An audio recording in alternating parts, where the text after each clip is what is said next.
Morning, nice to have your company. Welcome to Tuesday. It's another freezing cold blooming morning. Funny, isn't it, really, the way but it's not as cold. Darren was quite right. The reason you know when it's... Although when I walked out of here yesterday, Joe had sent me a text going, freezing out here, capital letters, which is unusual because I didn't think he knew what they were. And so he put freezing out there, and I went out there and I remember thinking, do you know, it's a bit nippy. It is, even with a, a thick shirt on and a coat and a hat and a scarf and all the rest of it. But there's no ice on the cars, and that's the indicator, isn't it, when you see ice on the cars? But we haven't seen any of that at the moment. Woke and roll, now the Brits go gender-free to please what? One person? Two people? Who are they pleasing? I don't really understand what the To be honest with you, I've not even gathered what gender-free is. As far as I'm concerned, very shortly you won't be able to say whether you're male or female. You'll have to define yourself a little bit better. But at the moment, I really haven't got the energy for it. Johnson's losing confidence to the Tory party, and Bulb has gone bust. I've never even heard of Bulb before, but apparently the producer knew all about it. But they've said nothing to worry about. They just transfer you to another company. Who'd have known that there's all these different energy companies? I wouldn't have known that.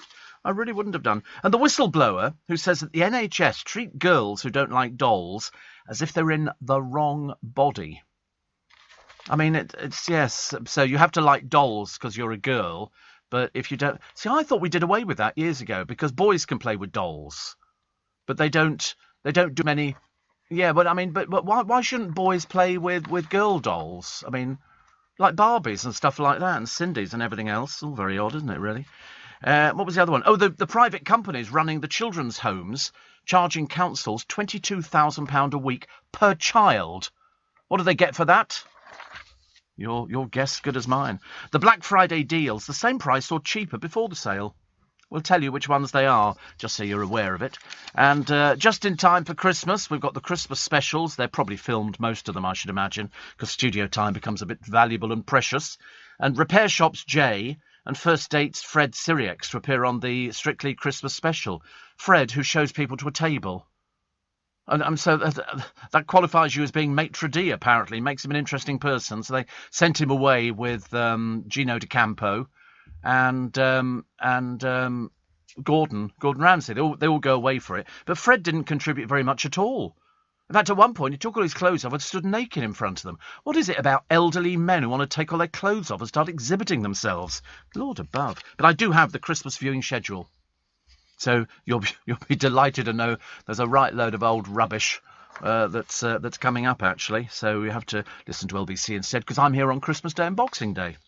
So, as per usual, which I love. Shamima Begum's return bid is blocked. I don't believe a word she says. Mind you, it appears that nobody else believes a word she says. Oh, it wasn't that I didn't like Britain that I skipped the country. I just was trying to find myself, yes. I was groomed online. No, you weren't. You're a liar. Nobody believes you. That's why we're leaving you where you are. You are persona non grata. We don't ever want to see from you or hear from you ever again. And a couple... How many tomatoes? Because I don't know if you've ever grown tomatoes in a hanging basket. I've grown them loads of times. And you can buy them or you can stick a plant in there. And it will hang down... And then you just get tomatoes off it, and they're delicious. One couple harvested how many tomatoes off one plant in sort of like a fairly big basket? Believe it or not, 5,400 tomatoes. That's a lot of pasta you'll be eating. That's in one season. In one season. Because once you've sort of picked tomatoes, they just keep going. But there's a limit to what you can do, even if you give them to neighbours. 5,400 tomatoes. I mean, I do love fresh tomatoes. I love picking them off the vine and then just shoving them in my gob. I don't care.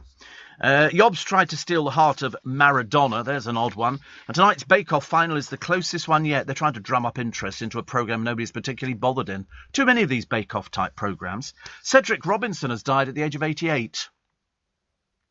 Only if you Google him will you know who he is. And Terry Irwin rules out Finding Love Again. Do you remember her husband was the bloke who... He came over here for a television programme, an awards ceremony, I think the National Television Award, Steve Irwin, yeah. He was killed by that stingray because it pierced him. And he died as a result of it. It was cool, blimey, he died some years ago now.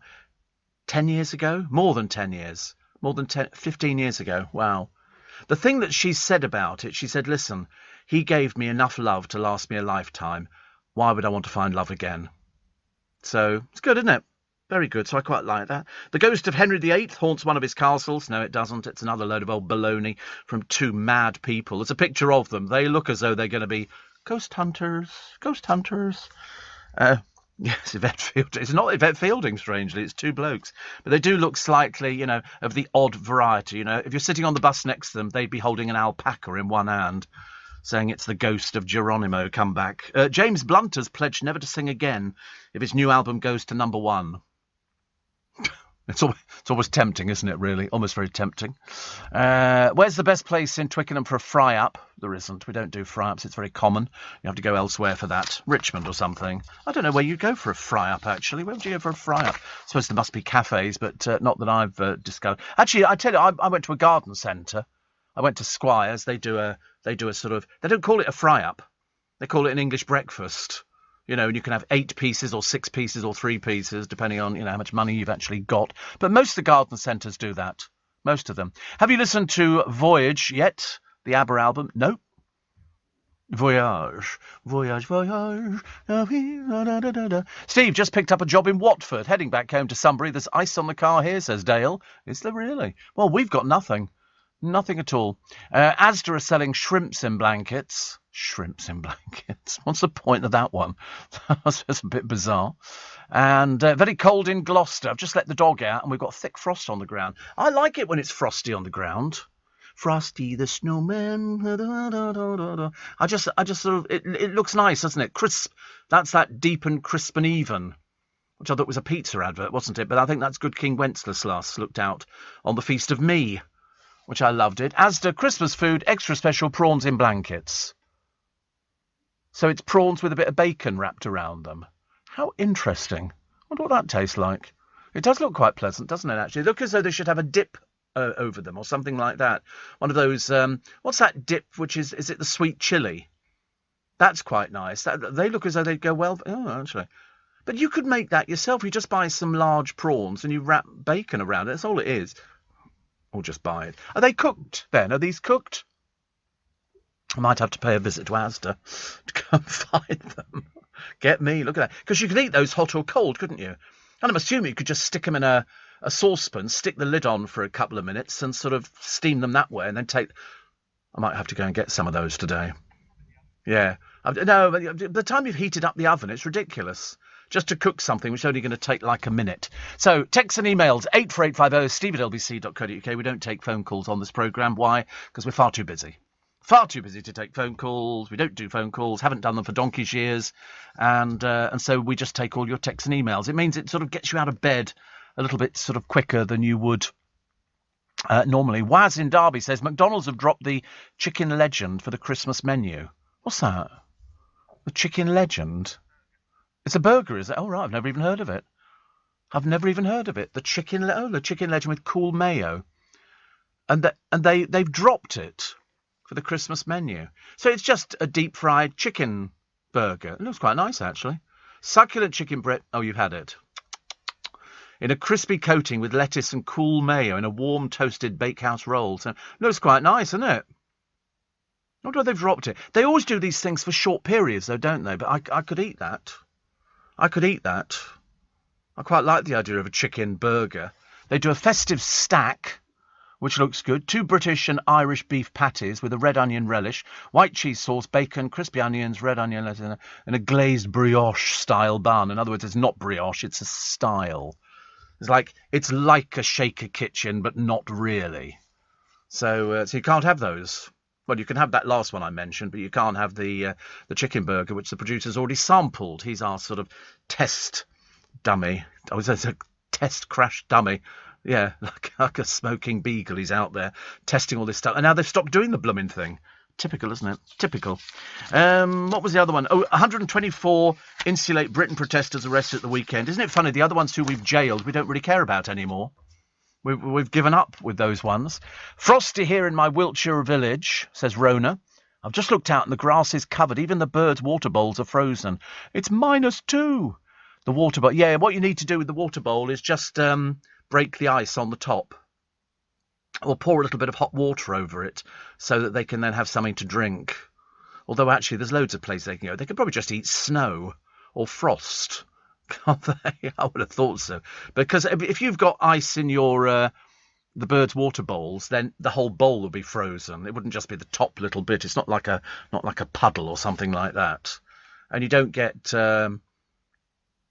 heat dehydrated birds. I don't think so. No, I'm not sure. I mean, they do like water, but they don't drink gallons of it. They're not like sort of wildebeest or something like that. Or do you think crocodiles drink water?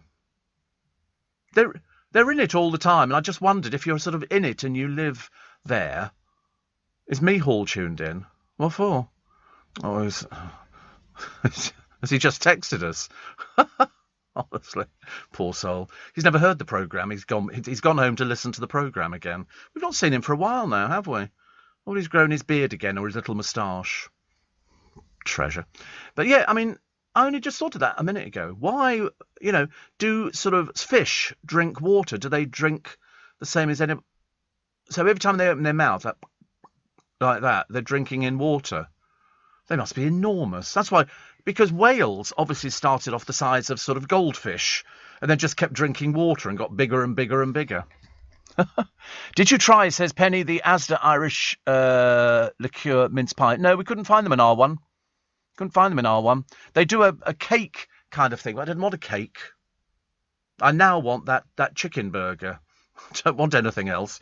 Got a minute and a half to try and get down there to try and find it, but it won't be there. Or failing that, I'm going to have to do the pigs in blankets, which are now shrimps in blankets. That sounds quite good, actually. I'm very, very, very interested in that.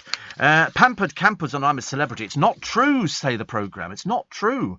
Because the papers have said they get hot baths and cigarettes and all the rest of it. And they've said, no, it's not. I've never seen anybody smoking on there, and there must be a few smokers.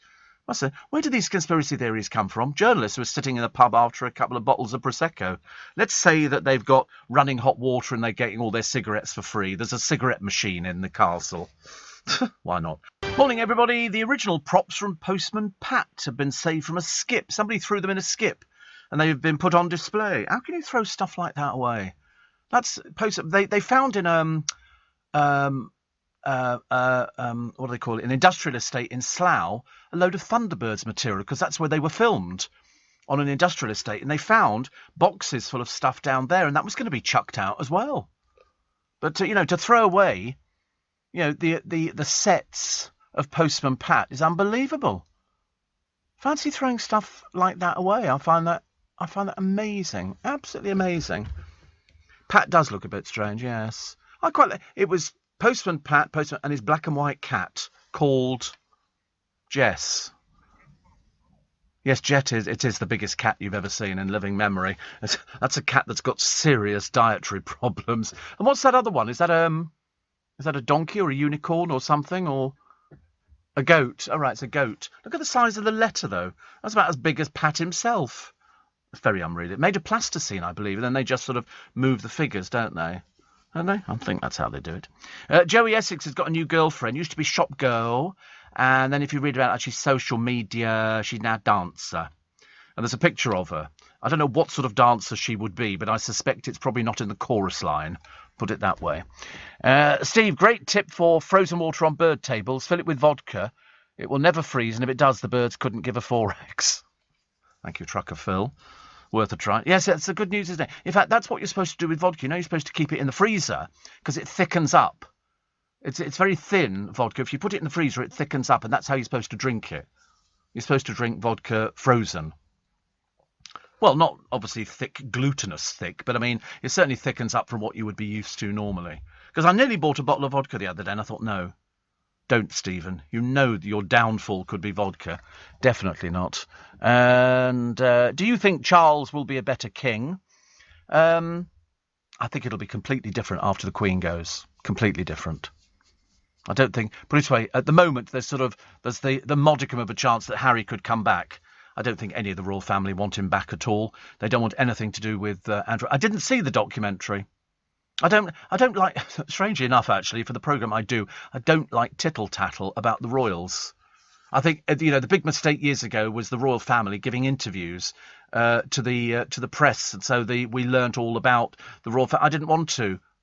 learn about the royal family. I liked the mystique and the mystery and stuff like that. I mean, they've issued an extraordinary blast at the BBC for airing overblown and unfounded claims in a documentary about the rift between William and Harry as Meghan sends her lawyer on. Oh, not Meghan again and the bloody lawyer. Here we go. This is the busiest lawyer ever. Hello, it's Meghan. Yes. Chase them. And so that's what she does. She's insisting the negative stories about the Duchess are false. She's not a Duchess, okay? Don't ever believe it. She's an American actress who did Suits, and that was it. She lied so many times, and tough negative stories. Kind of tough. Turn the other cheek, dear. Turn the other cheek. Get over yourself. Makes it so much easier. She said she disremembered things. Yeah. Funny, isn't it? My memory is very, very good. But I wouldn't want to watch the documentary. I'm not interested in what goes on between William and Harry. They were born into the royal family. They don't have any choice in it. Harry obviously decided he wanted to be party boy. And unfortunately, his life's gone a bit downhill, hasn't it? You know, unfortunately, it's all Meghan this, Meghan that, Meghan this, Meghan that. I've just had an orange Yorkie, says Michelle in Redruth, which is in Cornwall. Is that weird? Well, it is at this time of the morning, yeah. I mean, an orange Yorkie. The bus stop in Raynham was moved a few years ago round the corner, physical stop and all. This week, the eroded road markings of the old stop were refreshed. What a very confusing and stupid waste of money by Havering Council, said Simon. Sometimes councils don't know these things, do they? They've got no idea. I saw the other day, there's a shop in Twickenham, and I think it sells like kiddies' colouring books and everything else. And they've said Q this way. Q spelt Q-U-E. I mean, seriously, somebody's a bit thick in that shop. I hate it when people can't spell. It drives me absolutely mad. Absolutely mad. For some strange reason, and they've told you this, it's in the papers, I don't know why I'm telling you either, the wife of Vinnie Jones, who died a while ago, left £150,000 but didn't make a will. What's that got to do with anybody? It's got nothing to do with anybody at all. That's private. You know, he went through hell. She had cancer, and she didn't do a will. Mind you, I've always said to people, for God's sake, do a will. It makes it. But they were married, so that's why it was easy. It just went to him. She only left £150,000. But you know, if they'd not been married, he might not have got a penny piece. Might have gone to a member of her family as opposed to him. But at least they were married, so that was good. Because a friend of mine. He's gay, and his boyfriend died and didn't make a will, and the family came and took the money.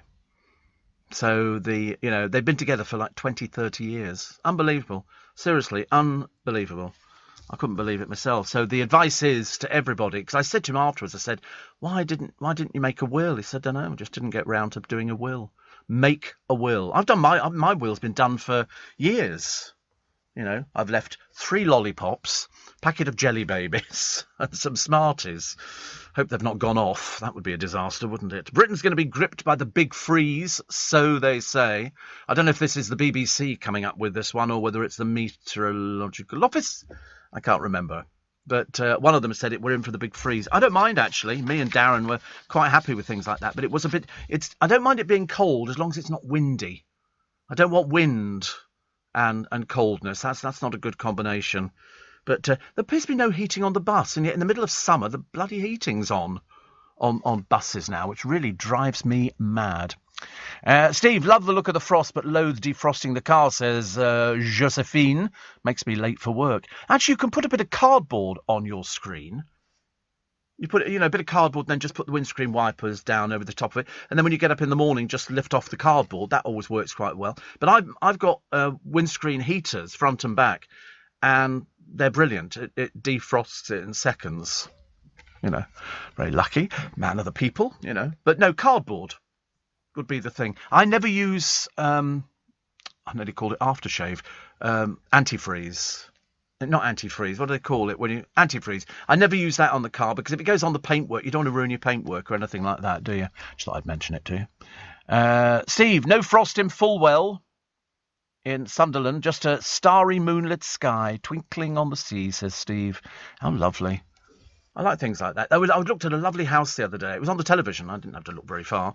Just sort of stared in front of me, and it was really lovely. Fulwell in Sunderland's a little bit. Used to look quite nice in the 19th century. It's gone a bit off, I'm afraid. since then. It used to have nice sort of high street shops. You've got a NatWest at the moment, and there's a few sort of oldie fashioned shops. The Fulwell Junior School on Sea Road is quite nice, but it's a bit modern. And they've got some other bit low level housing, aren't they? They don't seem to do high level housing.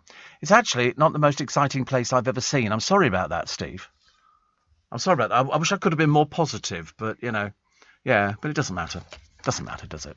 Another one here, which says, somebody else talking about defrosting cars. You have to defrost cars, actually, now. But the cardboard always works a treat.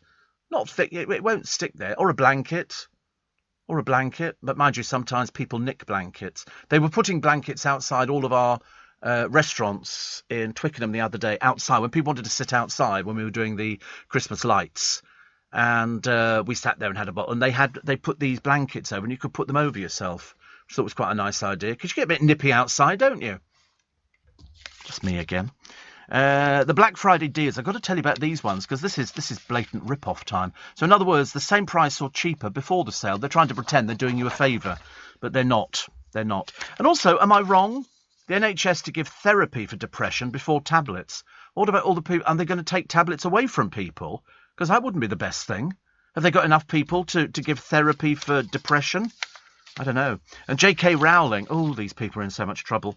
She's lambasted activists who leaked her address online. They took a picture in front of her house, and so it was quite clearly visible, the address.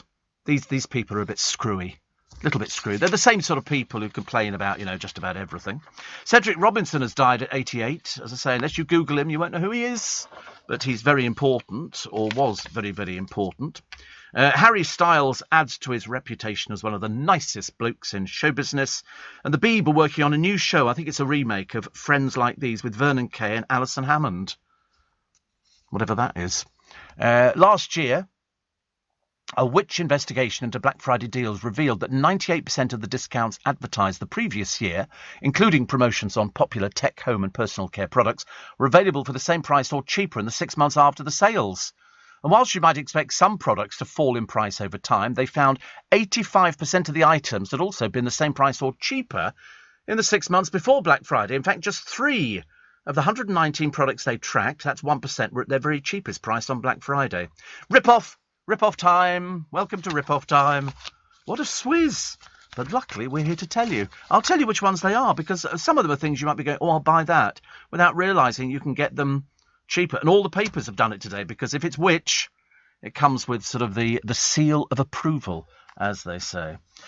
Still to come, celebs in Retchoff. Danny Miller, not the world's greatest actor, has been sick on I'm a Celebrity, Get Me Out of Here. The fans of the programme are not believing a word of it. They think he's acting. Well, I don't know. I mean, whatever it is, though, some of the things that they get you to do, you wouldn't want to eat some of the things.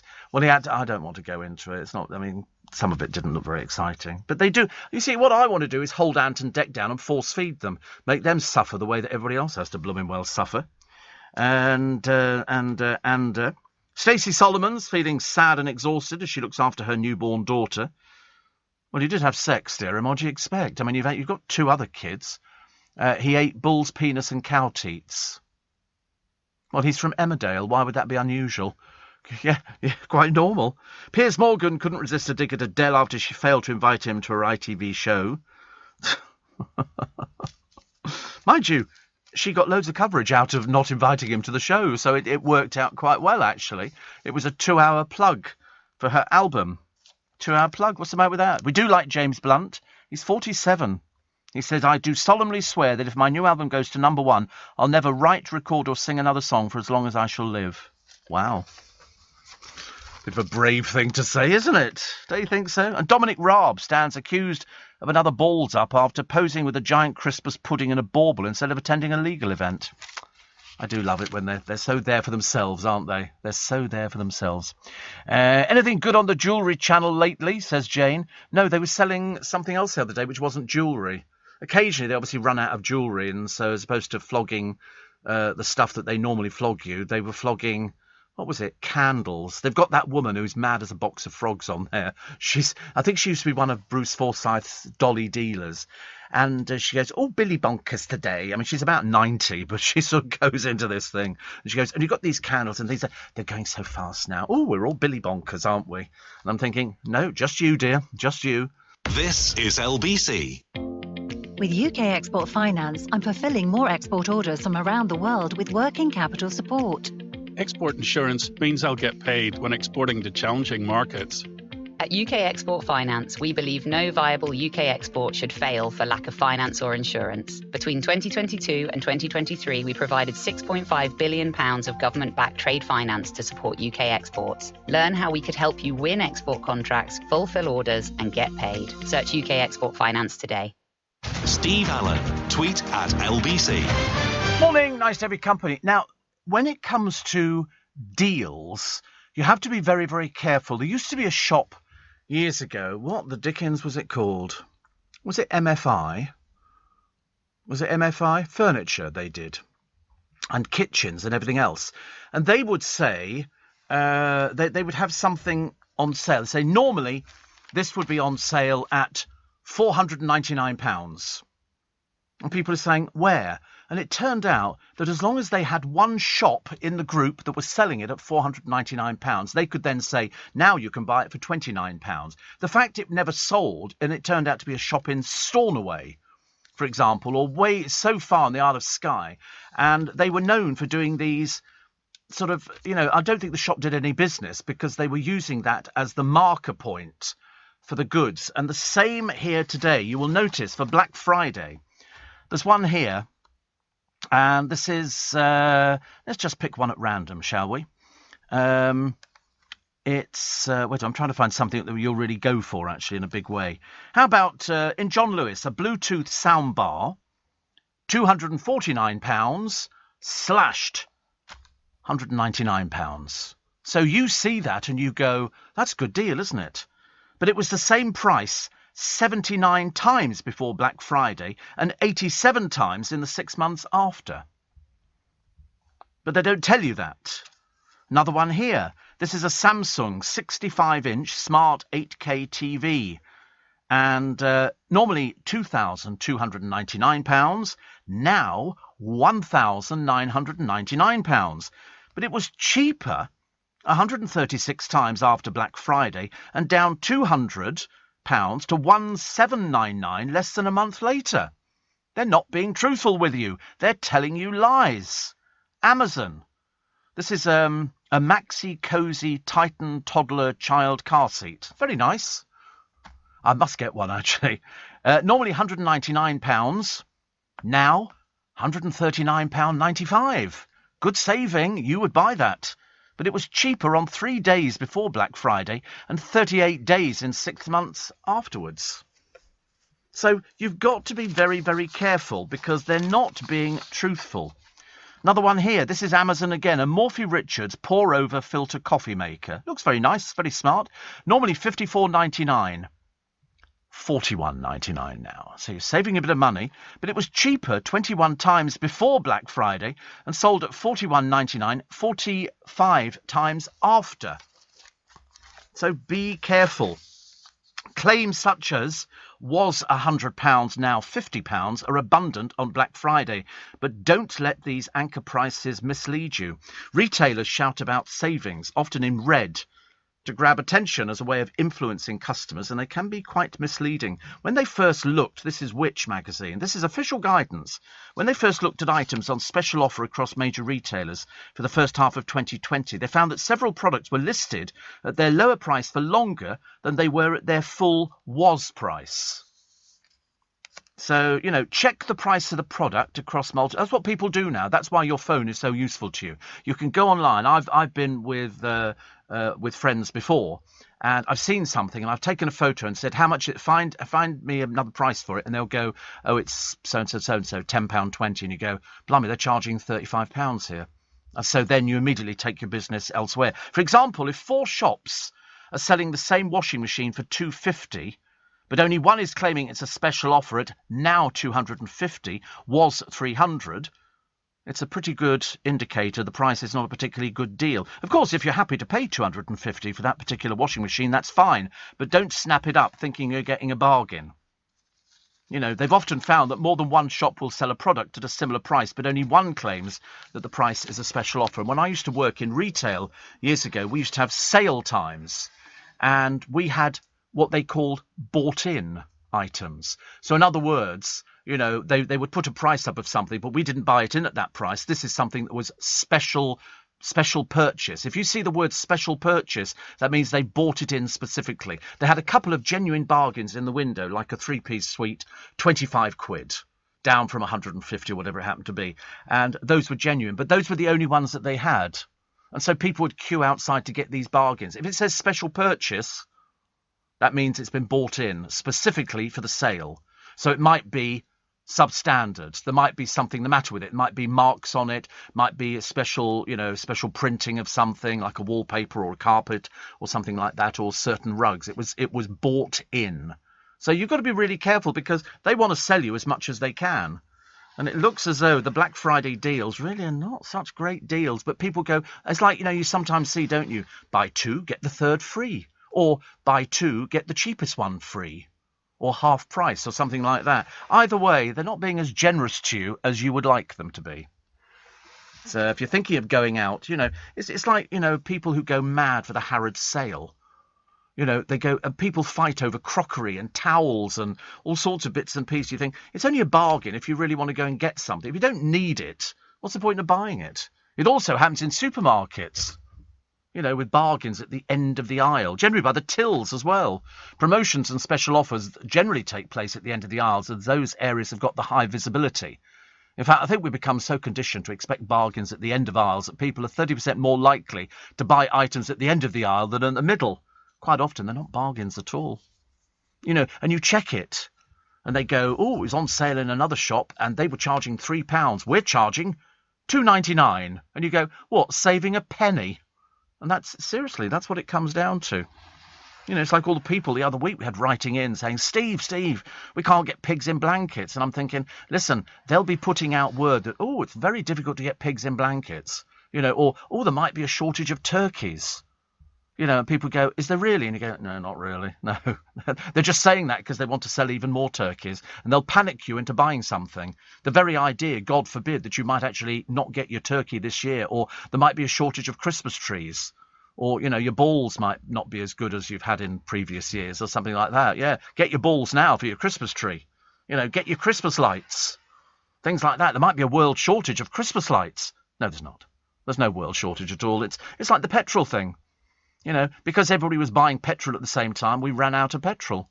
There was no shortage. They just couldn't get the stuff, but now the tankers are there. You see them all the time. In fact, it's almost too boring. The moment the filling stations filled up with petrol was the moment that the queues vanished overnight. Gone. You never see a discount in the fish and chip shop, though, do you? Never go, cod and chips today, £2.99. Yeah, it was £10. Or the local kebab shop, perhaps we should start haggling for prices. How much are your kebabs? £7.60. Give you £5. I wonder how they'd feel about that if you started haggling for the prices. Excuse me, I have to have a... Oh, I needed that cup of tea this morning, actually. I like my cup of tea in the morning. Oh, I went to Greggs the other day to get my... I thought I was going to get the pigs in blankets thing, but they didn't have that. They're a little bit slow in R1 in Richmond. So instead I got a bacon and sausage roll, which was very nice. You get 2 sausages and a piece of bacon in there, and it was very pleasant. £2. Can't complain. No, not with the coffee, no. I don't do shop coffee. I've had coffees before in Starbucks and places like that, but I'm not necessarily a coffee sort of person. I nearly the other day, because I had to... Where was I going? I was going out with Lynn and Joe and Lindy. And we were going out for some bevies, and I thought, perhaps I need something to perk me up, and I was going to go and get a double espresso. And then I thought, no. So I didn't. Didn't make any difference, actually. I don't know why it was like a roller coaster. Steve, lay a sheet or a large towel over your windshield, says Niall. And Steve, I switched from Bulb back to Eon 3 weeks ago and got £288 credit paid back into my bank last week. Got lucky, says Doug. Yes, you did. Harvey says James Blunt's album came out same day as Adele. Sorry to say there'll be more albums from him. Yes, I think so. Steve, the NatWest Bank has now shut in Fulwell. It's now an undertaker's. Now, that is so strange. You know why? Because you very rarely find new undertakers setting up, for the simple reason that you can have the front of the shop, which is where you sit at the desk. Then you'll invariably, in a lot of them, have a chapel of rest. There'll be an embalming room. There's got to be somewhere to store the coffins and the bodies and everything else. So they're generally, banks are not huge, but they will have a vault, I suppose. But how funny that it's turned into an undertaker's. Steve says, Mike, where are all the celebrities in this year's I'm a Celebrity? All non-entities. The show is not like it used to be. Well, you'll be delighted to know then. I don't thrive on this one at all. And the audience has hemorrhaged.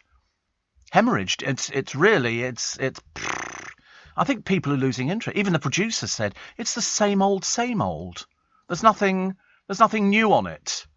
It's an easy watch. He doesn't like anything too complicated. As long as it's got pretty colours and there's movement and stuff like that. It's a bit like this show. Nothing too much to worry about. We just lay back on our lilo and just sort of splash our hands in the pool and then go and get a pina colada or something like that, or something exotic in a coconut, like making the sound of horses' hooves.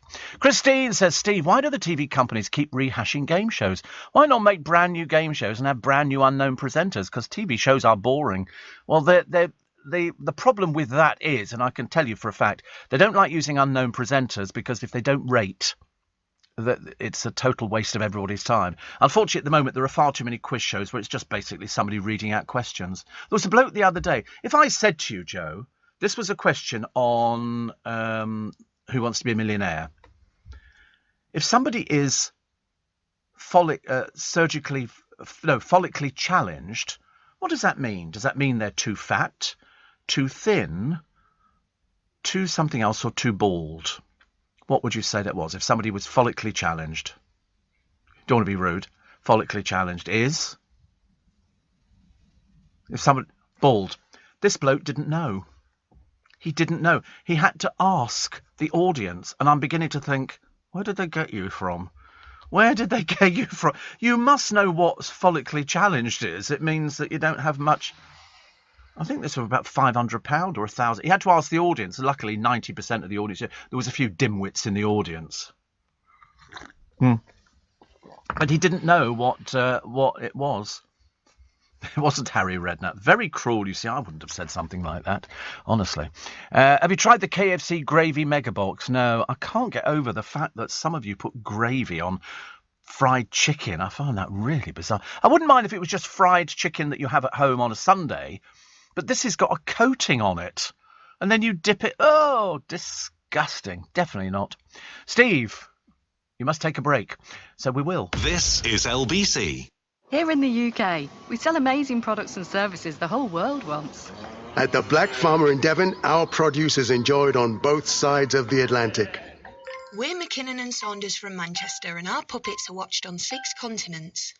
So whether you're new to exporting or experienced, explore global growth for your business with free support from the UK government. Access information, training, events and expert advice to help you find new customers overseas. Visit great.gov.uk to get started. Steve Allen on LBC. Text 84850. Morning, everybody. Nice to have your company. Welcome to Tuesday. Welcome to the 23rd of November. I'm Steve Allen. This is Early Breakfast on LBC with you Monday through Friday, 4 till 7. And we don't care how old you are. We're not particularly bothered. You could be 9 or 90 or 120. It makes no difference. If you're one of those people that probably either you're getting up to go to work, or failing that, you're either ill or you're in hospital or you're working at the moment. It makes no difference at all. You're very well. That's why we don't do phone in. It's so much easier while people sort of have to pull in and find a lay-by and stuff like that at this time of the morning. A little bit difficult. So we just take texts and emails. You can do it. Chris in Thailand has just knocked up a few shrimps. Well, that's probably a court case, I should imagine. But anyway, in blankets for an early lunch, cooked quick in the air fryer, and very nice they were too. Sweet chilli sauce. See, I said sweet chilli sauce. I said that would be the good one. John, the lorry driver. I get a lot of butch lorry drivers on this programme. A lot of them. They used to. Do you remember that lorry driver who used to advertise Yorkie bars? And it was like the Big D man, and he used to advertise Yorkie bars because Yorkie bars were sort of like big and tough kind of things and all the rest of it. I mean, it's not for girls, I don't think. Is that what it said? That was the slogan. Oh, how funny. How times they are a-changing. Can you imagine? Bound to get... It's like at one time, I remember somebody saying to me, of course, you never get girls that drive lorries. And you go, are you mad? Of course you do. It's like, black cab drivers, they're all men. No, they're not. There's loads of women driving black cabs, which is good. But anyway, John, the lorry driver, he says, just had to book Winter Wonderland yesterday. Thanks for the heads up. Be the first time for me. Oh, you'll love it. Seriously, you'll love it. There won't be anything that you won't like about it. As long as the weather stays cold, it's very bright. It's like a giant fun fair with huge rides. They really are big rides. You won't find any of this sort of stuff at your local travelling fair. You'll find things like the waltz are there and, other bits and pieces that go on, teacups and teacups. It's for little children, the teacups. But you'll find big rides, very, very big rides, which have come in from Europe, which you'll love it. You'll love it. It's good fun. The food's terribly expensive.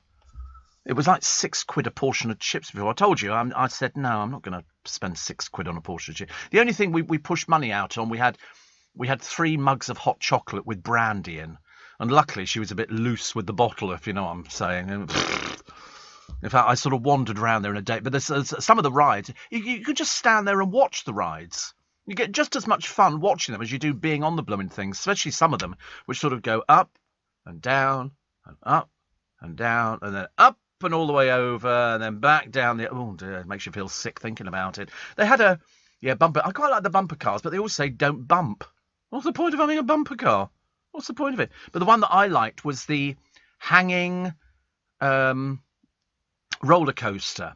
And so you sit on it and it's like swinging backwards and forwards and your feet are dangling and then it goes up and then all of a sudden you're free flowing and this car is still swinging but there's nothing underneath you, just the ground. Have you ever seen it? It's amazing. It's it's more frightening than it looks. Yeah, it goes sort of off and up and then it goes shoo, and then up again and things like that. And so your feet are sort of, dragging in the mud. I've done it. Yeah, I've done it. And I've been on the big tall Tower of Death. I call it that because on one of these days I'm convinced it's going to fall over. And it's huge. And you all sit round the outside and then it takes you all the way up to the top. And it's the biggest in Europe, the biggest travelling one. It's huge. And you can only do it at night. Don't do it during the daytime. It's not the same.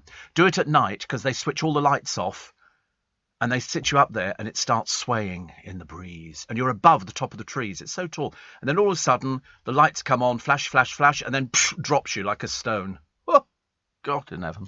It's wonderful. So you'll like it. They're not cheap, though. Take money. Take money. In fact, if you buy your tickets in advance, then you'll get the admission for free. Then you've got to buy 20 quid's worth to get the admission for free. So that could be worthwhile doing, actually. Admission is only a £5 to £7.50. But you get it back if you book in advance and you buy your tickets for the rides as well. Because none of the rides take cash. It's to stop fraud. It's to stop fraud. So it's in their best interest. You can't just turn up. And then you buy your tickets and it'll say this one is 6 tickets or something like that. And you rip off 6 tickets and give them to them. 11 tricks I've got for you.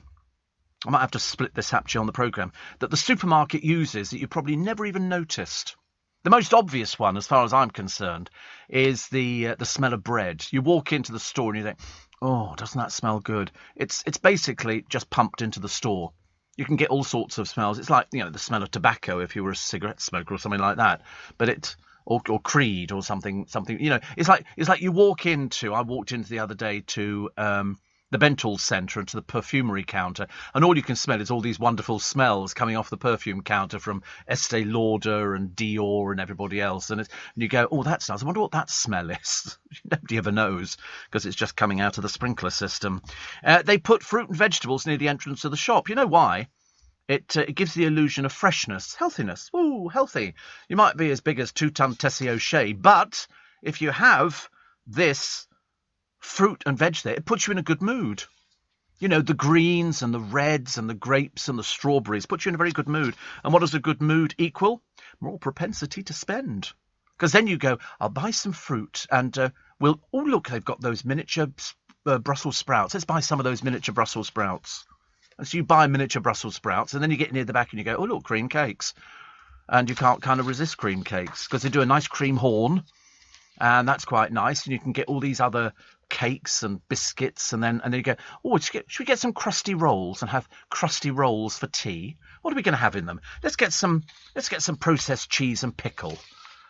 Yeah, this is my mind working. Or failing that, let's go and get some fish fingers, cooked fish fingers, and put those in a roll. They're quite nice, aren't they? So that's what they do. They also give you lots of tasty free samples. They do it in Costco. They have about 10 different little places where they've got their little halogen cookers, and they cook stuff and give you a sample. And so people go in there. Generally, people people in their dressing gowns and wearing their slippers, Yeah, and they just go in there and they just basically, get the kids. We'll have some sausages, and they give you little samples, hoping that you'll buy the product. John from Paul Cooper's says, I always put fruit and veg at the front of my shop. See, it's such a wise idea because I thought he'd have meat there. I don't know why. I took him around my lights the other day because I bought 2 new sets of lights to go up on my my little trees. Yeah, I took them around there. Yeah, just in case I'm not in. I might be out, so they're going to be putting the trees up Wednesday, tomorrow, which is very exciting. Can't wait, actually. The more trees up, the merrier. Let's make it a groovy Christmas. A groovy Christmas. I love it. They also design one-way exit and entrance doors. I've never discovered that, actually. I thought you just get... Oh, they do, actually, don't they? They have normally the guard sitting there with his television screens, just in case you've nicked a bag of crisps or something. So you basically have to walk all the way round. And what are you walking around to get out? Tins of toffees and chocolates and everything else. Buy 2 tins, £7.50. You can't resist it. Also, what they do is put essentials in seemingly random places. In the best one they ever had was Sainsbury's. They were having adverts on the television of a recipe. They would cook a recipe, and then you go into Sainsbury's and it would all be there on one stand. The frying pan, the eggs, the butter, all there, and you bought it, and then you could make the whole recipe. And that was quite a clever idea.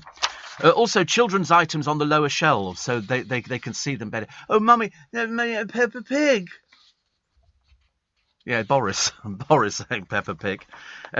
Advertising multi-buy offers that probably don't even save you any money.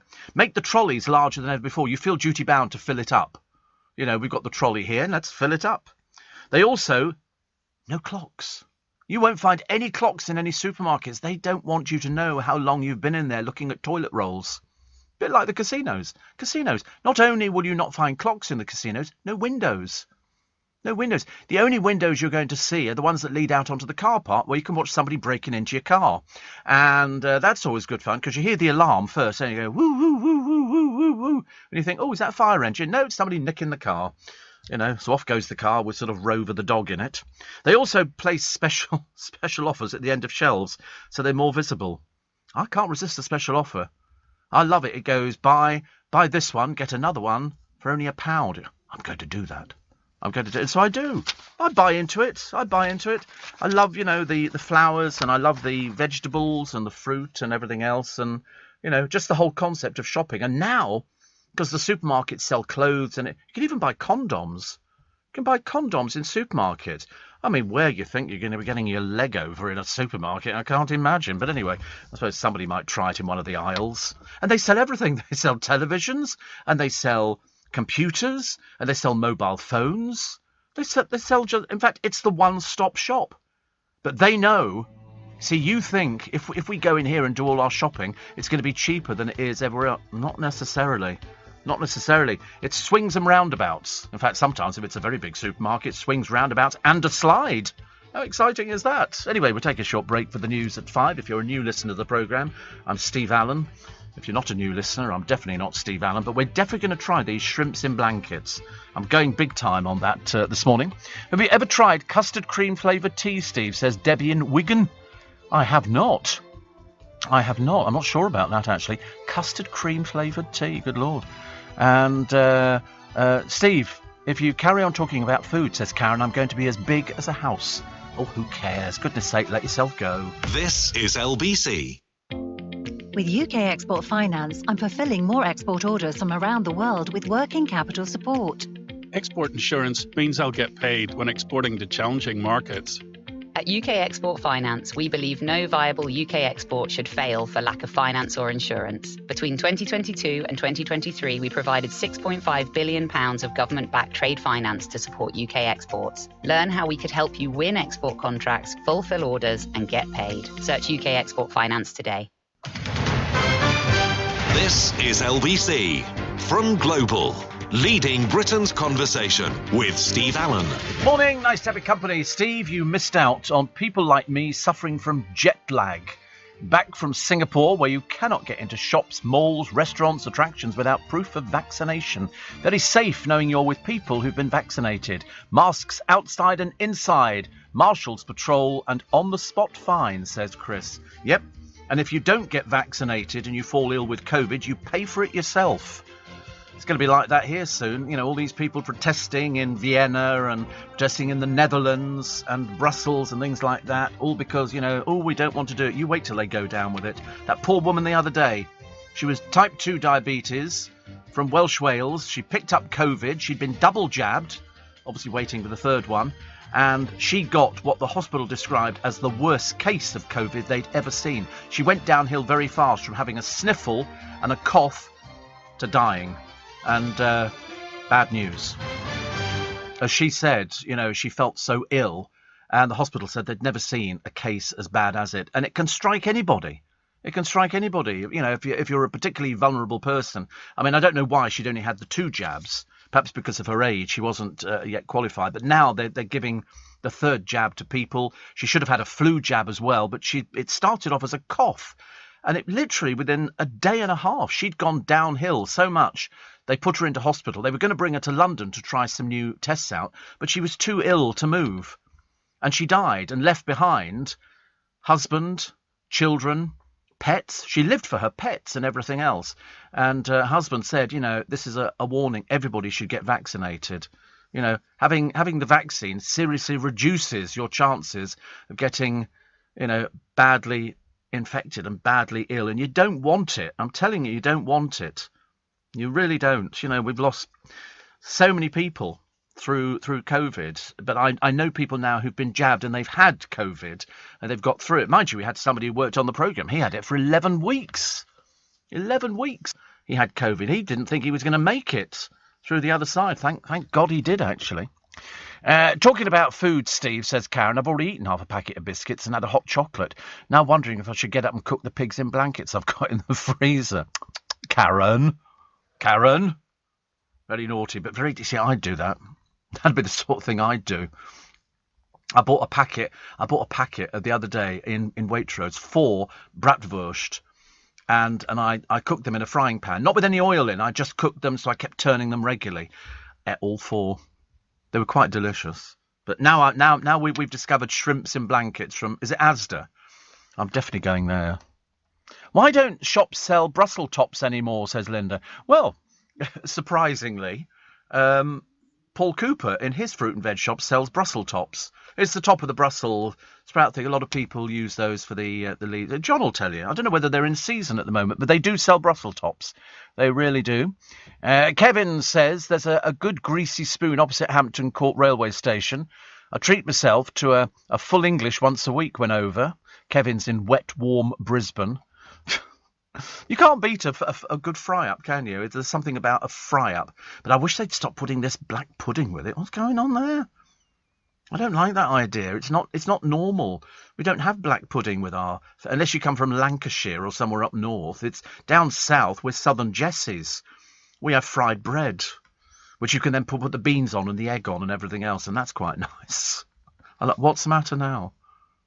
You think, do you like black pudding? No, I can't bet. I don't know why they bother putting it on there. It's dead blood that they then fry. And I'm thinking, why would you ever want to eat that? It's like cutting your finger and sucking the blood out. Equally vampirish as far as I'm concerned. Not normal, ladies and gentlemen. Not normal. But so the good news is that Joey Essex has found another girlfriend again. What they can talk about, I can't imagine. Perhaps she can teach him to tell the time. Because he can't tell the time, even though he's got loads of watches. I can't remember when I first learnt to tell the time. I can't remember if it was last year or the year before. But anyway, whatever it was something that was one of those revolutionary days. Adele is said to have walked out of the interview with this bungling presenter after he admitted he hadn't listened to her new album, which I thought was hilarious. I can remember a presenter who was interviewing an author on a book that he'd written about, whatever it happened to be, and he said to this person at one time, "Have you read my book?" And the presenter went, "No, actually, I haven't." And so he got up and walked out. He said, "If you can't be..." And I remember Bernard Levin did it to Terry Wogan.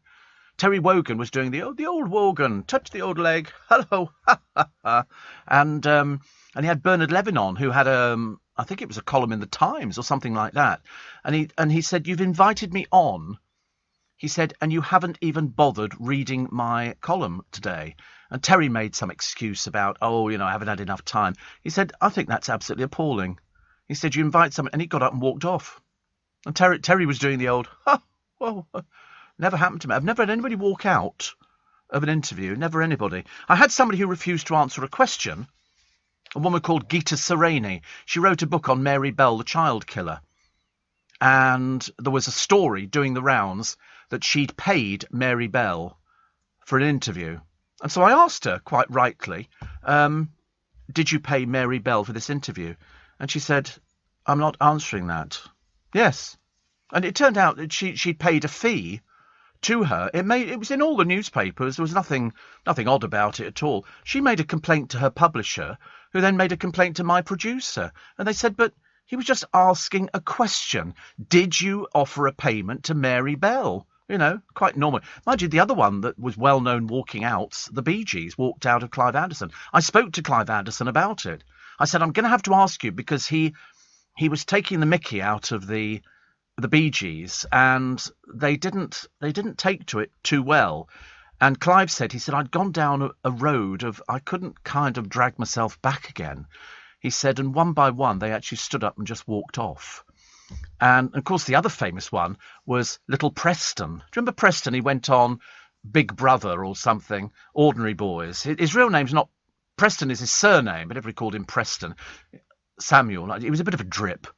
And he was on Never Mind the Buzzcocks with Simon Amstel. Simon Amstel was reading a book because Preston went out with Chantel. I think they might have got married or something like that.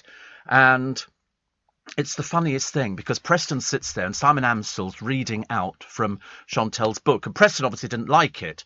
And Simon goes, "But she's written about it. She's written about, this and that and all the rest of it." Because apparently she used to be a so-called lookalike. And I can't remember, was she a Paris Hilton lookalike?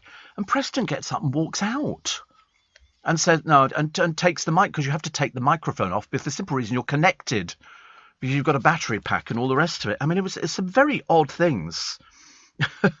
Jonathan Shalit, he says, "In fact, how are you?" "I'm very cold, but well." He says, "In fact," he said, "I'm walking out on you, so nothing more to say. Now you could say somebody's walked out on you, warmest Jonathan." "Where are you going at this time of the morning?" Full English, that'd be nice. No, it's odd, isn't it, when people sort of walk out of sort of, chats. Oh, the Australian guy, that's right. The deal negotiated was Sony had veto rights over the chat. Subsequent said it couldn't be broadcast because there was a deal. You have to agree. I mean, obviously they do it differently over here. Somebody brings out a book, film, play, or something like that, and it was worth, I think, about $1 million, £540,000, as it included rights to Adele's chats with Oprah Winfrey. He says that he'd missed an email with a preview copy of the album on it while flying to London on the 4th of November. But then it's not really an excuse. You don't go into an interview and say, "I'm terribly sorry, I haven't listened to your album." That's what specifically you're there to talk about. And because Sony had the right to veto the interview, they vetoed the interview and said, "Well, you're not running anything." I mean, to be honest with you, I maintain that anybody worth their salt could blag an interview on a book that you hadn't read.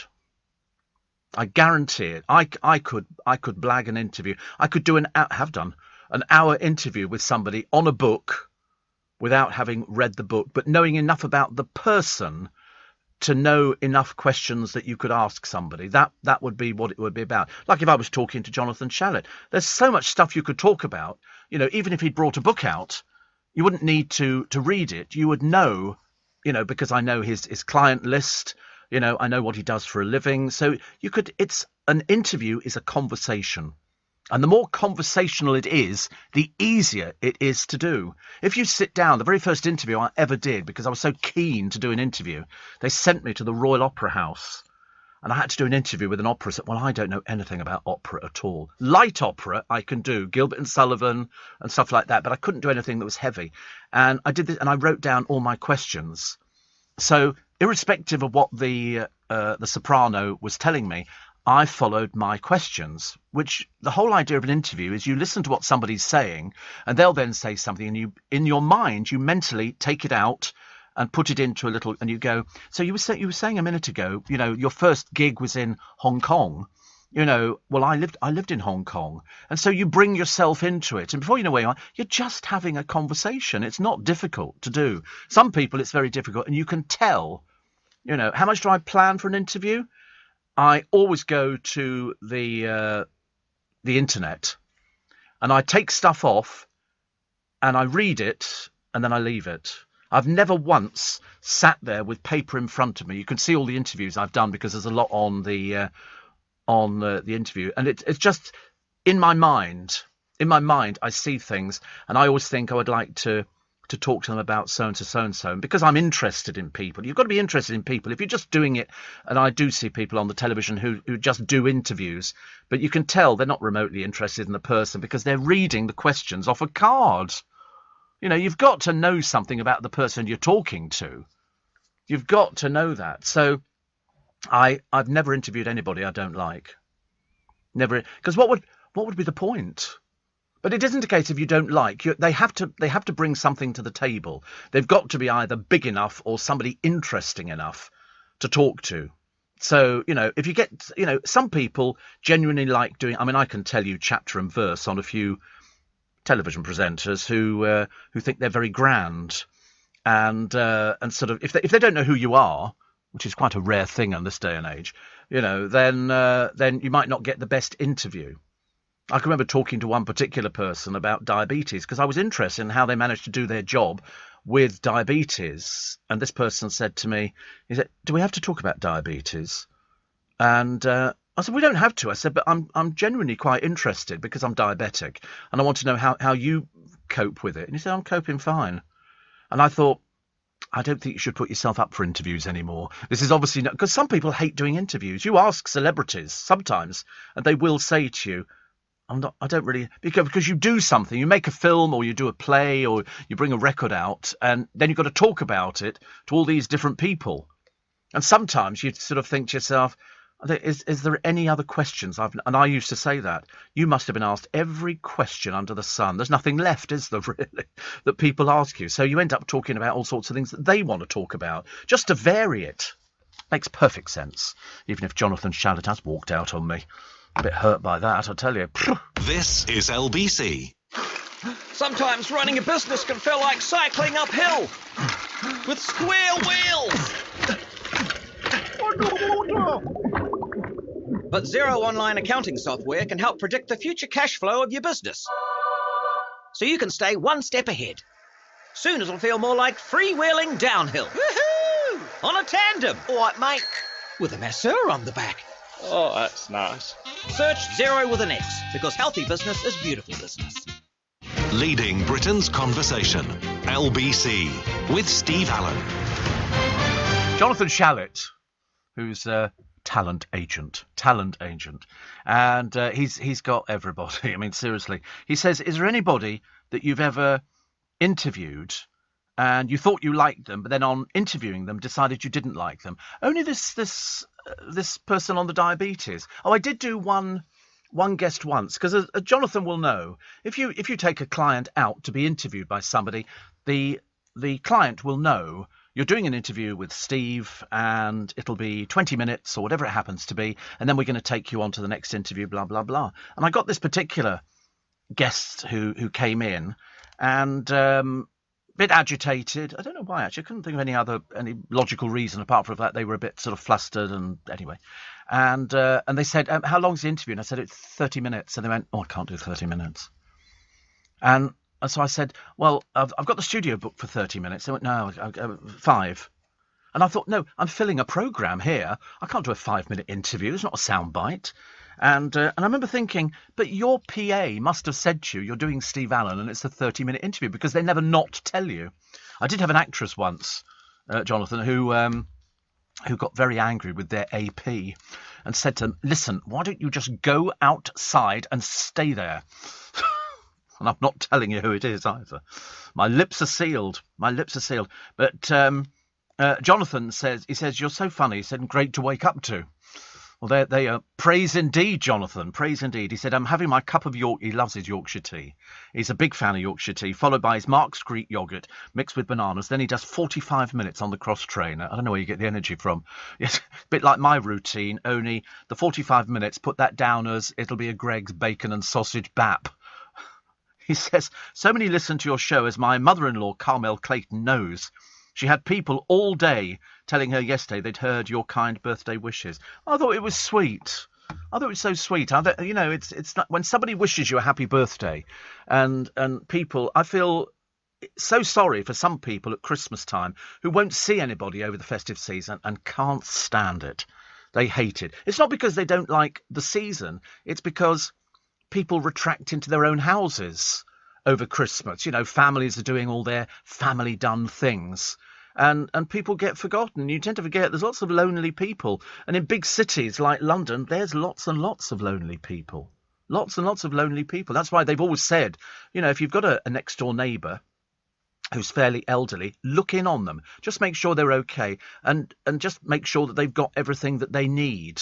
Even if it means you putting your hand in your pocket and buying something. Do you know how many people expect to be alone during the festive period? And they're unlikely.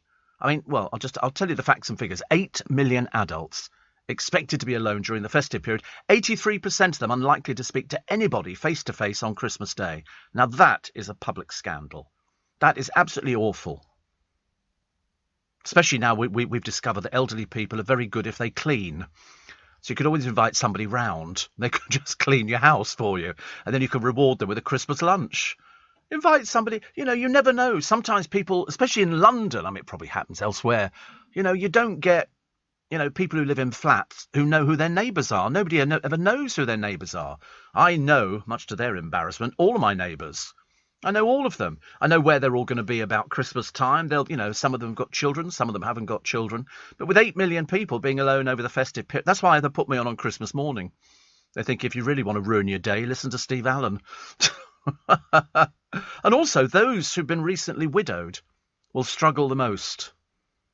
They really will. It's, you tend to forget. It just doesn't stop this dying malarkey.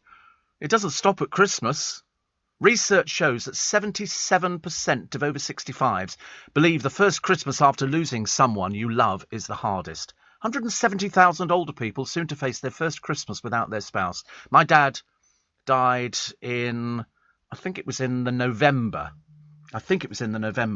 And my mother, the Queen is going to have a really miserable time because not all the family are there. And they've been there for years and years. Years and years and years and years. And now, they're not all going to be there, it's a great shame, actually.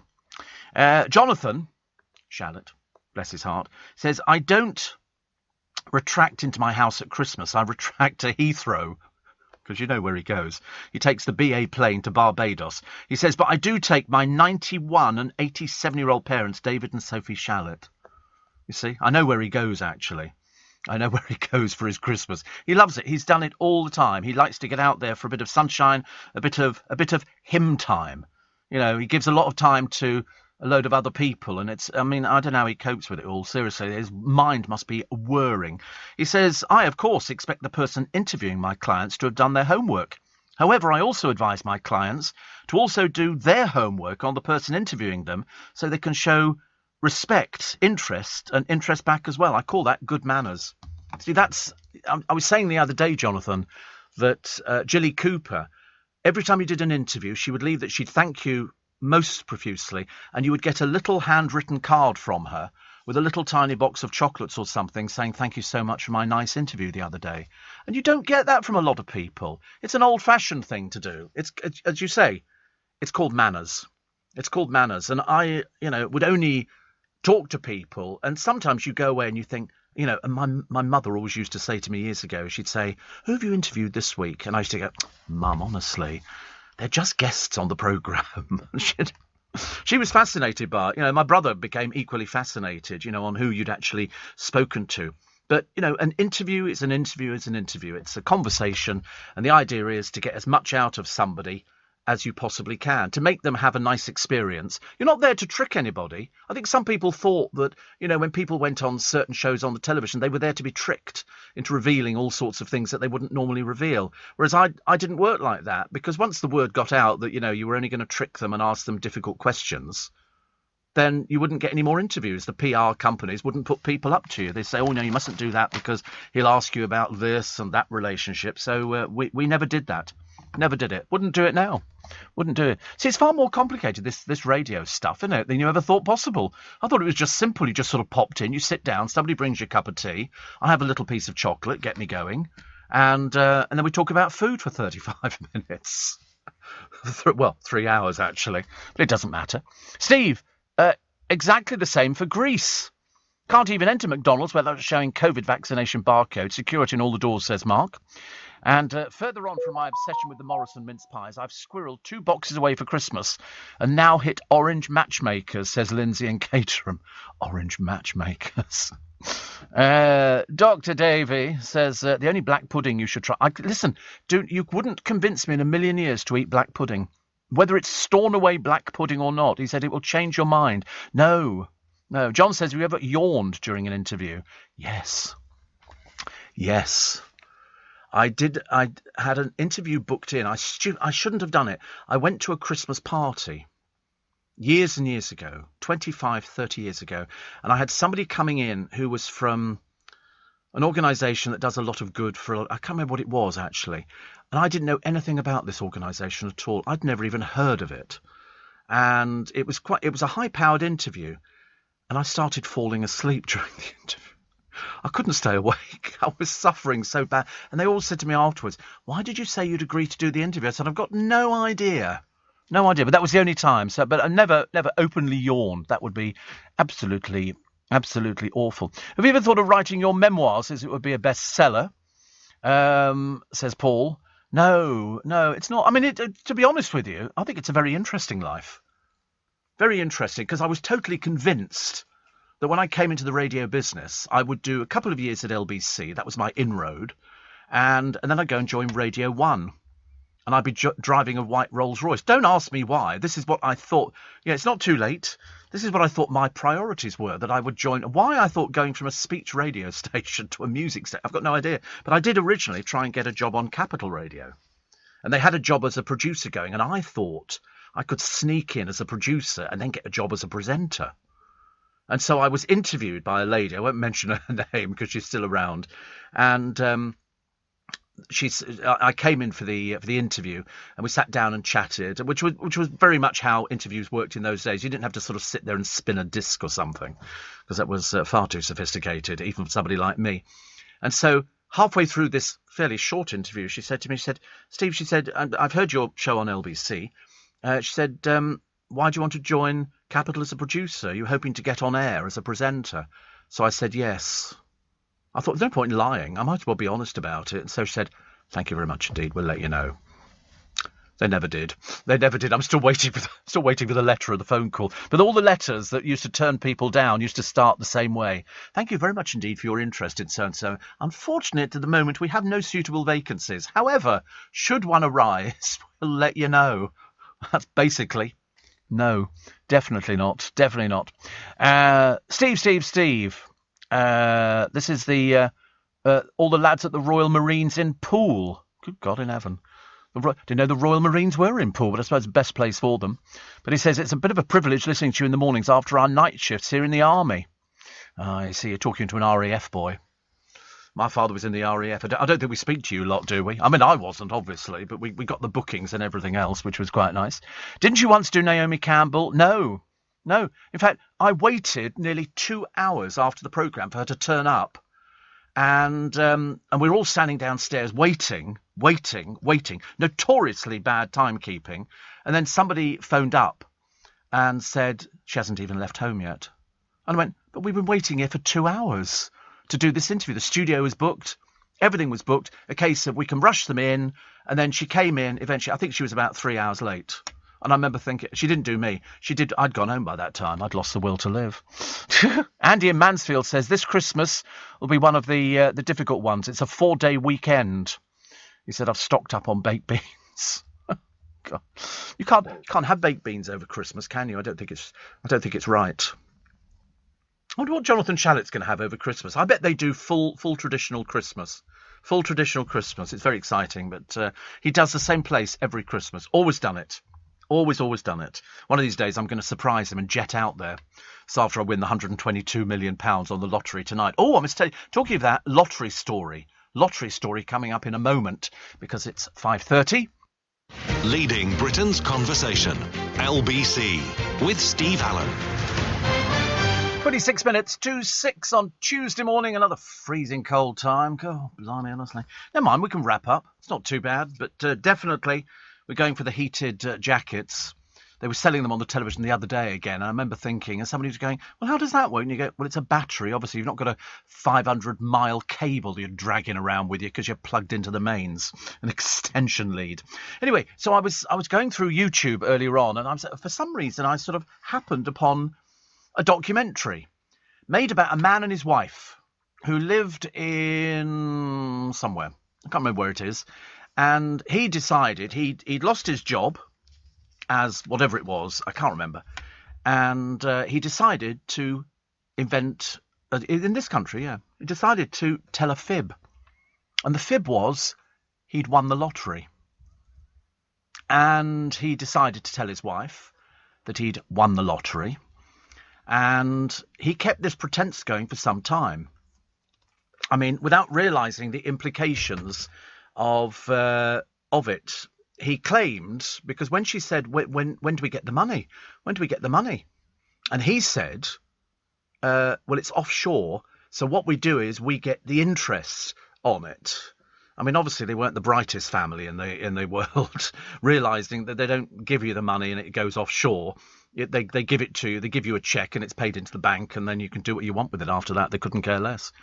And although they do a great follow-up, actually, they can offer you all the financial advice you ever need. Anyway, so he didn't want to tell her how much he'd actually won. He said, it's a surprise, but, we can now get you those shoes you wanted and all the rest of it. And he started playing as if he'd actually won the lottery. He became so delusional. It was obviously some illness because he started going out, looking at houses with her. And at one point, they put in an offer on a house. And, it seriously became so bizarre that you began to wonder whether or not everybody was daft. In his local club, where he went all the time, he was buying rounds of drinks. Then people were lending him money because he was going, I haven't got the money through at the moment. And he was borrowing money. And then he decided to go to the local Jaguar dealership, where he convinced them that he'd won this money. And he decided he was going to buy his and hers Jaguars. And, of course, the salesmen were falling over themselves with delight to sell 2 Jaguars to a bloke who I wasn't even sure he was able to drive. But the wife became a little bit suspicious. So she phoned up Camelot to find out if he'd won. Well, of course, Camelot can't tell you that. All they can do is tell you this amount was won on this date. And so the wife had worked it out that it was a date in October. And it was £8.9 million. Now, she could say to Camelot, oh, so was that my husband's money? They can't tell you that. That's entirely confidential. They're only going to discuss it with the actual person who's won the money. So she was none the wiser. She thought he'd really won £8.9 million. So they bought a house. He ordered 2 Jaguars. I mean, the whole thing just became in the end... because he'd defrauded people out of money and things like that, he got arrested by the police. And they did say to him, listen, you will be going to prison for this. You know, it won't be a lengthy sentence. I think in the end it was something either 2 to 4 years.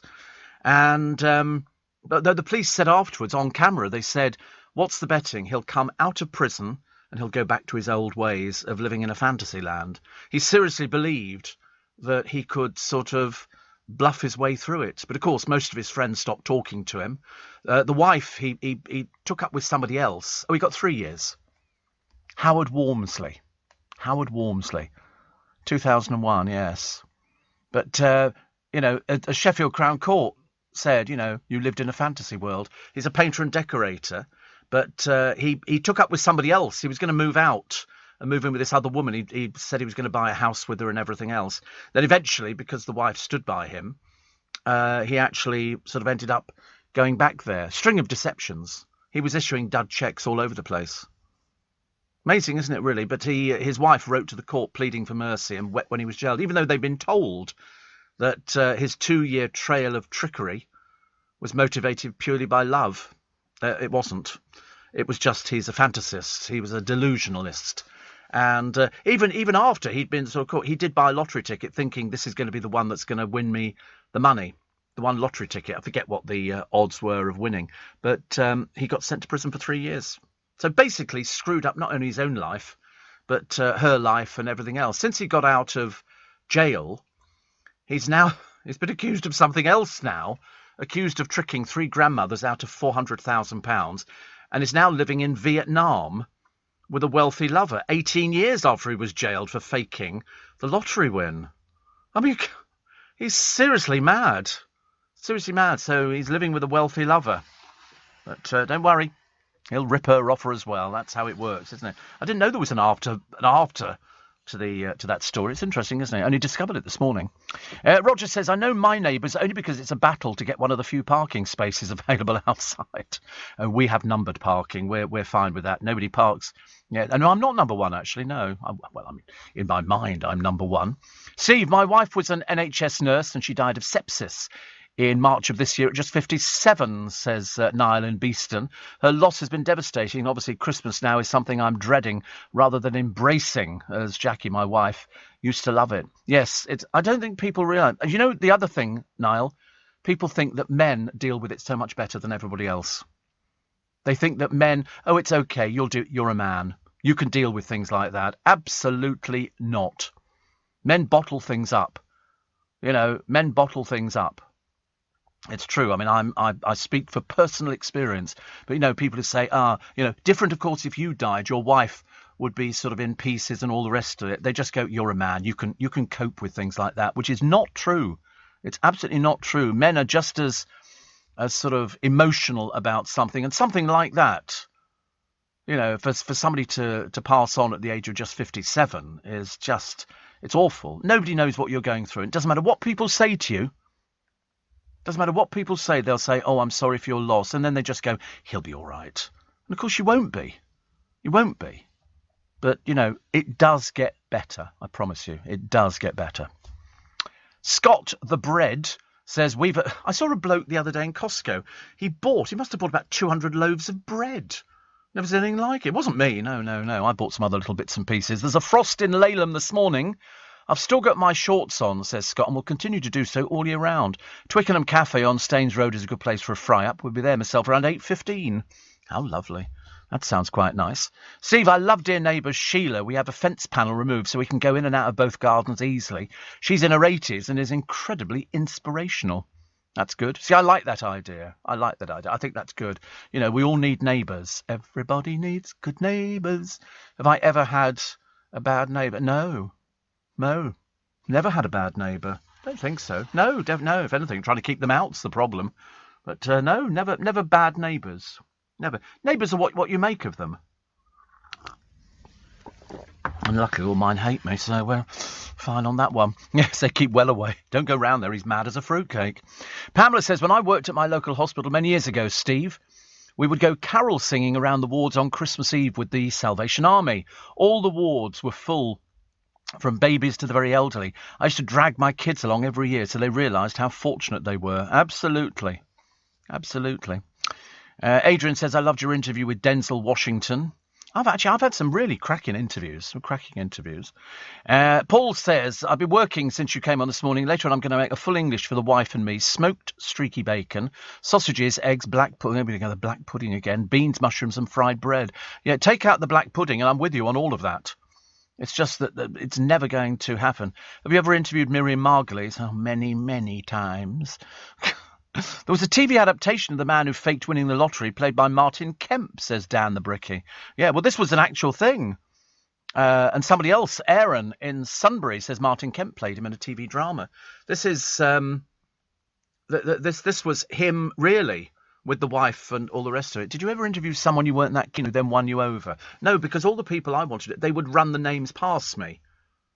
They would always go. Sometimes Charlie Girling would try and push me and say, oh, go on, do this interview. You'll like it. It'll be good.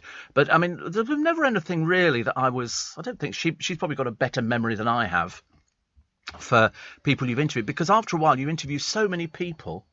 Another cupboard of God in heaven, honestly. I'm going to overdose on I should spend all my time in the toilet. Thank you, Minty. That's the plan. Yeah, keep him out. So, yeah, but it's funny, isn't it? So now you know that there's an after to that story of the lottery man. So he's now dumped the wife. I mean, really, honestly, mad as a fruitcake. So, repair shop star Jay Blades and First Date's maitre d'. He just stands there and says, we'd like to sit at that table. That's about it. They're going to appear on the Strictly Christmas special.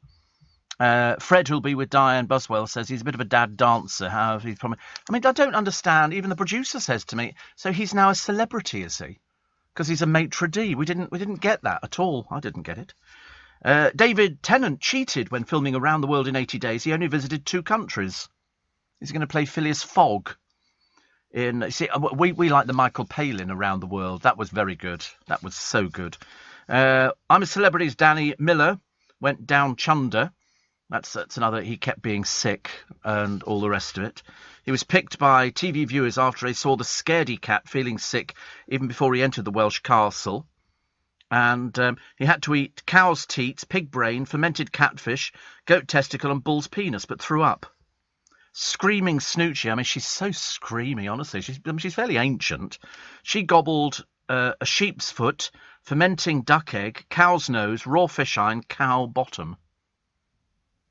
I mean, to be honest with you, are they sick on this pro? Why would they want to make people eat that? Let's watch Ant and Dec eat it, shall we? Come on, you eat it first, then we'll do it afterwards. That's why I'd never do it. I can't think of anything worse. Leading Britain's conversation. LBC with Steve Allen. 12 minutes to 6 is the time. They're doing a programme on the television. I can't remember whether they're doing it or they've done it. And it's about the world's biggest volcano. And it's Yellowstone Park, as everybody will tell you. But, I mean, apparently in the world there are, and I throw this fact at you because I want to share it, 500 active volcanoes. And Yellowstone is one of the largest. The caldera, which is the depression in the landscape left by its last eruption, 640,000 years ago. That's when it last... How they know this? Perhaps they picked up a newspaper of the time. It measures... How wide do you think it is? It's 45 miles by 35 miles. When that thing blows up, it's going to take out America. Definitely. The first of the 3 major super eruptions of the Yellowstone volcano erupted 2.1 million years ago, covering nearly 6,000 square miles with ash. There are 10,000 geothermal features across Yellowstone, including colourful hot springs and the famous Old Faithful, the geyser, which spews 8,000 gallons of water. 2 huge magma chambers lie beneath the supervolcano, with thousands of cubic miles of molten material, enough to fill the Grand Canyon 14 times over. They must be getting ready for this thing to blow its top, mustn't they, really? A super eruption could result in ash blanketing most of America, with entire cities like New York and Seattle covered in 6 to 10 foot of the stuff. La Palma is still going. It's not quite as big, but I mean, it only goes to prove, doesn't it, really? They also say hurricanes of superheated volcanic ash would travel at hundreds of miles an hour, killing everything in its path. So, I mean, it would build up. Volcanic ash clouds could reach Europe within 72 hours. It would kill all the crops across the world. Oh, man, can't they just talk to it? You know, sort of appease it. 5 million tonnes of material would spew into the atmosphere every second, equivalent to the weight of 6 Golden Gate bridges. An eruption could last months, blocking out the sun. It would kill thousands and thousands of people. A full-scale blast would lead to a volcanic winter, lasting a decade, in which the temperature would drop by 10 to 15 degrees centigrade, and millions, perhaps billions, would die due to famine. Well, there's no evidence it's going to blow, but I mean, Old Faithful, it's still... They're doing a thing because they're obviously measuring it. An eruption is inevitable, say geologists, and that one is due, but nobody knows whether it'll happen tomorrow or in a million years. It's a bit vague, isn't it? What possible use? I mean, you won't know whether to stock up on beans and eggs or things like that. I mean, if it's going to happen tomorrow, let's not bother buying any food in. Let's just wait. Sit in the kitchen watching television. So it's called Doomsday Volcano, the next Pompeii. It's on Channel 5 tonight at 10 p.m. I mean, to be honest with you, there's no point in buying Christmas presents, is there? But they don't. But it's that vague. They don't know because it's been doing all of these things at the moment. It's that's the way it is. How many miles beneath Yellowstone National Park is this volcano hidden? 7 miles. 7 miles down. I mean, how do they know? Is there a stepladder? Has somebody put in a spiral staircase? You can have a wander down the lift to go all day. And they say it poses a terrifying threat to humanity. It's got the potential power of 1,000 Hiroshima atomic bombs if this thing goes off. But, of course, they don't want to panic you. Run! Run! Oh, God, honestly, can you imagine? We don't know if it's going to be tomorrow or in a million years' time. Well, try and find out. You know, I've got a lovely documentary actually on Yellowstone Park and on the bison who live there and all the rocks and all the little bits and pieces. But those are the facts. I mean, it could be the biggest national disaster. The biggest national disaster is a bit of an understatement, isn't it? Seeing as billions are going to die. But they can't tell you when it is, so don't worry about it. It's going to be okay. Just close the windows and hope it goes away. It's as simple as that. Nothing to worry about as long as the 176 bus gets here on time, we'll all be fine. They do these things, don't they, every so often, and people sort of panic about them. But what they're doing now, they're monitoring the activity at Yellowstone. Apparently, warning signs of an eruption would include tens of thousands of earthquakes and the emission of toxic gases. Oh, I'll have a look down in Twickenham Green. You never know whether there's going to be an eruption or a toxic gas down there. Because you just don't, I mean, you don't know, do you? You could be sunning yourself on your lilo in your pool in La Palma. Well, no, that wouldn't be there anymore, would it really? That's now been filled in by the volcanic lava that is still... And they're still spewing out. It's amazing. Absolutely amazing. David Ginola has admitted he's terrified of underwater beasts. Like what? What sort of beast? With buffalo? Elephants? Sharks? That's the only underwater beasts I could think of, actually, that would be... See, I wouldn't... I'm not a big fan on swimming in the sea. I really don't like... Yeah, because... Yeah, crocodiles, you know, all sorts of things. But the very idea that these great white sharks hurtle out of the depths, you know, and jellyfish. Millions and millions of jellyfish everywhere. Don't want to be stung by a jellyfish, do you? Or anything like that. So I don't go swimming in the sea. I always look at all these adverts on the television where it's somebody who hires a beautiful motor cruiser and they go cruising around the Greek islands. And I think, yeah, well, let's drain the ocean first, show me what's down there, then we can fill it back up again. And then, and only then, will I actually be going there. DIY mum Stevie Gadsby has transformed her children's playhouse into a magical gingerbread grotto. And they've covered it with candy canes and everything else. She's done it really well, actually. It's a festive treat for Kai 9 and Rain 4. Kids love little Wendy houses, don't they? We never had a Wendy house when I was little. We didn't have the money for it. We just used to have the washing line, and then you put a blanket over it. And that would be it. Nothing very exciting at all. Shops are predicting the best festive season for 5 years as spending beats pre-pandemic levels. Yeah, but now I've told you about the so-called bargains out there, which might not be the bargains you think they have. But they reckon that even beggars are benefiting. One bloke here says, I make about £80 an hour. People feel sorry for you. So if you sit there for 5 hours, you're going to make about 400 quid as a beggar.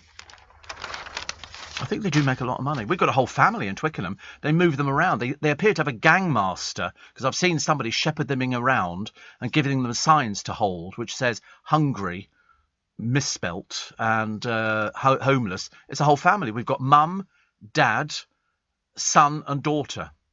And they operate between us and Kingston. I mean, I thought begging was illegal. Perhaps I've obviously got it wrong, I think. But very interesting, very lucrative. Do you ever watch the Queen's speech, says Martin? Absolutely. Absolutely. Always the Queen's speech. Always, always. Yes, as live as yes. Funny, it doesn't... I mean, this year, what God knows is she going to talk about? Losing Philip? Is she going to talk about losing Philip? Not going to mention Harry. Of course, the telling thing is what pictures she's got on the table next to her. Last time round, no mention of Harry at all, because he's persona non grata.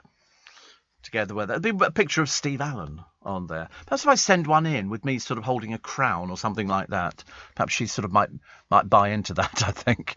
And Maggie says, Steve, I don't watch Get Me Out of Here because I find it totally offensive. They have to eat animal parts.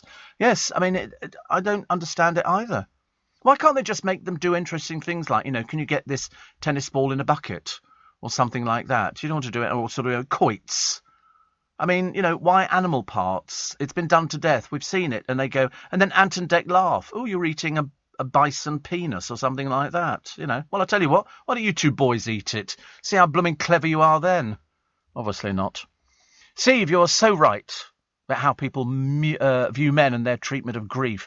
I've had to cope with the care of my wife for 3 years since an incident, and I've been alone with it. But I'm expected to have the stiff upper lip. Luckily, I can cry to vent the pain. Absolutely. But, of course, men are not supposed to cry, are they? That's what they say. Big boys don't cry. Yeah, they do. I cry at everything. Seriously, absolutely everything. There's nothing I don't cry at.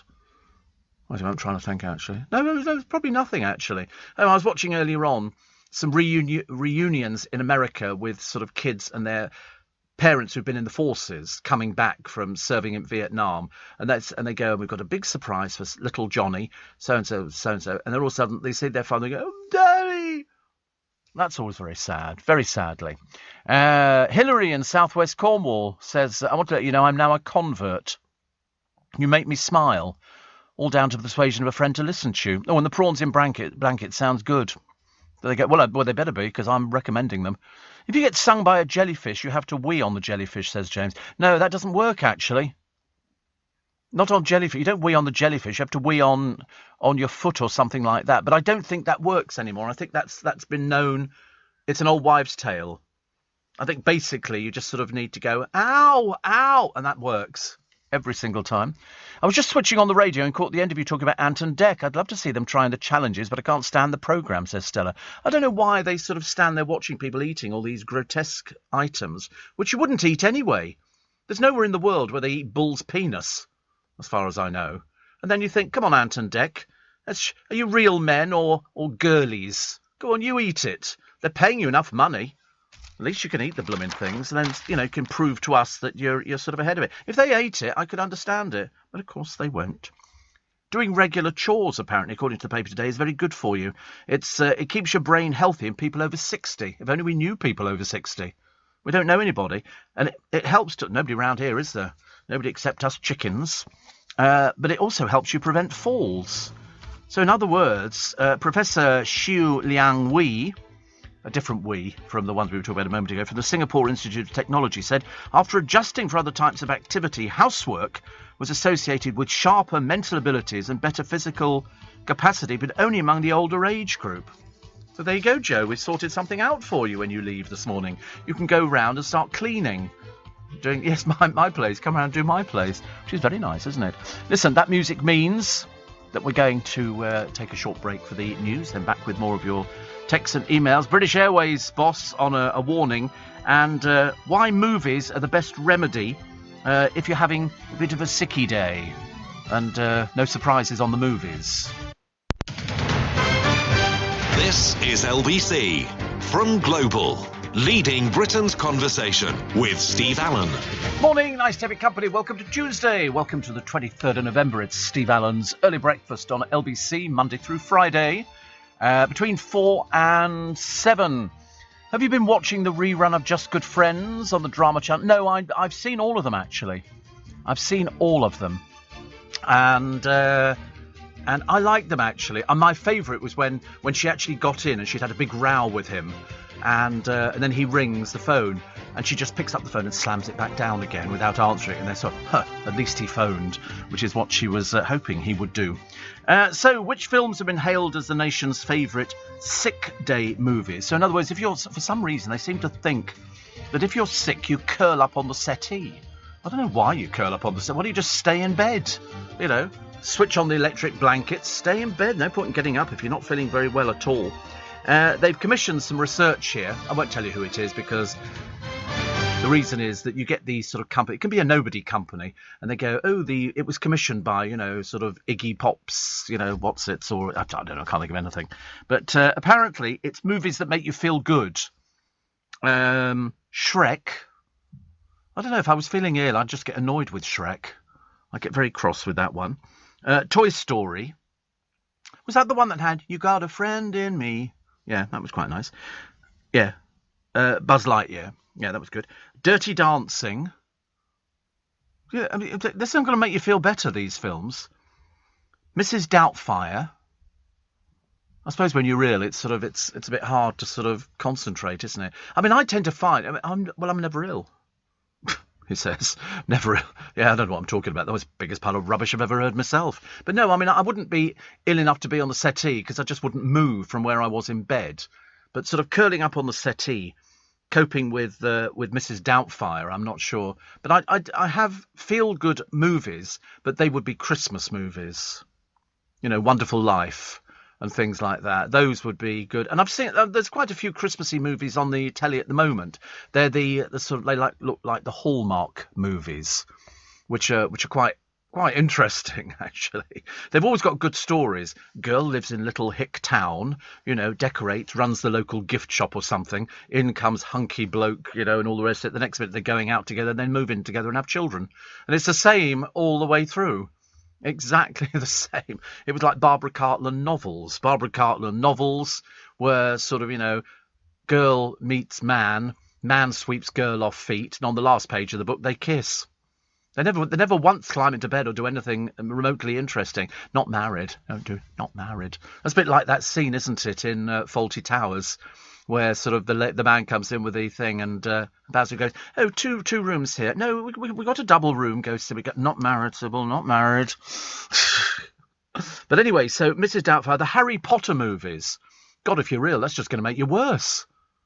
You're never going to cope with it because you're not going to understand them at all. And The Lion King is very popular. 3 in 5 of us admit that curling up on the sofa with a good film is the best remedy to feeling unwell. No, medicine is the best remedy for feeling unwell. That's the way it works, I'm afraid. You have to go and get some medicine or get somebody else to go and get medicine for you as well.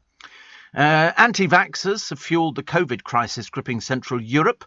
Professor Peter Openshaw from the new and emerging Respiratory Virus Threats Advisory Group, there's a mouthful and a half, isn't it, believes wrong information about jabs has left countries in a mess. They're setting fire to everything. I don't understand why they think that's the answer to it. Obviously, if it's simple. Of course, I love it when they get the water cannon out. Because not only do these dirty, grubby little people get a good old wash at the same time, but it cleans the streets. Seems to serve, a very useful purpose. In Rotterdam, they were setting fire to cars and bikes. They were overturning cars in the Netherlands. They built barricades. These aren't people who had anything to do with being anti-vaxxers. These are people who want rucks with the police. These are people who should be thrown in prison and left there. But the water cannon's fab. Awful waste of water. Was it warm water or cold water? Freezing water. Is it freezing water?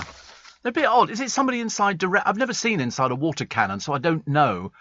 It's so exciting. I've got a water cannon for Christmas. It's lovely, isn't it? Very exciting. Can you believe 58 years ago today, Steve, the BBC first broadcast Doctor Who? Says Stephen Stockwell. I think I remember seeing the first ones. Well, in fact, I did see the first one because the kids came home from school and they met their uncle, played by Mr. Hartnell, and there was a junkyard and there was the TARDIS in the middle, and they went inside, and it went, and the middle of it went up and down. It was all very exciting, all black and white. All black and white. 58 years ago. God, I'm older than I thought. Steve, listening to you from Wellington, New Zealand, from Wainuiomata. I can never get the pronunciation right. I'm so sorry, actually. It must be incredibly rude. You would know how to pronounce these places. But just heard your chat read the volcano at Yellowstone. I'm just shooting down the supermarket to stock up on baked beans and toilet paper, says Stu. It's the panic, which you'll be watching this evening, won't you? On sort of a case of it could either be tomorrow it blows or it could be in a million years' time.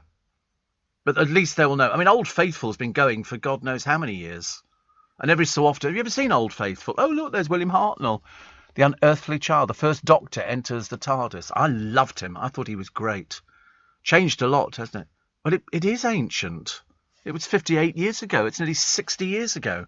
I'm surprised they even had lighting on set. But all the people looked good, and it was wonderful. But I can't remember any of the storylines.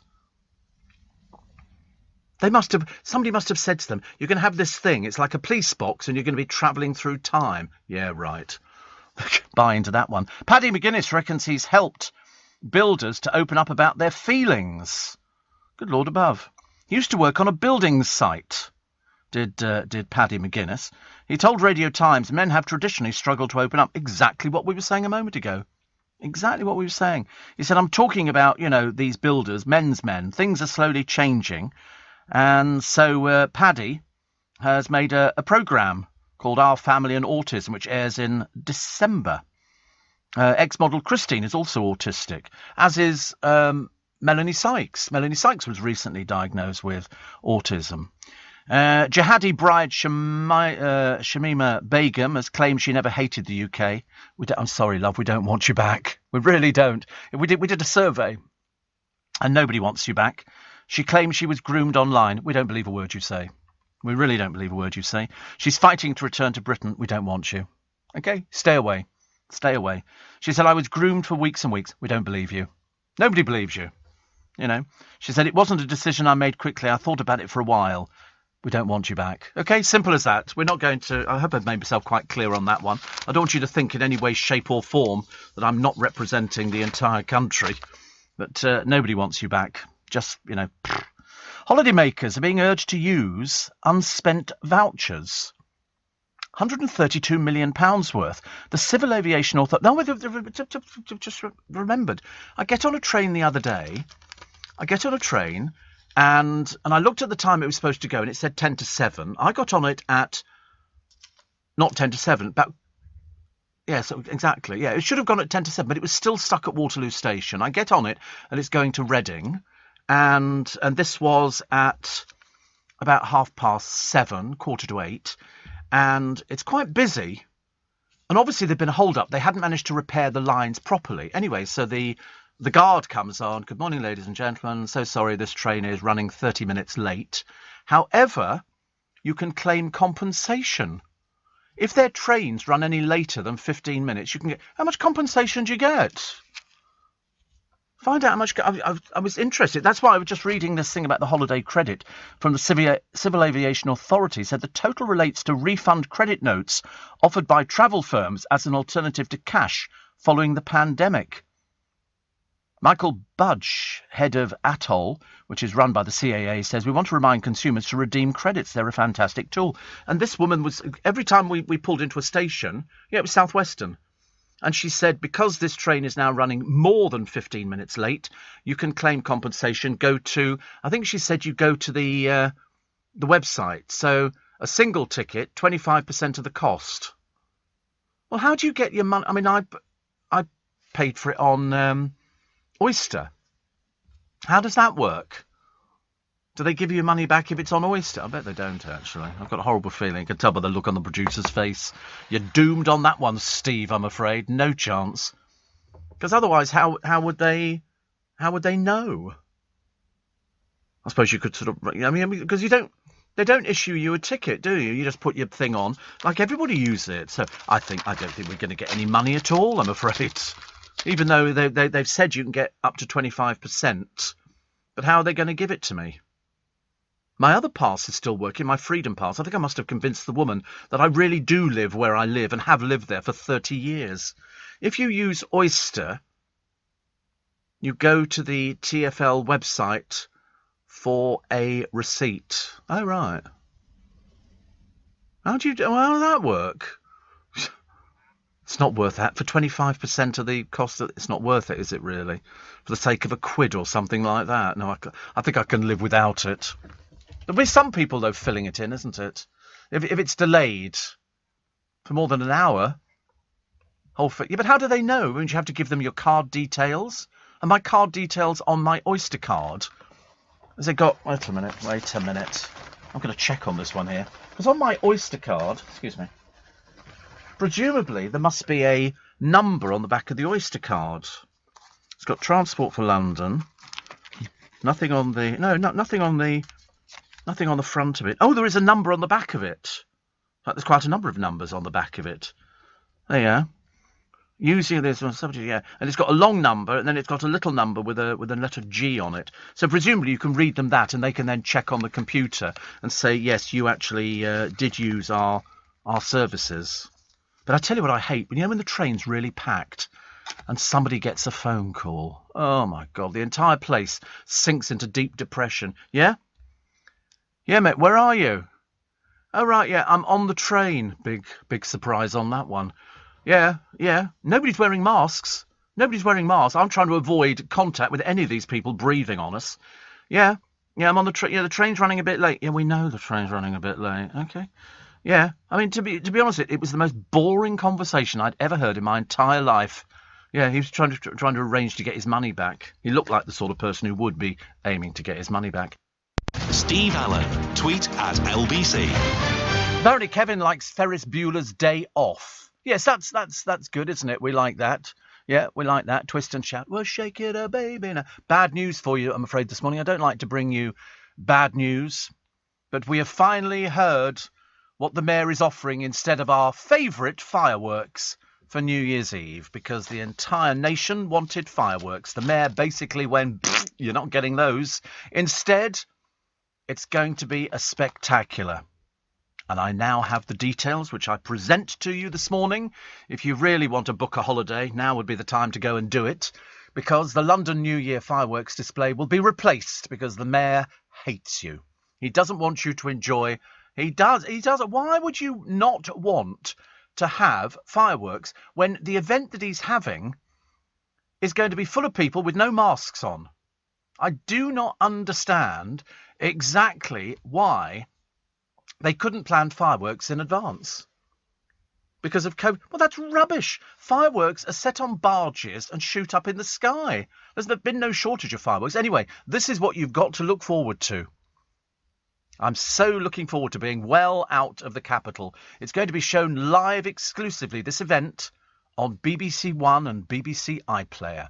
It will celebrate the capital and highlight the defining moments of 2021, one of them being the Mayor cancelling the fireworks. The programme will include, wait for this is apparently supposed to tempt you, a special live choir. Rivetingly boring.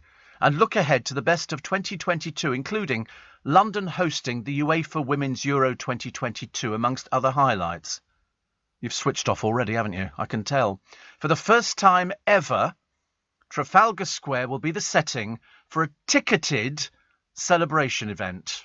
So in other words, not very many of you going, I'm afraid, including live music. Well, we've had that before, dear. Nothing new on that one. Stage performers, as opposed to what? On the ground? Food stalls and a large screen. In fact, we've had that about 500 times. We've all been there every time they have a special event, be it St Patrick's Day or anything else, or celebrate London Theatre. We have live performers, food stalls and a large screen showing the broadcast. It sounds about as dull as it can be. I mean, imagine the women's UEFA thing and everything else. Also, the good news is the capital's bridges, buildings and trees will be illuminated along the South Bank like they are every year. Nothing new on that one. And the city's famous Christmas lights, excuse me, which famous Christmas lights would these be? Ice rinks, the same as last year and the year before and the year before. And the festive markets will also be open. Imagine. Apparently, Mr. Khan says this year, as well as a brand new celebration event, no, it's exactly the same as all the other ones, a live choir. As opposed to what, a dead choir? Or a pre-recording. Perhaps they'll mime to a CD. It will showcase our city on BBC One. Pfft. London is simply magical during these winter months. Well, it'd be even more magical with fireworks, wouldn't it? He said, and after all we've endured as a city, we have every reason to celebrate as we look ahead to the new year. What excitement would you have in the food stalls, dear? The same sausages in a roll, the same curry and rice and stuff. Anything more interesting than that you can find? No. And there'll be a stage with performers on. Whoopee! Can't wait. I'm so glad I'm busy. I think I'll wash next door's cat. It's got to be marginally more exciting than that. And also the trees illuminated, like they are. They're illuminated now. There's nothing new that's coming here. Go over the Thames on Waterloo Bridge. All the trees are illuminated, all along the South Bank, everything. The big wheel is all illuminated. Nothing. He's offering you nothing. Nothing that you've not seen every other year if you're over the age of 5. It's all been there before. Can't we have the fireworks, please? That'd be so much nicer. I mean, why are they flogging you something? And the festive markets will be open. And also, you've got food stalls on Trafalgar Square right now. And little shops and everything else. So all they're going to do is shove a blooming stage up there and shove a screen on it. And you're going to stand there freezing your bits off, watching rubbish like that. Who cares? They've already got the food stalls. They've got them here. We've got them everywhere. And the ice rinks. I'm sorry, you're going to find a new ice rink? Why don't you cover over Trafalgar Square and make it an ice rink? How many tickets have you got, love? How many tickets have you got for that? Because Trafalgar Square ain't that busy. It's not the sort of place where you get thousands of people into. And also, do we have to pay for this? Or is this going to be a freebie? Can you imagine actually getting a ticket? It's subject to licensing application approval. Will be awarded to applicants through a lottery or a ballot system. So in other words, not very many people. In other words, you're really going to annoy quite a lot of people there. What a boring event for New Year's Eve. You might as well stay in and hold a sparkler, ladies and gentlemen, and just wave it around and you'll get far more entertainment out of it. Why they took away the fireworks, I've got no idea. You put them on barges. There's no shortage. We make fireworks in this country, surprisingly. I'm not sure if the mayor is aware of that one. Another retail con, says Josh, carried out by a cycle outlet, is when they start selling a new model bicycle worth £300. They promote it for a day only at 600 and then advertise it. It was 600, now 300. Yeah. Well, yeah, but listen, there's no such thing as a free lunch. I always think that's very disappointing, actually, that there's no such thing as a free lunch. Perhaps I could let off some of my rockets at home and invite thousands of people round there to come and watch my little rocket display. I've got the room to do it. Because there's not going to be enough room in Trafalgar Square. I mean, are they going to make sure people are all wearing masks? No. Of course not. So what's the difference? No difference at all. Steve, talking of vouchers, remember Green Shield stamps? Yep. Actually, they were selling a toasted sandwich maker in a Breville in Costco the other day, 15 quid.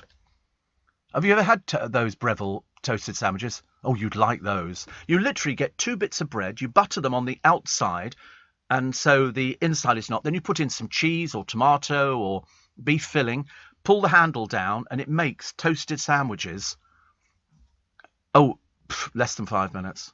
I promise you, you could do a filling with some potatoes, put some herbs and spices in, and things like that. Delicious. And it seals them all the way round and cuts them. Oh, 15 quid, bargain. Steve, Ant and Dec have done the Bush Tucker trials. They did them. No, they haven't. No, they haven't. They've never done anything like that in their life, including the eating challenge. No, they haven't. Don't come up with this rubbish. Start me today with no fireworks and some naff event and ruin my day. They haven't done anything at all. Never done anything. Or if they did, they faked it. Scott says William Hartnell and his granddaughter with him, the teachers followed her back to the TARDIS and ended up in the Stone Age. That was when the Doctor was known as grandfather. I only know because I've just started watching on BritBox. Oh, right. That's right. That's right. It was the teachers, wasn't it, who sort of followed her back there. But he had a junkyard. If only. If only. Have you visited the Beatles Museum and the Albert Dock? Says Stella. No, I haven't actually. What have they got? They got something better? Ray and Sutton says Steve Allen for Mayor of London. He'll bring that feel-good feeling back. I mean, to be honest with you, he's offering us nothing that we don't get every other year. In fact, to be brutally honest with you, all the lights on the embankment are there all year round. They don't just put them up at Christmas. They're there, yes, and on all the bridges. All the bridges are illuminated all year round. So what codswallop is he giving us? Seriously, I mean, I feel we've been cheated. Cheated badly. Because all those lights are up. All right, so you've got the markets on. Every year we have the markets. Every year they have an ice rink at the Natural History Museum. Every year they've got a roundabout. Every year at Somerset House there's an ice rink. Every blooming year. Nothing different there. Nothing different at all. The Beatles story contains recreations of the Casbah Coffee Club and the Abbey Road Studios. It's got George Harrison's first guitar, John Lennon's spectacles. Oh, blimey. It's been visited by loads of people, actually. It was preceded by the Cavern Mecca and Beatles City. So over 100 countries by 2015. So there you go. So the Beatles are at the museum in Liverpool about the Beatles, located in the Royal Albert Dock.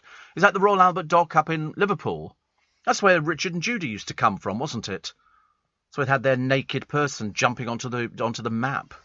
Bet they've got fireworks. I bet everybody else they've got fireworks in Sydney. We know that. They've got fireworks all around the world, except miserable old London. No fireworks for you. Yah boo, yah boo. Steve Allen on LBC. Text 84850. I'm so cross.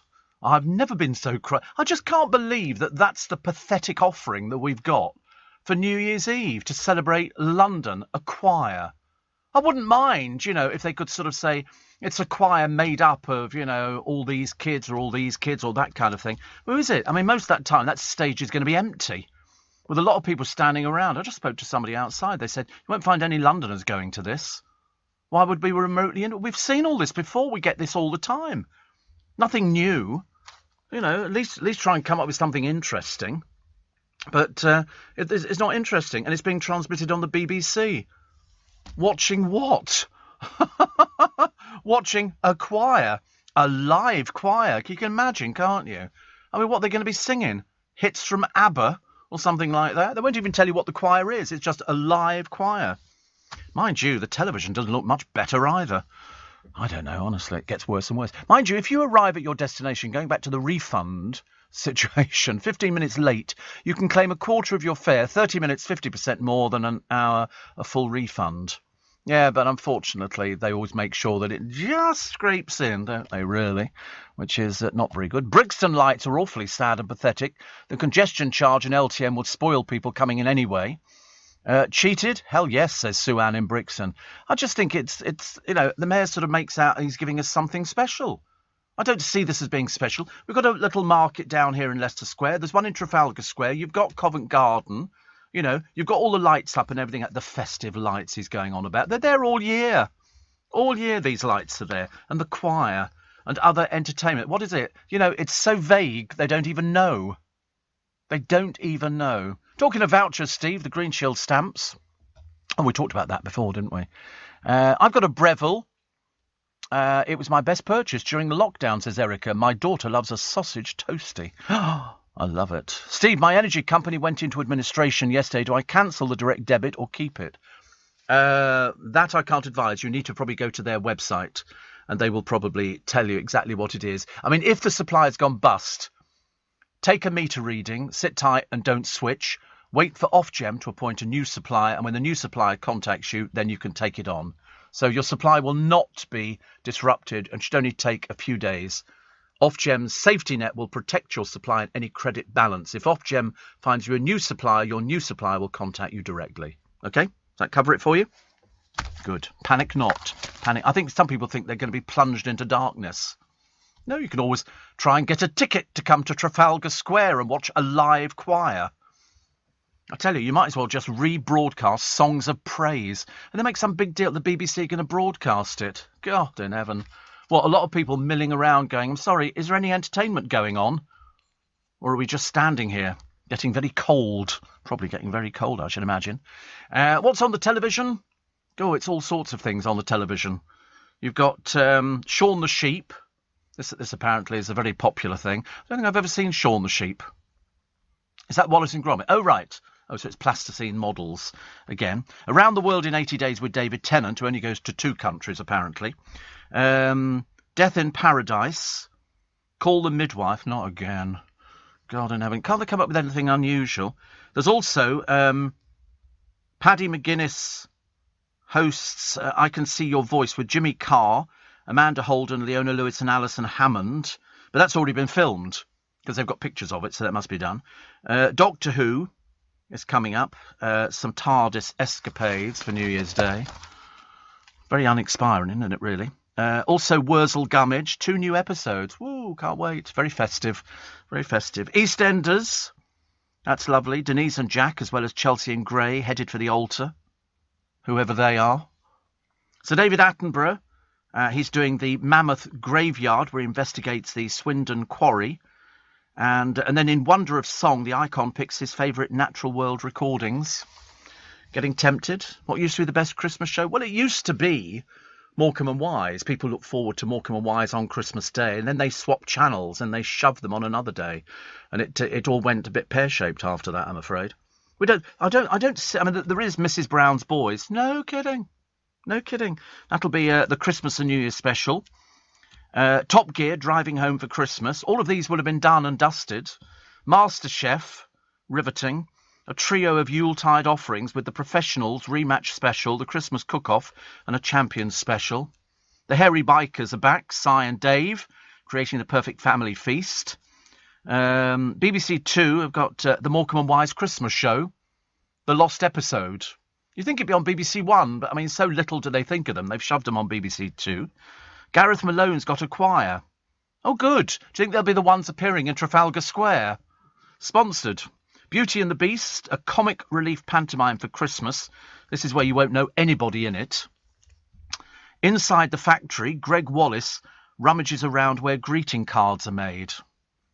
I think I'm really losing the will to live. I don't think I can cope much longer. Mary Berry's Festive Feasts.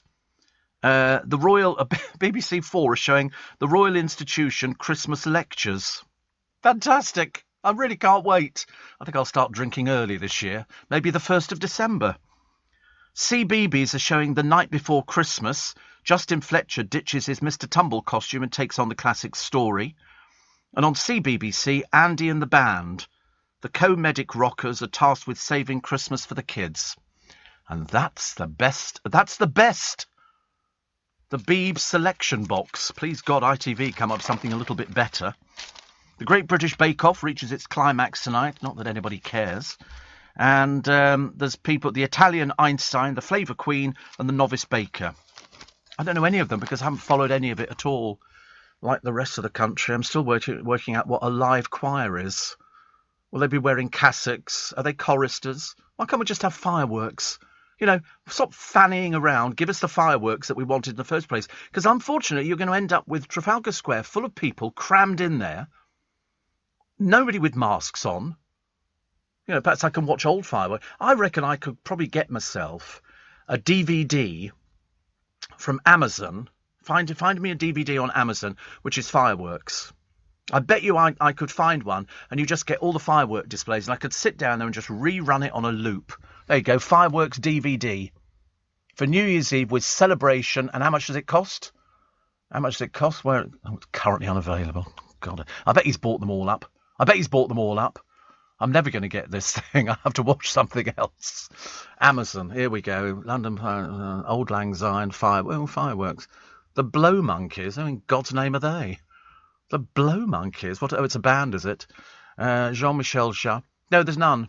You see, now somebody's missed a trick there. Somebody's missed a trick. I'll just have to wait till the 2023 when we can go back again. How much longer is he mayor? How much longer do we have to wait for this before we're allowed to enjoy ourselves? There's just one again recently. Oh, Godfather. Who's voting? Who's voting for this? Who's firework haters? People who don't like fireworks, of which I suppose there might be many. It's all too much, isn't it? It's very small wonder we get very stressed and we drink and eat.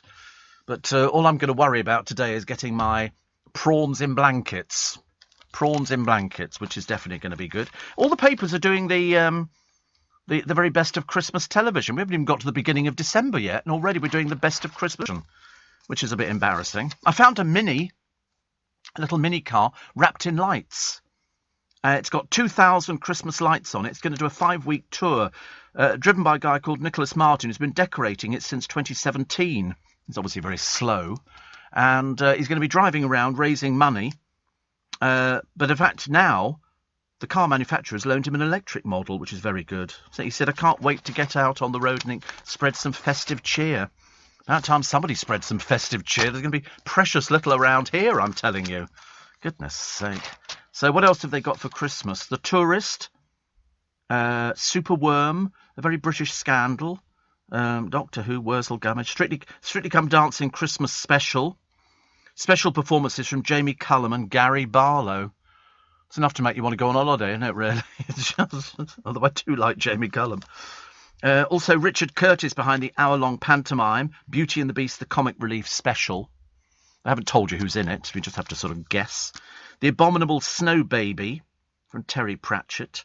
And All-Star Musicals on ITV. Whee!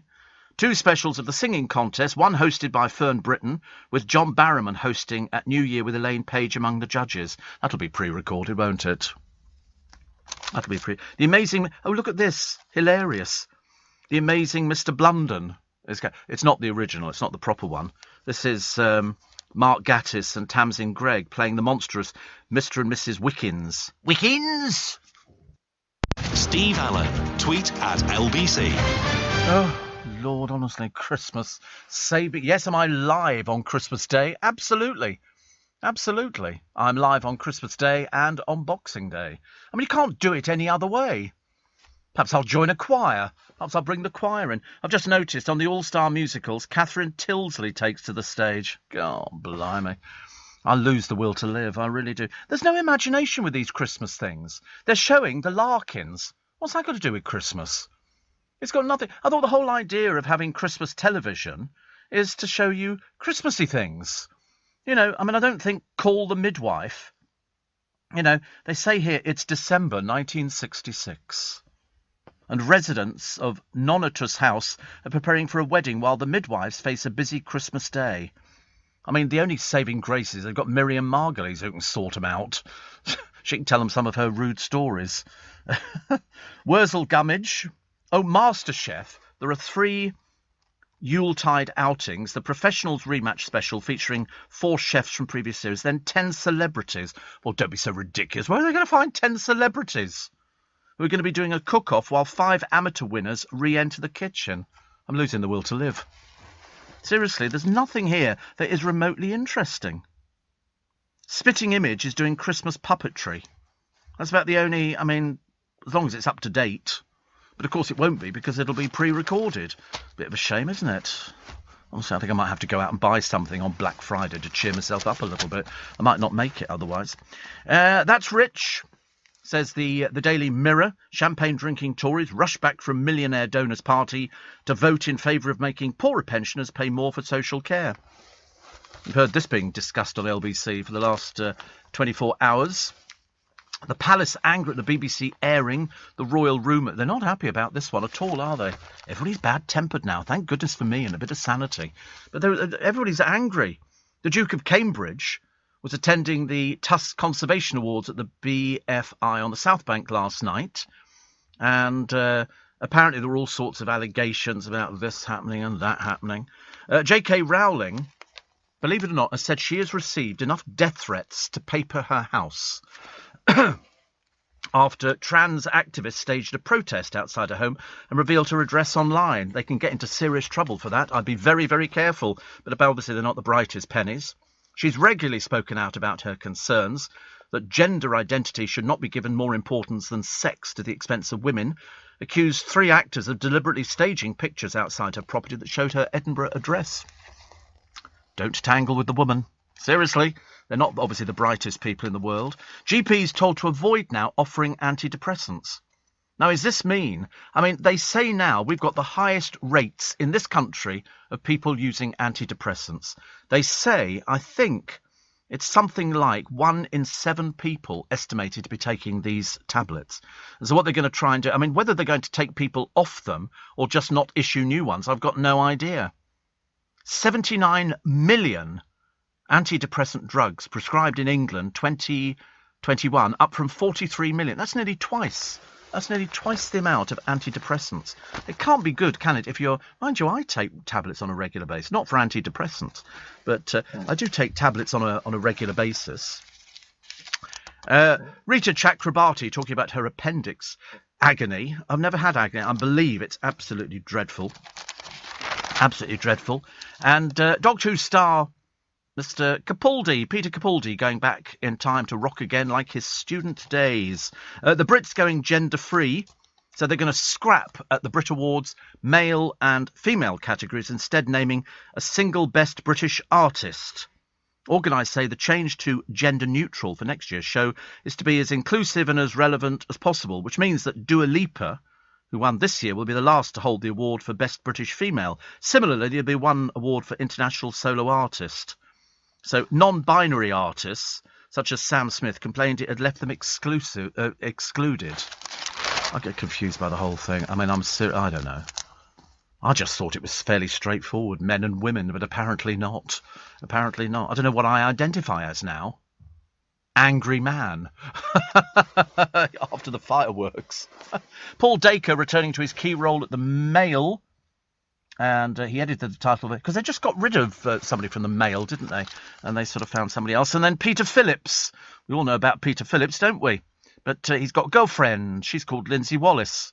Having sort of insisting the pair were just friends, now apparently they've been seen together for the first time in public. Can't believe a word these people say, can you? But and Princess Eugenie's father-in-law died 3 days before her son's christening. It was confirmed last night. The BBC accused of giving credibility to overblown and unfounded claims about the royal family. The trouble is, because the royal family clam up, they don't send it. If they were open, but if ever you say, Buckingham Palace declined to comment, well then, what do you expect? You have to make some statement. Is this true? Is this not true? If it's a lie, then sue. If it's not true. But I mean, you can't keep saying, we did approach Buckingham Palace for comment, and they said they had no comment to make. All the way throughout the Andrew debacle, we've had exactly the same. Buckingham Palace have no comment to make. But they've got to make some comment, otherwise somebody's going to, just put together a television programme. Judy Finnegan, sitting on the sofa, proudly watching Richard Madeley. And it's interesting. They now call their daughter Chloe a TV presenter. This is a bit of a new one for me. I haven't encountered that before. But son Jack, we know very well indeed. And Richard Madeley, and he's going to win. I don't care what the bookies say. I'm not interested. The bookies are out to make money. They don't want to pay out to you, do they? I'm not at liberty to say whether I have put money on Richard Madeley to win, but it certainly wouldn't be on... who were the two they were saying? Danny Miller, the one who keeps throwing up every 5 minutes, and Frankie Bridge. No chance. No. It's going to be somebody like Richard. The public are going to get warmed to him immensely. It's that kind of thing. And Judy, looking very good at the moment, aren't you, Judy? Very good. I think that they're going to back them all the way, and Richard will win. I just don't see Danny Miller. How can you vote for somebody who's being sick every 5 minutes? Mind you, I'd be sick if I was on that programme as well. Oh, dear, honestly. We do our best, don't we? We do trouble. There are hen houses now, posh hen houses. They're a middle-class must-have status symbol. And these are quite nice ones, but they're very expensive. And they're founded by a group of young men who thought that we want... I could get some for the pigeons. Once we've got them in there, lock them in, poor old pigeons. But you can get ruffling farmer's feathers, a chicken in its own omelette high-vis jacket. I know, don't ask. You'll have to find out. It's much easier for you to find out elsewhere. There was a birthday I was going to do earlier on, and I completely forgot about it. It was somebody very important. The House of Gucci, the Lady Gaga showstopper. She got good reviews. House of Gucci didn't get good reviews, which was a bit of a shame, so it only got the 2 stars. And Sue Nichols today celebrates a birthday. Go on, Sue Nichols. Come on. Audrey Roberts. She's 78 today. I don't know. She looks absolutely fantastic. She's married to Mark Eden. Go on, Mark Eden. She's married to in real life, and he was Alan Bradley. He was run over by a tram in Blackpool. Do you remember? He was evil. Oh, he was evil. And also Kirsty Young today. And she's 53. But I believe it's her old man who owns Soho House, I think. And the actress who plays Audrey's daughter, Gail, is 70.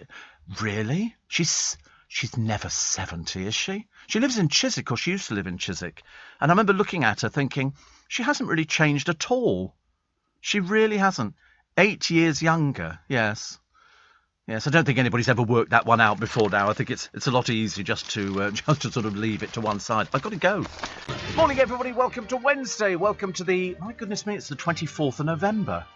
Something's supposed to happen. I don't know what. I suppose because you think 24th of November sounds a bit like December, which means it's Christmas Eve. Whoopee, which is quite nice. Trees up, presents wrapped, and everybody very happy, and it's definitely getting colder. And apparently, according to Darren and a lot of the meteorological people out there, they say you're going to get 80-mile-an-hour blasts. I mean, as far as I'm concerned, that's enough to blow you across the road, isn't it?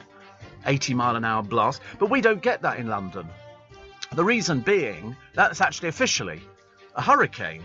But we're not going to get it in London because there's too many buildings, and so it breaks it all down. I was watching one of these grand designs the other day, and I'm fascinated. You look at these houses that people build into the sides of hills and mountains and rocks and everything else, and then you see the finished result, you think, my God, these are beautiful, absolutely beautiful. And how much did it cost them? £600,000, and that's having it built from scratch. It was really good value. You know, when you look in London, you go, oh, what can you get for 600,000 quid? And you get, not a lot, really. 2-bedroom flat round our way, and that's pushing it. And that doesn't include, actually, any parking. Parking's extra. What, a park a car? Don't be so silly. Oh, does it come with a double garage? Double garage? It's ridiculous. I mean, the producer's got, you know, one bed, £500,000, no parking. No parking. You know, and he rents. So, as my parents used to say to me, because my parents helped my brother out with his first mortgage, and they did the same for me as well, because I was renting, and my parents said, listen, there's no there's no point in renting because you're just basically throwing money away. You're never going to, whereas in fact for the same price you could probably get a mortgage. The problem is for lots of people, they don't have the wherewithal to save up for the deposit because you're looking at so much. And also, you know, 1-bedroom flat would be good, studio apartment would be very good. Always start at the lowest level because that's the level that everybody else would have to come in at.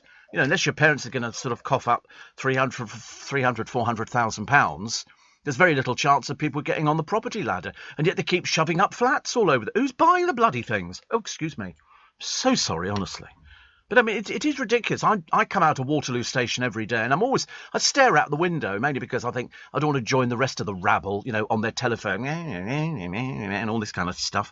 And there's nothing worse. As I told you, there's a bloke who gets on the bus every morning. He's already on it when I get on it, and he's always talking. As opposed to holding it up to his ear and speaking into it, he's holding it in front of it and talking. He's the most boring, grubby-looking man I've ever seen in my entire life.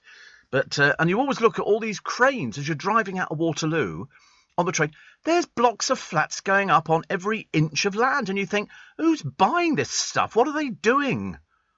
You know, they can't all be on the fiddle, surely, because they always go luxury flats. And you look at them and you go, you've got no garden, you've got no outdoor space, you've got a balcony the size, basically, of a toilet. You know, and they go, oh, and you can get a little tiny table and chairs on it. Nobody sits on there, so what do they put on there?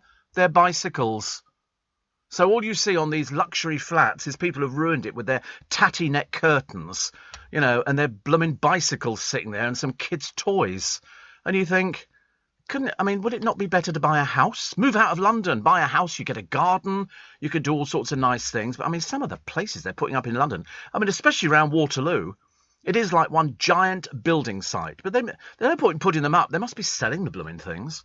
I just think it's so terribly expensive. It can't be that expensive in, you know, Manchester and Scotland and places like that. I mean, Slough, believe it or not, is one of the top 10 property hotspots for first-time buyers. You know why? Cheap. Cheap. Who wants to live in Slough? Nobody wants to live in Slough. The only thing Slough is famous for, because it has been a difficult few months, because remember in July, the council declared themselves bankrupt. The council!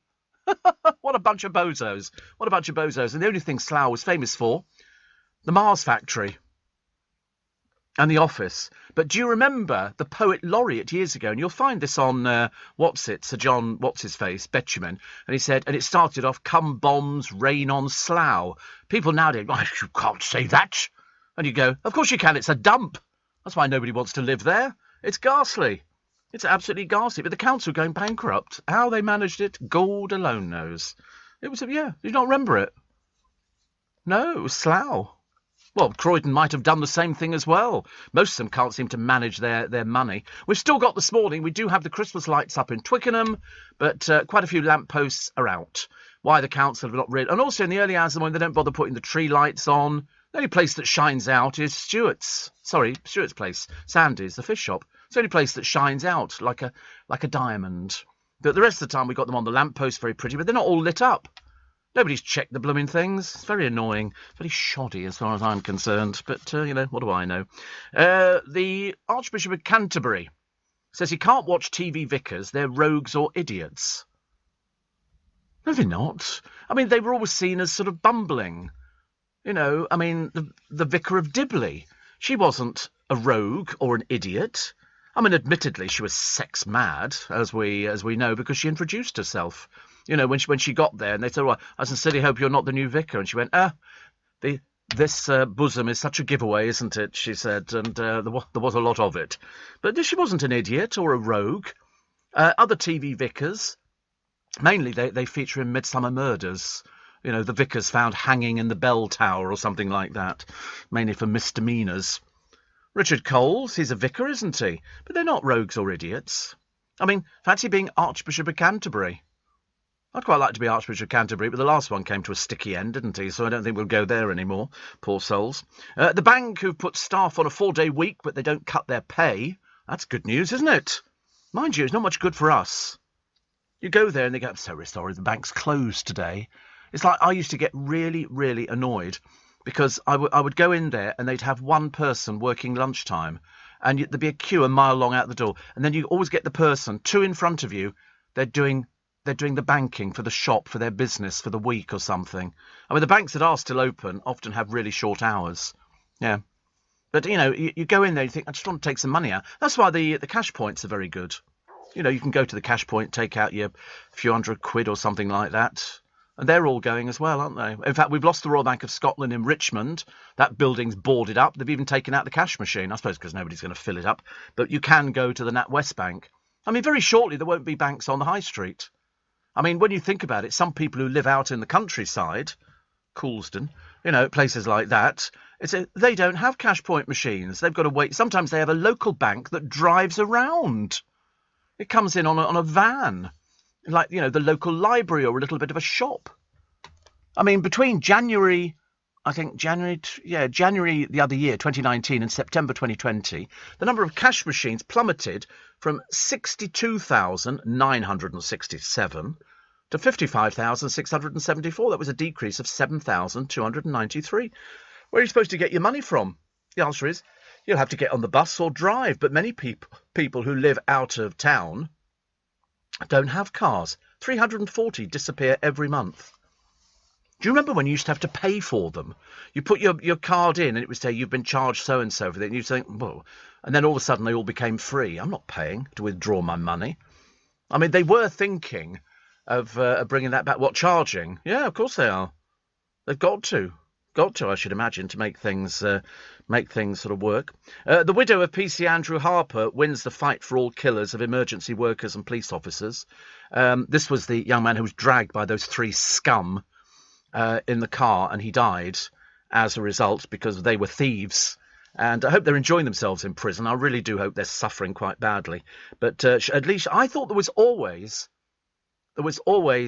a long sentence for killers of police officers or emergency workers or pensioners, and then you think, no, perhaps children, people who murder children, they should suffer as well. But all I want, and I don't ask for a lot in this one, I think it's a good idea that we say life. Let's make sure it means life. You stay there till you die, okay? Why should you come out and come back into the real world, you scum? Why should you ever get back again? Disgusting, absolutely disgusting. So life means life. I'd be so much happier there.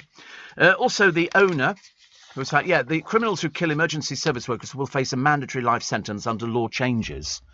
This was all, they were scum. He was only 28 and he was dragged to his death. They claimed they didn't know anything. They smirked when they were in court. They smirked. Really awful. So the government will introduce it as soon as possible. Well, do it.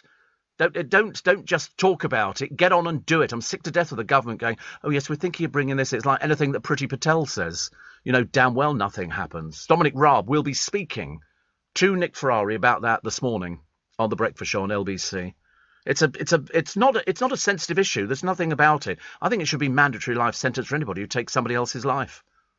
irrespective of whether they're police officers or 999 workers or anything. You know, emergency service workers require extra protection because they're put at risk, and they're hoping this is what Harper's law will provide, and it will soon become a reality. Well, do it! Don't spin us this baloney and this cobblers that you come up with all the time. Get on and do it. You know, and as far as I'm concerned, Henry Long and his two cohorts, Jesse Cole and Albert Bowers, should rot in prison for the rest of their lives. And anybody else who's ever committed those sort of crimes. Dreadful, dreadful, dreadful. Where do you go from something like that? Breathe, back in the room. It is. I mean, I got so excited yesterday, but in all the wrong ways, because of the miserable offering we've got on New Year's Eve as we head from one disastrous year into hopefully something a little bit better. And what's the mayor come up with? A choir. A choir, I ask you. You know, in Trafalgar Square, of which you want me to just turn up? I wouldn't bother anyway. It sounds very dreary. You get it the same for everything. We've had shops around that for ages and ages. In fact, they've got shops in there at the moment doing the Christmassy stuff. So you'll end up with all of that. And they'll be doing food. In other words, the same old garbage we've had year in, year out. But the good news is you've got a choir. And I remember thinking, and that's it, is it? That's in place, by the way, of the fireworks. You can't have fireworks because the mayor says so. You're not going to have any fireworks. And the reason being because of COVID. In other words, all these people are going to get together in one area, like down on the embankment, probably 10 deep or something. So that isn't the same as Trafalgar Square being pushed to the rafters. The official line is that the fireworks need to be planned further in advance. Well, they did it the year before last. Why don't they just use the same plans? They're only put on barges on the Thames and they're set off automatically. What's the complication there? Oh, you can't do that. We don't, you know, because it's COVID. Yes, I understand. Northern. The mayor's changed. But it's just, you know, a choir. Oh, big deal. I mean, put it this way, West End cares. You get all the West End shows going up there. You don't even get the luxury of that. Don't even get the luxury of that. Instead, you get a choir. We don't know what choir it is, how old, how many, what rubbish they're going to be singing. We've got no idea at all, but that's in place of fireworks. Yeah. Stick it. This is LBC. With UK Export Finance, I'm fulfilling more export orders from around the world with working capital support. Export insurance means I'll get paid when exporting to challenging markets. At UK Export Finance, we believe no viable UK export should fail for lack of finance or insurance. Between 2022 and 2023, we provided £6.5 billion of government-backed trade finance to support UK exports. Learn how we could help you win export contracts, fulfill orders, and get paid. Search UK Export Finance today. Leading Britain's conversation. LBC with Steve Allen. Morning, Steve. I have friends who live in Slough, says Lee. And they call it North Windsor, as both towns have the same postcode. Oh, it definitely ain't North Windsor, that's a fact. Actually, to be honest, I'm not really sure where North Windsor is. But it's nice to have your company. This is Steve Allen's Early Breakfast. Everything you've heard about the programme is true. We are here Monday to Friday, 4 till 7. No charge for it whatsoever. You don't have to pay. You don't have to sort of put your card in a slot on the radio and pay for this pleasure. It's just there. It's nice. Naughty Boy wants out. He's only been in 3 days, and I'm a Celebrity, get me out of here. He's obviously missing the food, I should imagine, because you know what they do? They don't give them the proper amounts of food. And if you don't get it, they have rows, and you'll remember Anthony Worrell Thompson some years ago sat in front of the cameras, surrounded by them, and they went, give us some food, and give us it now, or we're walking. Because, you know, you cannot mess around with sort of people. I mean, there isn't any danger. I mean, they really don't get much food, but then they have to. You remember David Guest? Yes, yeah. Well, I mean, to be honest with you, it's quite a good weight loss programme because you're getting a bit of exercise, if you call lying on your back having creepy crawlies crawling all over you and up your orifices, you know, as a thing. I think they should give them proper tests. As I said, like, you know, get a ball in a bucket or something, or, you know, knock a coconut off, or, you know, as opposed to, what's the point of eating bull's bottoms? You know, I say to Ant and Dec, you do it. They won't, of course. They won't, because they'll be throwing up the same as everybody else does. That's why probably Naughty Boy wants out. He doesn't like the people in there. I mean, I shouldn't imagine they've even thought about him. Perhaps he's sort of used to getting the attention. I don't know. I don't know enough about him. All I know is Louise Minchin listens to his music. Yeah, right. Father Ted was a part-time villain, whilst Ardal O'Hanlon was a full-time idiot, says Dean. It's an outrageous thing to say about them. I thought they were great. I loved Craggy Island. I just thought... I can't remember who was the one who sat in the chair all the time? Was that Father Jack? He was very funny. And I interviewed, before I'd even seen the programme, the one who comes in, you will, you'll have a cup of tea. Mrs. Doyle, so hilarious. And I've watched them, and then Watson died, didn't he? Father Ted died, at an early age, very early age. I've interviewed Ardal O'Hanlon on a few occasions. I think he's great. He's got one of those baby faces. So, Father Ted, was he really a part-time villain? It was comedy, wasn't it? But I thought it was great. Deborah says foreign investors are buying up all of the new build flats in London. Oh, yes, I knew that London belonged to the Japanese, the Russians, and loads of other people. Dermot Morgan died. 45. Very young. Very, very young. In 98, I know, it was a long time ago, but you can still get the box set. Dr. Davey says, Steve, the property prices in Edinburgh are on a par with London. One-bedroom studio apartments go for offers over 250,000. I feel sorry for those trying to get on the property ladder. I know.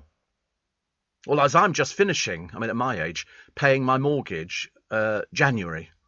That's my last mortgage payment. Yes, mortgage-free. Whoopee! I don't know why I get... To be honest with you, I didn't even know about it. It's only because they wrote to me going, your mortgage finishes on so-and-so, so-and-so, and you go, oh, lovely. I didn't really get excited. Yes, I can go and buy a castle.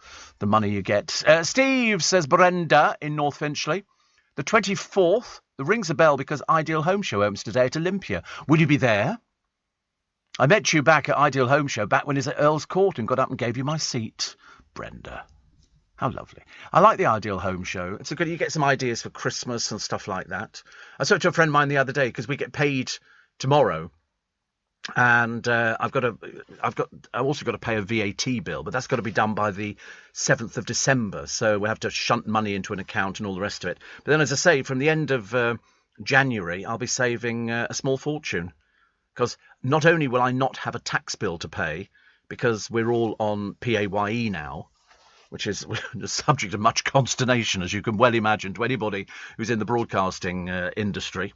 And so because we work a year behind, I had a tax bill in July, and I've got one at the end of January, and then it finishes. But I've been a good boy. I've saved up the money. It's in the accounts all ready to pay off. So I'm very good about that. So Brenda, I hope you have a nice time at Olympia. I hope you do. I would love to do it, but I've got other bits and pieces to do. Steve, I forgot to ask you how the wonderful Cliff Richard was at the Albert Hall. I know you said you were going to him. I have no doubt it was a wonderful evening. Well, Cliff is absolutely perfect. Absolutely perfect. At the age of over 80. Even I can't believe it. He's fantastic. When they called him for ages and ages the Peter Pan of pop, his calendar... He likes doing a little bit of new music every now and then, but he sounds exactly the same. When you hear him on stage, he gets out there and he appears to, because he's fit. He plays tennis and that makes him fit. And I remember the first time I went to see him, and I remember thinking, because I've got all the films, I've got all the music, I've got everything actually, and he's such a nice guy. He really is. He's such a nice guy. And he's got a new calendar out. I think he's not going to take his shirt off in future. I don't know why. Yes, it was only a few years ago when he was taking his calendar sells phenomenally well. Phenomenally well. You know why? Because the Cliff fans, and any of them will tell you this. I remember waiting outside the Royal Albert Hall, and some of the fans were sort of there going, have you got any tickets spare, have you? And no, sadly not. They thought it was a ticket tout, obviously. And... we had a box, courtesy of Cliff, which was very nice. Thank you very much indeed. But they know the shows. They know that there will be a moment in the show where he'll invite the fans to come forward, and they can't get out their seats quick enough to go to the front of the stage. It's bordering on hero worship. It really is, because if you look back at the films that he made, and they were what I call wholesome films. From Summer Holiday, which is one everybody talks about, to The Brumburger. Which, they were just They were just great. I always felt sorry. The film with the Brumberger in, I can't remember what it was called now. Was it Take Me High? And he lived on a barge, and he was very flash and all the rest of it. And he opened up a hamburger place. And the girl in it is Dilys Watling, I think. And she was beautiful, and she died. She died very young, Dilys Watling. And I remember watching. She was fab. Deborah Watling. She was so beautiful. And I remember sort of watching it, and then occasionally, if I'm watching something, I go to Google and I type in and see, where they are now and what they're doing and stuff like that. And she died in 2017. She was 69, but she was great in that Take Me High. Lung cancer she had, but they worked so well together, and they were just bloody brilliant films.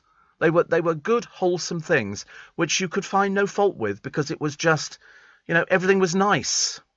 Everything was nice. Everything was good. Everything was fun. You could say things without people going all to, you can't say that. I don't know why they become Northern. I've got this thing about Northern. I don't know why. Because I was talking to Dominic, our sort of newsreader occasionally, Dominic, and because he's Northern. Well, it's either that or he's putting on The Voice. I can't quite work out what it is. But today I had to reprimand him again. I have to reprimand him on a daily basis. One of these, I don't know why it was, but I was just about to come in and I noticed his zip was down. And I had to say to him, pull your zip up, honestly. Very shoddy, very shoddy. Apparently the Brits are eating pies to help them cope with the winter chill. Marks and Spencers do little tiny ones, but they also do mini chicken Kiev Fray Bentos. Fray Bentos in the tin. You haven't had one of those. Tell me you've not had one of those. This is the producer who's he's on a diet at the moment. He's doing a lot of walking, which is very good. But he did admit to having the McDonald's chicken burger. They've not been around for 10 years, have they really? Yeah. Chicken. Oh, right. I tend to forget he knows all the menus of all the fast food places. I taught him well. He knows the Deliveroo number. It's on speed dial. He just goes, get it for me and get it now. I love it. Steve, you always cheer me up first thing in the morning. Soon put a stop to that, Mark. He says, spot on with your description of the luxury flats. It's also my birthday today. Well, we don't know how old you are, Mark. We just know you're in the West Midlands, in a place called Wednesbury. Oh, tell me there's not a place called Wednesbury. Wednesbury, is that the best place? No, there is I don't know, actually. Wednesbury, spelled Wednesbury. Perhaps he's writing this because it's Wednesday. I don't know. Perhaps he's just misspelt or something like that. We like to be here to give you a little bit of a smile first thing in the morning, because it's such a miserable bloody world at the moment, isn't it? What with the weather and the cold and people who've lost their jobs and stuff like that, and people. My brother phoned me yesterday. He wants to take me and his wife, so that's good news. It's still on. And we're going out for lunch in a garden centre down near where he lives, because they've got some very big garden centres, and I like going around at Christmas time just to pick up candles and things like that. It's just a bit festive, and also it's going to be ideal because A, it's on a Tuesday, B, we get paid tomorrow. Why do garden centres go so big on Christmas? Well, because that's where people go to get their decorations. Where else would you go? Where else would you? I mean, people go to John Lewis, and that's about it. I mean, garden centres are the only place I can think of where they've got all the different themes: silver, gold, red, green, red, gold, and all the trees are out there. I saw a huge lorry the other day. I was going into to go and get a pair of gloves, which I did buy, actually. I bought a pair of Barber gloves. And, they couldn't even be bothered to stick a label on it saying these are Barber gloves, and they've just cost Steve Allen £21.95. I thought they'd have something on there, but I shall tell people all about them. These are my Barber gloves. That's what I shall tell people. I'm not proud. I did want to buy a pair of gloves. They're lamb's wool, as I say. The lambs going round at the moment going, bloody freezing. Poor things. Gina Lollobrigida, the Hollywood legend, has hired a lawyer to fight a stunt for her fortune. She's 94, and he's got control of her money, and she wants control of her own money. It's a bit like the Britney Spears story all over again. The manuscript by Einstein on the theory of relativity has just sold for $10 million. I never believed a word of what he said. I just thought he was an attention seeker. If he'd been around now, he'd have been appearing on, all the quiz shows and everything else. E equals MC squared, doesn't it? Yes. Have you ever seen them doing that? They do that on The Big Bang Theory. They write down E's, sort of, and you think to yourself, who wants to talk to people like you? Mad as broomsticks, I'm afraid. Steve, I get the feeling that Anton Decker getting up your nose, says Catherine. No, not in the slightest. No, nothing bothers me. I mean, it's all some. I mean, to be honest with you, though, as far as I'm concerned, if you're doing a programme where you're making people eat bulls' testicles and penises and all the rest of it, I think that you should show willing and have a go yourselves. You know? Tony says, move to Hartlepool. You are having a joke, aren't you? Hartlepool. That's like sort of, you go to Coventry. Go on, you go to Coventry. Go to Hartlepool, 3-bedroom house, 80 grand. 80 grand. Crikey. Oh, God, you can go to Liverpool. You could buy a whole road a short while ago for £1. £1. There was a whole road in Liverpool, very cheap. Admittedly, all the houses were derelict. You'd have to do them all up again. But yeah. Liverpool's cheap. Nobody wants to live there. You only go to Liverpool to visit your hubcaps. There's no other point of going there. Hubcaps? Who has hubcaps nowadays? Nobody. Steve, we became mortgage-free 2 years ago, and it was a fantastic feeling when that last payment was made. Mind you, the council tax payments was more than our mortgage payment, as we were in bad F, says Sarah. Oh, God, honestly. I don't know. Never mind. Oh, still to come, the story of the giant St. Bernard dog found on the roof of a house. They can't work out how it got up there in the first place. Hopefully we'll have the answer for you. This is LBC. With UK Export Finance, I'm fulfilling more export orders from around the world with working capital support. Export insurance means I'll get paid when exporting to challenging markets. At UK Export Finance, we believe no viable UK export should fail for lack of finance or insurance. Between 2022 and 2023, we provided £6.5 billion of government-backed trade finance to support UK exports. Learn how we could help you win export contracts, fulfil orders, and get paid. Search UK Export Finance today. Steve Allen. Tweet at LBC. Oh, dear, honestly. Happy holidays. Christmas time just around the corner, which is very nice indeed. So he's 43, is Mark, from Wednesbury. It's a town next to West Bromwich, just north of Birmingham and south of Wolverhampton. Claim to fame of Wednesbury is that it's got an IKEA. Wow. Oh, it's called Wednesbury. Is it? Oh, right. Well, it says Wednesbury. You do say Wednesday, don't you? Do you remember years ago there was a programme on the television? I only tell you this now. There was, do you remember Susan Tully? Susan Tully was in Michelle from EastEnders, and then she went on to be a producer. And I worked with her in Battersea Park. We were doing a charity thing, and it was for cancer. And so we're sort of standing backstage, and she lights a cigarette up, and I go, it's for cancer. So she had to quickly put it out again. But when she was little, she appeared on a programme, I think it was called Top Banana, on the television. And these kids all sit there and they were talking about different effects. And it was the British Grand Prix that weekend. And her line was, oh, it's the British Grand Prix this weekend. And then they would look at the cars. And so she sits there. She's about 9. And she goes, the British Grand Prix is coming up. And that's and somebody went, Grand Prix. She said, but it says Grand Prix. Just exactly the same for, what they call it, Wednesbury. It sounds like a place out of Midsummer Murders, doesn't it? The vicar's just been killed. And, Henry says, oops, age half a pack of Turkish Delight that was left on my desk. Don't eat it, Henry. It's a trap, okay? Don't eat the... Corey had one. Did he? Was it still there? Is it all gone now? I do like Turkish Delight, actually, but it is just all sugar, isn't it? But they do. It's very popular in Turkey, and they have a place down at Waterloo Station, and they sell nuts. You can buy all different sorts of nuts and everything else, and they've got all the different Turkish Delights. But I saw those ones. I've got another box with me this morning of different Turkey. I think these are all rose flavoured Turkish Delight, which are very nice indeed. And then I bought the rose and violet creams from Charbonnet and Walker, which are particularly delicious because they're, listen, Her Majesty the Queen likes them. As far as I'm concerned, if it's good enough for Her Madge, it's good enough for me. So I bought those the other day. And what else did I get today? Oh, I bought those little, what do they call them? Little donuts, all filled with different creams. Not for you. Not for you. Not for me either, actually. And also I've got some, what was that? What do they call them? Florentines. But they obviously make it in a big bat, and this is Christmas mince pie flavour Florentines. Again, not for me. Not for me. Yeah, you can come in and have a look at them, but you're not having them. Travellers with an army of dogs have set up, surprisingly, an illegal camp on a housing estate. They've just driven their wagons onto this housing estate. One mum said residents were frightened to leave their homes, which cost up to £700,000, which seems like a lot of money. This is in Colchester. Didn't know they had houses that cost £700,000 in Colchester.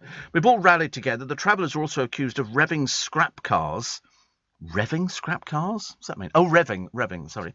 And dumping a mound of rubbish. Colchester Council said they were aware of an unauthorised campsite, but they're called travellers because they keep travelling.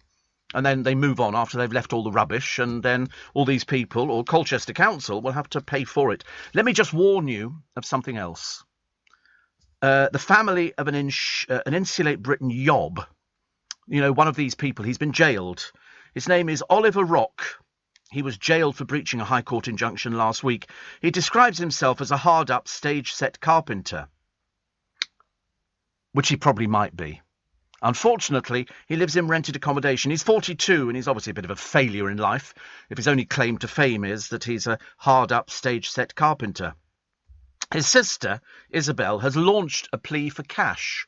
They've set up one of these crowdfunding things to pay his rent while he's in jail. Even though his family is worth millions, my advice would be, don't bother. His rich daddy is not paying. He says, I've got 5 other children to support. He's meant to be an independent person. He is 41 after all, which is quite right. They had a company called Rock's Drinks. Well, I suggest you have your place taken away from you, mate. Why should anybody pay for you? Why should anybody pay for you? Mr. Rock, who comes from Twyford, said, I feel terrified. I feel like crying. Well, cry then, dear. Shouldn't have broken an injunction, could you? You breached a High Court injunction, you go to prison. And if nobody pays your rent, which, to be honest with you, I don't think anybody should pay your rent at all. I wouldn't. Help you out, and your family are millionaires. Pfft. Must think we're stupid or something. It really is very annoying. Graham in Ealing says, a little bit disappointed with the Greggs pigs under blankets. The sausage was a bit bland. Actually, I like Greggs sausages. They're little ones that go in the blanket. But I tell you, yesterday, they let themselves down very badly in Richmond. Very, very badly. I go there. In fact, 2 things went wrong. 2 things went wrong. I came out of the station and I thought, I just fancy a bacon and sausage bap. Well, they can't cook bacon in Greggs for love nor money. They have it on a timer and it just burns to pieces. So you could basically hammer nails in with it. I mean, they really are that dumb in there. So, and I should have taken a photo and showed you because you wouldn't have believed how awful the bacon was. It's supposed to be soft. It's supposed to be soft. It was like on the Come Dine With Me, 4 in a bed. They had some man who ran a pub. He thought he was the bee's knees. It's where people go round to their bed and breakfast places. And on one of them, he said, I don't like smoked bacon. So they said to the bloke who's in the kitchen cooking it, they said, he doesn't like smoked bacon. And he said, well, it's not smoked bacon. He said, why does he think it's smoked bacon?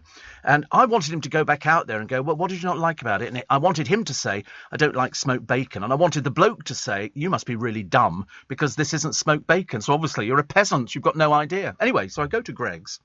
And what I normally do is I go to Greggs and I stand in the line. Unfortunately, you get a lot of post people who go in there, posted, no masks on, no nothing at all. And they come, there's one. They've all got shorts on. Everyone's got shorts on. I felt like rolling up my trouser legs, but I didn't. And they're all ordering bits and bits. There's one woman serving, having to do the coffees and everything else. The other woman is filling up the oven with baguettes and all the rest of it, as opposed to coming out there and reducing the queue of people who went outside the door. I mean, so rude. So rude. It was unbelievable. I was waiting for somebody to say, is there anybody else who can serve? They've got 3 positions in there. One woman was having to do the whole lot. But as I say, the bacon was absolute garbage. It really was. It was just dreadful. Anyway, so I come out. It was rock hard. Obviously old bacon from the day before because I kind of cooked it that morning. It was just all burnt and horrible. Charred. You could break fillings. So I come out and I turn left to go to the bus stop. I get just to the bus stop and I look up. Bus stop out of commission. Out of commission. So I had to turn all the way round again can imagine how cross I was, having had a very stressful day yesterday, and walk all the way back to the station and then wait for a bus, which was okay, because by that time all the workers had gone, and there appeared to be no school children around, so I'm assuming the school little kiddywinks must be on holiday or something, because they weren't packing on the buses and taking up all the seats. Really.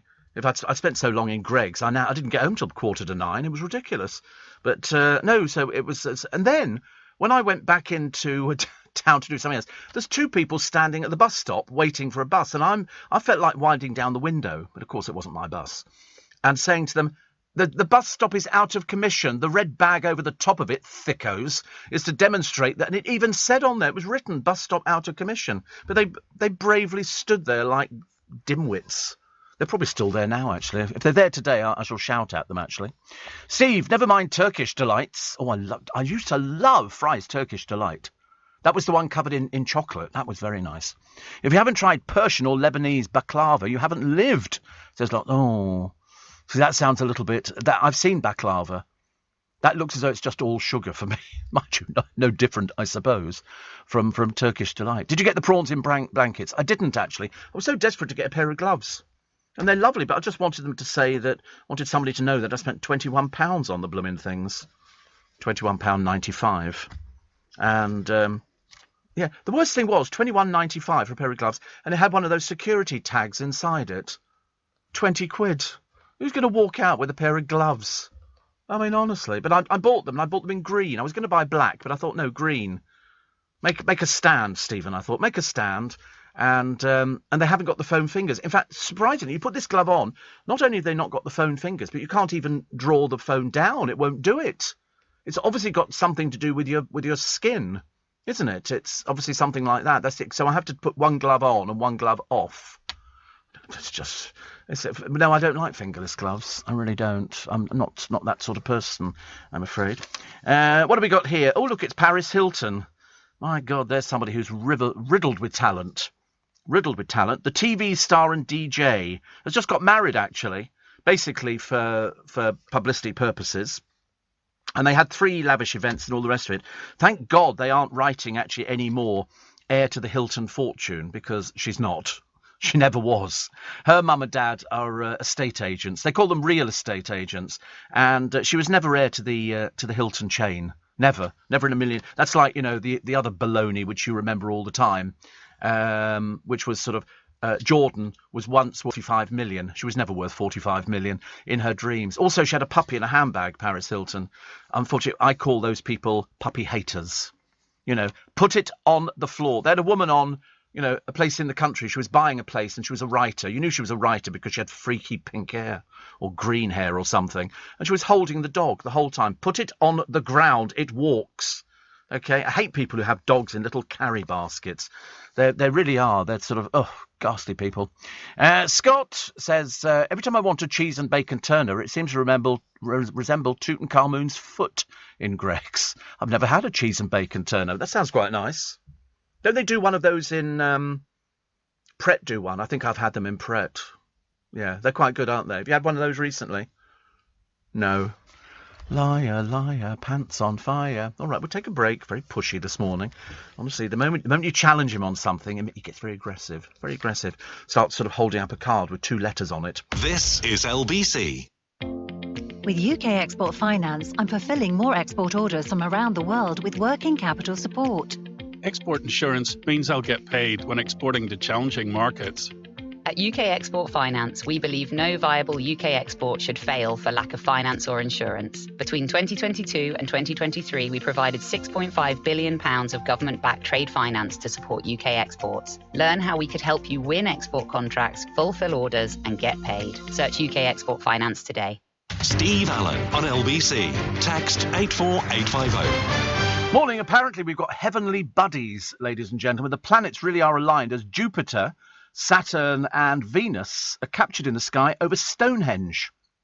They made a rare astronomical spectacle as the sun set.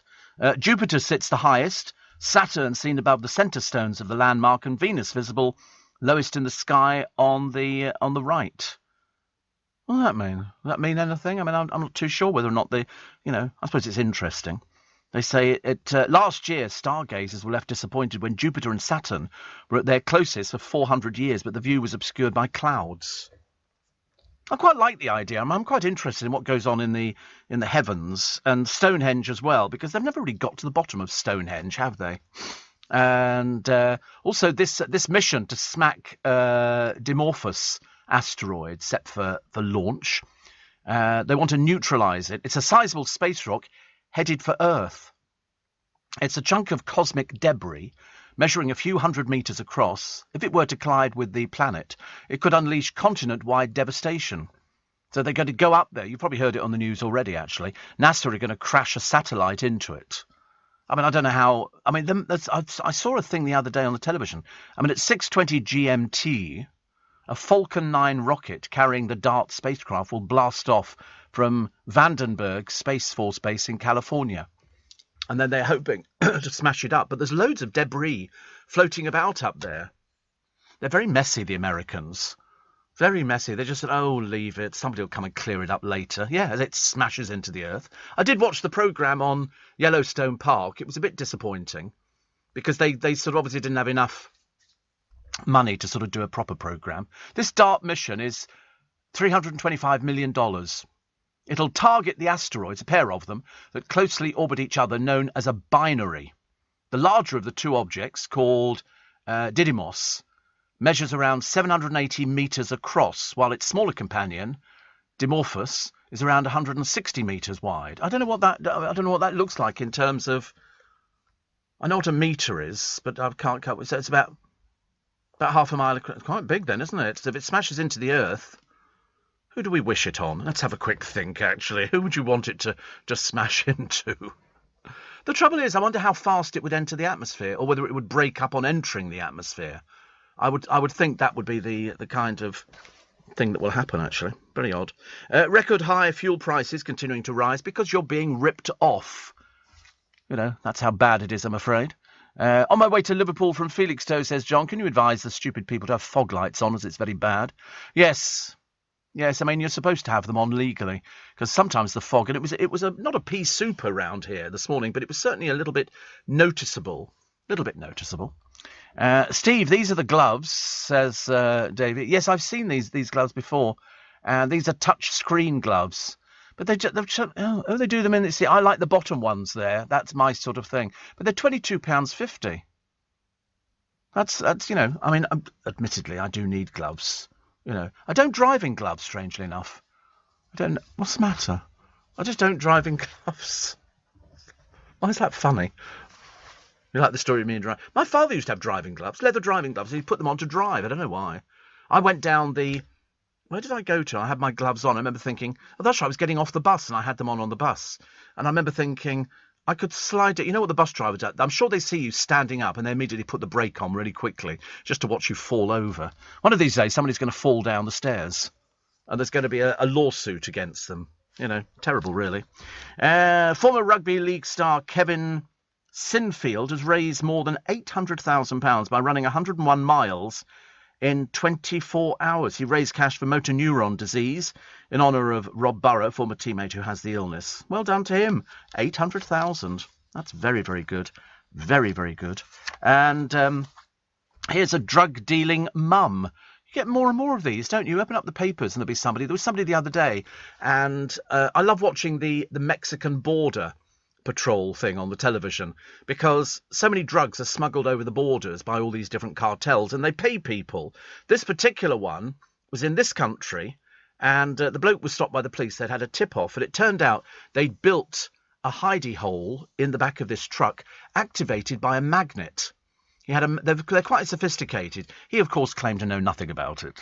Nothing about it at all. Oh, I can't believe it. There's cocaine in there. Yes, there surprisingly is, mate. Your van, your magnet. This one, though, is a drug-dealing mum facing jail for cruelty to a pet monkey. Found cowering in her toilet. Yes, it was a marmoset. Vicky Holland kept it. The animal was terrified as a result of her aggression and abuse while it was within a toilet bowl. Mum of 4. They're always the stupid ones, aren't they? This one here. Found guilty, but they say jail is an option. They pleaded guilty to possessing with intent to supply £1,600 worth of cocaine found hidden inside Kinder eggs. She comes from Cwmbran. It's the only word I can pronounce in Welsh. It's the only place. Cwmbran. No, it's quite right, actually. She was jailed for 30 months, and the other one got a suspended 20-month term. I mean, are people really dumb? They must be really dumb. I'm going to deal in drugs. Why? Because I want the money. OK. It was like, remember when I told you the story the other day, the fascinating story that had an end result of the bloke who pretended he'd won the lottery, that well-known crook who got sent to prison for 3 years, and now apparently he's living in Vietnam, living with somebody who's rich. Well, so he says, but you can't believe a word he says. Can't believe a word he says at all. And obviously dumped the wife. He was another weirdo. Dear me. Did you ever watch Ice Road Truckers? I did. But it was the same thing every week. They drove their trucks on ice. And they had to cross frozen lakes and things like that. And then sometimes the lorry fell in, and that was the only decent bit. Who wants to see them get to the other side? I mean, it was on, I think it was on Dave or something like that. They do all sorts of things. At the moment, I'm getting quite into the people who go out there into the bush, or as they call it, the bush, in Australia, and they start mining for jade or for gold or something like that. Jade. Yeah.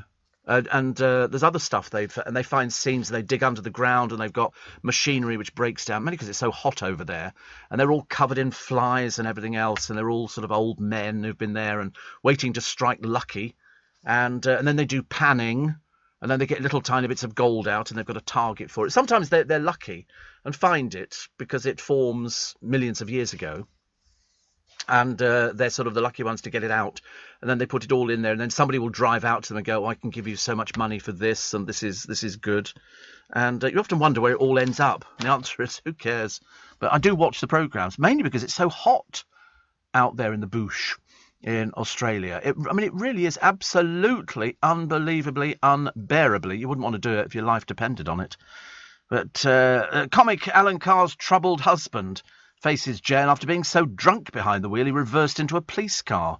I love the way faces jail, isn't it? I mean, what do you have to do on the drink drive thing? I'm not too sure, actually. Anyway, Paul Drayton crashed his Mitsubishi at 3 p.m. after being stopped for swerving from one side of the road to the other. A breath test gave a reading of, well, the legal limit is 35. He blew 153. That's called quite a lot. Quite a lot.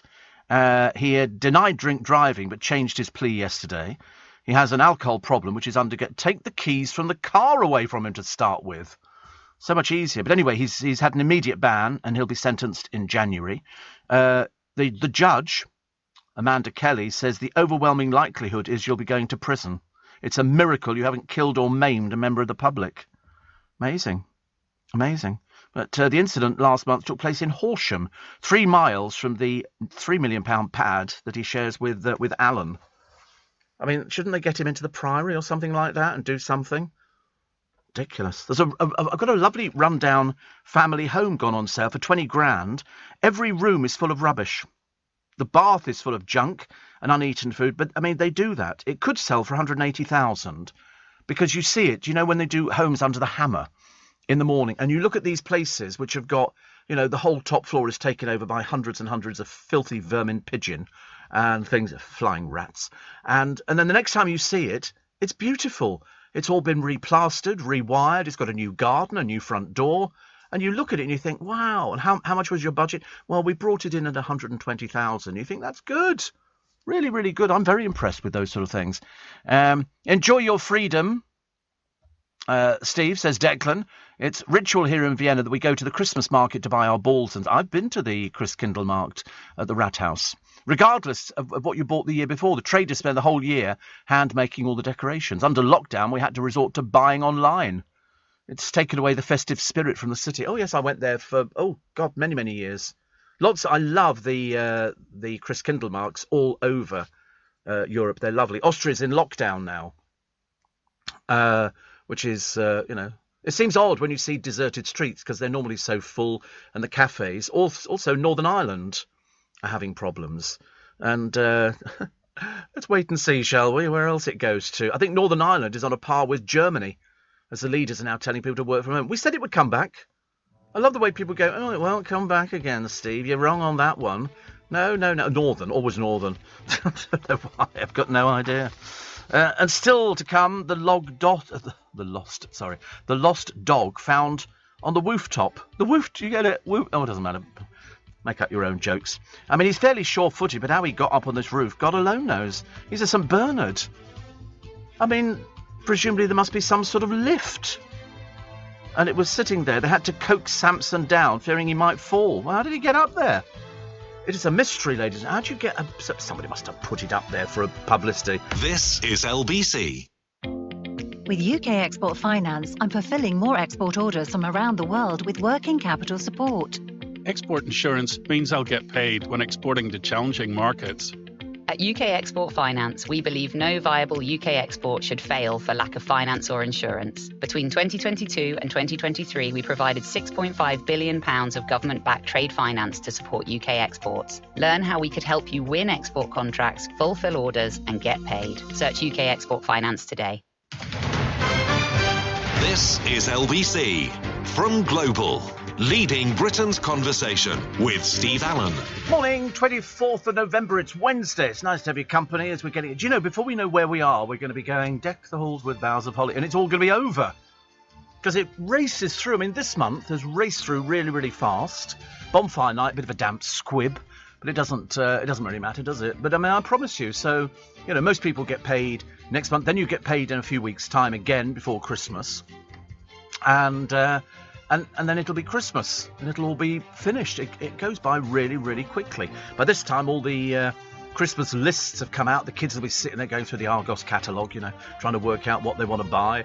And you'll be going through there going, oh, miss, I've got to do a trek into town. No, buy everything online. If you're really clever, actually, has the Argos catalogue gone now? Well, I don't know. You can probably get it online, I would think. But I mean, I buy everything online anyway. It's so much easier. And my diary is now becoming a little bit full. A little bit full. I know, it's one of those times of the year. I've got, I think, 1, 2, 3. I've got 4 lunches to go to over the next couple of weeks. I'm going to forget something. I can promise you. At some point, somebody's going to phone me and go, aren't you supposed to be... John Warrington will have to remind me. He has to remind me of places where I'm supposed to be going. And my former producer, one of the original Groovy Gang, Corey, because he said yesterday, he said we must sort out a lunch, and I wrote to him. I'll tell you what I wrote, because I thought, wait a minute. Oh, that's right. I'll tell you what I wrote. I wrote, give me a day, meaning give me a day and I'll come back to you with a date. So he then wrote back 4th of December. Kind of defeated the object, really. So yes, so I wrote back and went, no, I can't do that one. I have to do the 11th. And it's going to be all over the place. I've just got this feeling, but it should be nice. Should be nice. And then don't forget, when you get paid in December, which will be before Christmas, you've got 6 weeks before you get paid again. So I always advise people, but if you order by mail order, you know, on the internet and stuff like that, it's so much easier. You don't have to worry about it. It just arrives. Just arrives. Well, most of the time it arrives. Sometimes there will be a lot of thefts going on this time of year. A lot of thefts. So Argos printed the catalogue for the last time last year. That was it, wasn't it? We used to go through there because you could find all sorts of interesting things, couldn't you? And it would give you some idea. My friend Ian says it's 1 month till the bell rings. Then it's Christmas. It'll be Christmas. And every time the bell rings, an angel gets its wings. There you go. How did this dog get on the roof? It turns out it's a bungalow. Now, whether or not there was some sort of ladder there, but it's a 9-stone dog. And he raised the rufters as he spotted clambering around on a roof. But how in God's name did he get up there in the first place? We can't work it out. The family from Lymm in Cheshire had to coax him down again, fearing he might fall. I mean, to be honest with you, they say because they're bred for mountain rescue. I mean, they're not really. Most of these dogs have got drink problems, hence the brandy around their neck. You know, that's what they do. I mean, the idea that you're going to get that brandy off them, no chance. No chance. I mean, there must have been a ladder. They've said here he had climbed up, they think, via the garage. So he could get onto the garage roof, and then the garage roof would lead him on top of the other one, because even though they weigh quite a lot, you know, a 9-stone dog, they're actually reasonably agile. But they are used mainly to sort of digging in the snow to sort of get people out of the snow. You can imagine you're sitting there in your nice little warm igloo All of a sudden, some furry nose sticks its head through the door. You know, woo, woo. They've got these poles that they stick in, because some parts of the world get really, really deep snow, and that's what they use them for. They use them for mountain rescue. That's what they were bred for, apparently, in the first place. I saw somebody the other day. They had two of the biggest dogs I'd ever seen. I don't know what they were, but they were very they looked like giant wolves. They were enormous. I mean, really big, but I don't know what they were. Bigger than St. Bernards. And they... somebody will know. Like, I don't know what they could possibly be. Siberian somethings, I suppose. But if you know, I mean, it's a big dog. And if somebody tells me the name, I'll probably go, that's what it is. That's what it is. Coffee is linked to a lower risk of Alzheimer's, a study has found. So people who drink 2 cups a day had a slower rate of decline in brain function as they aged. We were moaning about that the other day, that there's so many dreadful things now that sometimes your mind goes. You can't remember. I told you I had trouble thinking of the words Turkish delight the other day. And in fact, I resist... Don't laugh. It's not my fault. I'm going mad. And I sat there... You don't care, do you? Don't care. And I was sitting on the bus, and I resisted the temptation to go into my bag to see what it was. I then ended up having like a quiz, staring out the window, picturing what it looked like, and then going, what is it? And I couldn't think of the name Turkish Delight. And then eventually I got it. Blow me down, within 10 minutes I'd forgotten it again. It's not good, is it, really? I mean, this has got to be some indicator. I mean, sometimes I said, because the producer says, do you write things down? And I said, no, I'm very good at remembering things, you know, like the Greg story and stuff like that, and the bus stop story and the train story and all that. You just remember things like that because they actually happened to me. If they didn't happen to me, then you wouldn't remember them. And if you can't remember, you should try. If you don't know, you should Google. Yeah. Yeah, if you've forgotten. I mean, I do try and sort of remember things. It's like sort of I do bump into people, and people sort of, you know, if I'm sitting outside the bank or something, people come up to me and go, hello, Steve, and I go, hello. I can't believe it at that, which is very interesting. Yes, I bumped into Nick Ferrari in Waitrose. He was going off to the footy with young Claire and his son as well. He said, you remember my son so and so? Well, I didn't, because the last time I saw him, he was tiny. He was tiny, and now he's, I think he's 15 or something like that. It's unbelievable, isn't it, really? You sort of see people. I've got listeners who've had children. Well, obviously, I mean, surprise, surprise. Imagine a listener having a child. It's like, you know, so-and-so went to the bathroom today. Hope they were married, yes? Not married, Sybil, not married. Oh, dear. Still to come, the best places to live in the country. Oh, and by the way, Gary Barlow's going on tour again. Please don't. I don't know why. I just think he likes touring. I think he gets bored sitting at home. I think he wants to get out there. He's also got a Christmas single out, I think. Take That are coming back, but not with Jason. Jason doesn't want to do it. He's looking around at property at the moment. A £10 million property is what his budget is. How lovely. I'd love a budget of £10 million. Anastasia's announced the 22nd anniversary tour. I quite like Anastasia. She was very, very entertaining. And here we go. This is the showcase. Oh, it's another person attending ITV Palooza. Oti Mabuse was there. Why do all these people wear long dresses like they're at a Hollywood premiere? It's just the ITV booze up. You don't need to... I mean, just look ridiculous when you're lying face down in the gutter, don't you? I mean, you're wearing a posh dress. Holly Willoughby turned up with something. Tina O'Brien. Vic Hope. She had her hair done differently, Vic has. Looks completely unrecognisable. Pixie Lott. Very pretty. And Emily Atack. So they all have to go there. I don't know who the blokes were, actually. I don't think Jack Grealish went. I don't think so. Wait a minute. There's... Pip Schofield was there. And who was he pictured with? Dermot O'Dreary and Holly Willoughby. Do you know, it doesn't matter what she wears, she looks great. And Sam Fahier's and her boyfriend. They say ITV Palooza is always a star-studded affair. Well, it's basically turn up or you don't get another contract. OK, I've never heard of it before. I know that they have... David Frost used to have a party as well, the same way as Jonathan Ross has a party once a year. So who's that? That's Sam Fahier's. Nobody knows who she is. Nobody knows who she is. There's Ian Sterling looking at his wife, Laura Whitmore. And Dermot, who hadn't bothered having a shave. He rocked a classic look on the red carpet. What a peculiar sentence that is. Pip Schofield, clutching his telephone. Have you noticed that? They all clutched their telephones. They complemented each other's looks perfectly. Because they worked together. As Vanessa...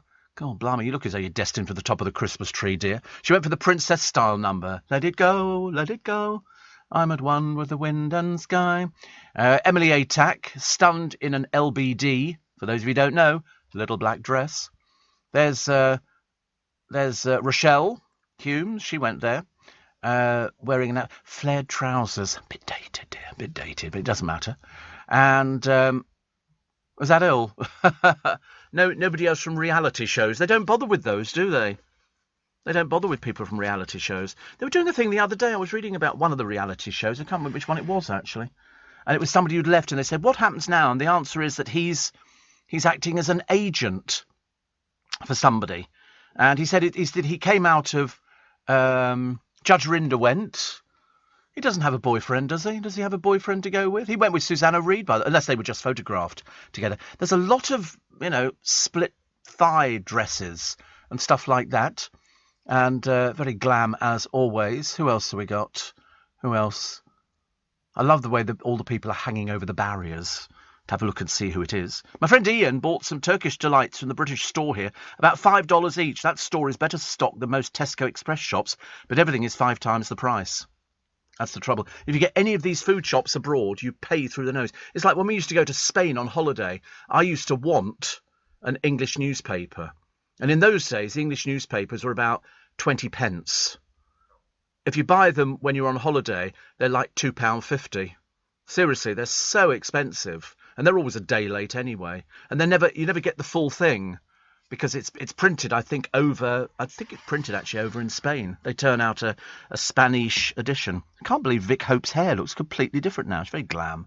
Very, very glam. Excuse me. Oh, it's the only thing that's keeping me warm, actually. I don't believe all this rubbish in the papers. Eat mince pies. Definitely not. Steve, good morning. Yesterday I called into a local motorcycle store to buy some heated gloves. £179, says Rob. Really? That seems an awful lot. You can get them much, much cheaper. Heated gloves. Yeah, you go onto Amazon. Heated gloves. Go on.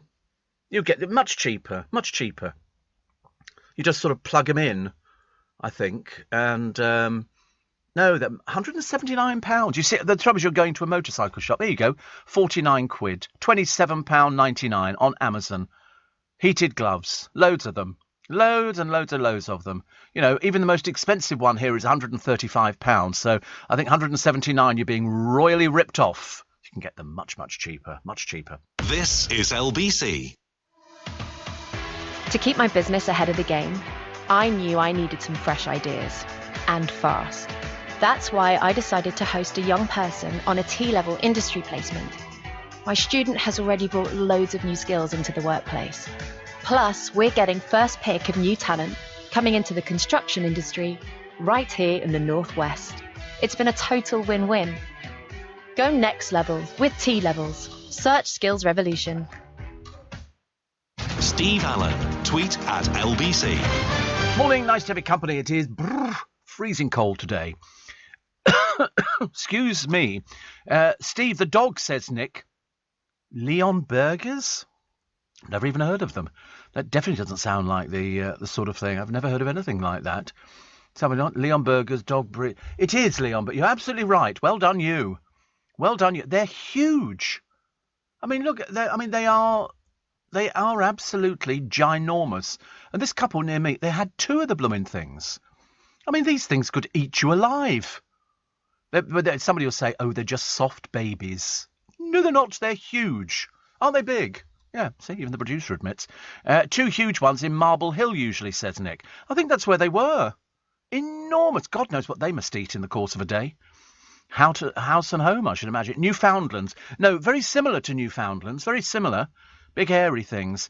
And Bevan from Brum, you're thinking of the Tibetan Mastiff. See, I knew you'd know. That's the good thing about radio. And the good thing about being instant is you can say, listen, I can throw out something and go, I saw this film once and it's got this little bit in it. And somebody go, I know what that is. It's seriously amazing. Steve, says Vanessa in North Devon. Look at this. I'm looking at another picture of one of these dogs.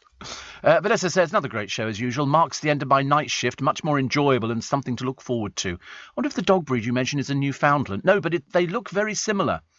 Very similar. Joe in Cornwall. I get a lot of people, Cornwall, Devon, listening to this programme. Got my booster jab tomorrow in a tent at the Royal Cornwall Showground. It's a day out, I suppose. Hope you're well. And Trucker Phil says, you can't do the 11th of December. That's my birthday and wedding anniversary and company Christmas lunch. Or are you not going to turn up again? I don't know. I get picked on all sorts of things. I do try and not eat as much as I normally do. But it's fatal, isn't it, over Christmas? I'm still getting angry. Only mildly, about this, the family of the Insulate Britain Yobbo, who've been sent to prison, and they're going, oh, can you all, club together? This is a millionaire family, worth more than 2.5 million, lives in a £1 million country house, and they're expecting you to pay his rent. I think not. He says his rich daddy is not paying. I've got 5 other kids to support. He's meant to be an independent person. He's 41. He's obviously a bit useless, isn't he? 41 years old and has to rely on people to crowdfund. I don't think so. I don't want to be mean about it, but unfortunately I'm probably going to come over as a little bit mean. A suspected drug dealer is pictured in all the papers today, actually. The police have turned up, You're a drug dealer. You can always tell if there's a drug dealer in there. The toilet will flush at the same time as they chuck stuff away left, right and centre. Anyway, what he did, he opened a window and chucked out piles of cannabis. The man tipped boxes of marijuana. I mean, literally boxes of marijuana. The police just gathered it all up in a bin liner. There was so much of it. And a video of the astonishing incident was posted online with cheeky users quick to point out the shop is called Swag with the slogan, high fashion for the high street. Somebody said he's throwing all this stuff out the window. The police are just picking it up. They also found a crossbow, 3 imitation guns, and more than 24 cannabis plants and £6,000, 20 kilos of cannabis. Personal use, you think? What do you reckon? Go on, have a good guess on that one. What's this one here? A retired footy ace. Could be anybody, couldn't it, really? Found his friend's missing wedding ring inside a cake she baked for him. I remember we were on holiday years and years ago when I was little, when I was about 12 or something like that. And we were on a beach and a couple were on their hands and knees and they were crying because she'd taken her ring off and she'd lost it in the sand. And they couldn't find it and they'd only just got married. My dad found it. He went through the sand and he said, I found it. And she was so grateful, so grateful. But I was going to bring you that story. I've got no idea what their names are and everything else because... No, there was no reward. But I used to find things on holiday that used to bring me money. I found what? No, I found a drifter once, and what it was a plastic, looked like a mushroom, red plastic with a long, dangly thing underneath and a little metal thing at the bottom which you unscrewed, and it was done by I don't know which body it was, but they put it into the ocean to see where it takes it to so they can map the tides. And if you sent it back to them with your name and address, they sent you a 50p postal order. So I got a 50p postal order. 50p, that was a fortune. You could buy packets of crisps, ice cream and everything. And then I remember being at a bus stop once. I was waiting for my school bus. And I found somebody's purse on the ground. And there was money in it. And being the good little soul... I took it to the police station, and didn't have any money in by that time. No, I gave it all in. I couldn't have lived with myself. And they said if nobody claims it in a month, we'll let you know, and you can come back and you can have it. Nobody claimed it. I went back and I had it. I threw the purse away. I didn't want the purse anymore. I just wanted the money inside it. Isn't that funny though when you sort of find these things? But I was always finding things on holiday. If anybody found anything on the beach, it'd be me. Pays to be honest. Of course, I've changed a bit over the years. Find a Bentley Anage sitting outside, with the keys in it. I'll be driving off straight away. No hanging around. So, 2023, the touring without Jason, but I'll sing with Sheridan, says Gary Barlow. He says, Jason isn't coming back. Take that is Mark, Howard and me for the next few years. I mean, I told you I bought their tape not their tape, their CD of their thing with the circus and all the thing. It must have cost a fortune to put on. I mean, it's really, really well done, and it was fantastic. But, you know, they're going to get to that stage where they're so old, you know, you're going to hear the creaking. Every night I pray, and pray that I can get up again. But Jason's decided that he doesn't want to be part of it. He's been house hunting, has a budget of £10 million. He's not been seen since, although fans are regularly on the lookout on social media. I think he just had enough of it. He'd been there. What are we looking at? Volcano. Is it the same one? So, do you think they've just got standard footage of a volcano erupting? That's it, isn't it, really? Can't be much left of that island, is it, really? Can't be much left of it. Steve, would you ever be considering getting it? No. I don't, listen. The only reason people go on I'm a Celebrity, get me out of it is because they need the money or they need the attention. They don't, if you're just a normal person, and you don't need the money. I mean, listen, don't get me wrong, money's always useful, but there's nothing on there, any challenge. I wouldn't want to eat. Put it this way, they would starve if I went on there because I wouldn't be eating anything. I'm also not very good with snakes. I'm not very good with heights. I've got the complete set. I would be the one, sobbing all the way through it. So what's the point? And also, I don't want to sleep in a place with a load of other people, thank you. That's like living under canvas. No. And Welsh whales. I'm sorry, in a rundown castle. You must be having a laugh. No, thank you very much indeed. And also then, you might forget after a while there are cameras there and you might say something and something. Like poor old Arlene, she said something which has upset people. And you think, oh, you can't win. So, no, definitely not. I wouldn't be remotely interested. I mean, it's like, you see some of the people, that's all they do is they wander. In fact, they had somebody the other day. It was somebody, I can't remember who it was, actually. And they listed all the reality shows that they'd done, and they'd done practically most of them. And you think, and still nobody knows who you are. Still nobody knows, And that's it, because eventually they don't bother booking people for these things anymore because people go, oh, not them again. It's like, I mean, much as though I absolutely adore him, I don't want to see Jimmy Carr on another show, thank you very much indeed, for at least a year. At least a year. Especially after he failed so miserably on Who Wants to Be a Millionaire and didn't do very well, but not as bad as Harry. Yeah, he gambled. He thought it was the Royal Scotsman. He was being all clever and cocky when it first started, and even before they put the answers up, he told them the answer. And then eventually he started slowing down, and they were showing it back on Gogglebox, and they were going, oh, he's not as cocky now, is he? He was on 32,000, he went down to 1,000, because he thought it was the Royal Scotsman that held the world record, whereas it wasn't, it was the Mallard. And the only person who knew... Everybody knew. The bloke in the caravan knew. He said, it's the Mallard. And the other one went, no, it's the Flying Scotsman. No, it's the Mallard. And he said, I was right. And she said, yeah, you were right. We all knew it except Jimmy Carr. But, give it a rest. It's the same people doing all these. It's like Rob Beckett. At one time, you turn on the television, there's Rob Beckett again. And you go, no, give it a rest. Don't keep saying, yes, I'll do it. He does a quiz. Very bad body language. A lot of arm folding.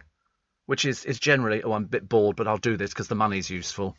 But because they can't find anybody to do these things. So when they go over Christmas, there will be a couple of things, where they go, it's a celebrity version of this, that, and the other. I haven't seen Lineker's quiz.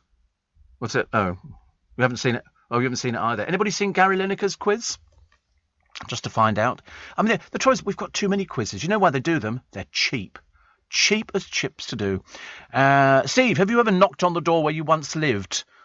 Were you successful in being invited in, says Alan. My mother lived in a house, 5-storey house, for 70 years. We knocked on the house in Hackney. Pleased that they kept the old oak fireplace, says Alan. No, I've been past a house we lived at in Berkshire and I took a photograph of the outside. Looks exactly the same. It's a half-timbered place. Mock Tudor, they used to call it, with a drive up the side of the house. It was so steep. When it snowed, we had trouble getting the cars up there. So we used to live before Twickenham. Oh, I lived in Staines before Twickenham. I've been all over the place. Hong Kong, Germany, Staines, Egypt, you name it, Yorkshire. Loads of different places. I think I quite like Hong Kong. I'd like to go back to Hong Kong. Mainly because of all the sights and the smells and the sounds and everything else. Parts of it are very, very beautiful. Very beautiful. And I was nearly trying to learn Chinese, but I didn't get very far, actually. But, no, I've never knocked on the door where I once lived. Never. It is a little bit creepy. And also, do you think anybody... So you knock on the door and you go, hello, I used to live here. They go, lovely, shut the door. You're not going to let somebody in, are you? But, no, I've never done it. I wanted to go back to the house we had in Yorkshire. I've seen it on Google Earth because it's in a little village, and it's at the end of a very long dirt track. And then our house is at the bottom with a little farm, tiny farm, opposite us. And our house was built, I think, in about the 1600s, Smuggler's Tunnel underneath, which was lovely. And you could follow it to the coast, because part of it had fallen in all the way. I mean, they must have crawled on their hands and knees with their swag and loot to get it, and popped up underneath our stairs. So Father had it very wisely bricked up. Didn't want anybody popping, just sitting down there for you. But we didn't have any central heating. There was no central heating at all. I remember we used to have the bath was a tin bath on a Friday night in front of the fire. It was like we were very poor. I mean, when it got cold in Yorkshire, it got blooming cold, let me tell you. So the winter blasts, 80-mile-an-hour winds, and the Royals, Wills and Kate, have binned the BBC. They basically went, on your bike. You're not covering our carol service, thank you very much indeed. The BBC, who are covering a choir singing in Trafalgar Square. That's about the limit of it, I'm afraid. They've got very poor, haven't they, really? Never mind, I'm sure they'll do something wonderful about it. And what was the other one that I quite liked? Oh, yes, Dawn Neeson's column, talking about J.K. Rowling and Kelly Brook, which we'll come down to. And what's your favourite wine? It's a standard one, actually. I used to drink it a lot, but I haven't drunk it for ages. And orders for vegan pizzas are up 81%. Didn't even know you could get them, but apparently you can. Leading Britain's conversation, LBC, with Steve Allen. Nice to be company. It's Wednesday morning. Same thing happened to me, Steve. I lost my wife's Cartier in the sand on the beach in San Pedro at lunchtime. Spent hours on my hands and knees, nothing. Returned at 11 p.m. The bar was closed and the security man gave me a head torch, 3 rakes on the sand. Bingo. Unbelievable. I know, sometimes I think there's an act of God that helps you get these sort of things. Roger said, yes, I got 23 emails from Costco telling me all about the deals on Black Friday. He said, enough already. Enough already. So, Naughty Boy threatens to quit the show. He's fed up with campmates and conditions in the castle. He told friends in the clink he was miffed with celebs, who he felt picked him for the treacherous traps trial, as he was the weakest. Yeah, but that's the whole fun of it, isn't it, really? I mean, I wonder if some of these people have ever seen this show. It's the same every time. Music producer, real name Shahid Khan. I mean, he's not really big enough to be on a programme like this. I mean, it's not meant to be easy. They're paying you thousands of pounds. He said, I do think my time here is done. I had a feeling earlier and I was thinking about my mum. Yeah. He says, much as they say they love you, there is no love. Yeah, but it's showbiz. See, obviously you're not in showbiz, really, are you? He says he loved his clink pals. Richard urged him to sleep on it, but Naughty Boy said, I just can't go from here into that main camp. I can't fake it. Well, you have to learn. All the rest of them are faking it. How did he get into music? I don't know. Are you going to tell me? Oh, he won money, didn't he, on Deal or No Deal? That's right. He spent the money on a studio in his parents' garden, decided to follow his ambition to write and produce his own music under the name Naughty Boy Recordings. He won £44,000. That's how he got into music. What was he doing before that? We don't know. Did he have a job working in a shop or something? Or, must be something like that. And he goes on Deal or No Deal. So that's how it that's how it started. Excuse me. Another one says, I was 13 years old and found £13 on the pavement outside the shops in Dulwich, says Jerry, in Lingfield. That was a fortune at that time. Took it to the police station. It was claimed by a lady who worked in the Shaftesbury Theatre. She gave me some theatre tickets on 2 occasions. A good deed done. Always get rewarded for being honest. Always get rewarded for being honest. Very sad news. Jerry from the Spice Girls has been left devastated by the sudden death of her older brother. Max Halliwell, 54, died in intensive care after suddenly collapsing at home. Singer Jerry was in the Middle East where her husband Christian, boss of the Red Bull Racing Formula One team, was preparing for the Qatar... another one for the Qatar Grand Prix. Sorry, I don't like to even mention the name Qatar. It gets me a bit angry, actually. But I feel very sorry for poor Jerry, because I think her father died quite young. Hertfordshire Police said Max, who worked for an eco-friendly technology company, was taken after being found... taken to hospital after being found at his home in Berkhamsted. They said the death was being treated as non-suspicious and would be referred to the coroner. I mean, they were very close, actually. I think she turned to him when she quit the Spice Girls, and they flew to Paris together to escape the limelight. People always do that, don't they? They do something very, very sad. I mean, especially sad and hard for you when he's so young and it's so sudden. Comes out of nowhere. Comes out of nowhere. I like the story of a girl of 8 who has beaten more than 400,000 rivals to win a national times table contest. Brooke Cressy solved 41,627 questions in 4 hours. She now plays the Quickfire Times Tables Rockstar Quiz online. And she has a username called Heath Fox. She's 8 years old. I mean, isn't that amazing? 8 years old. Her father's a lorry driver.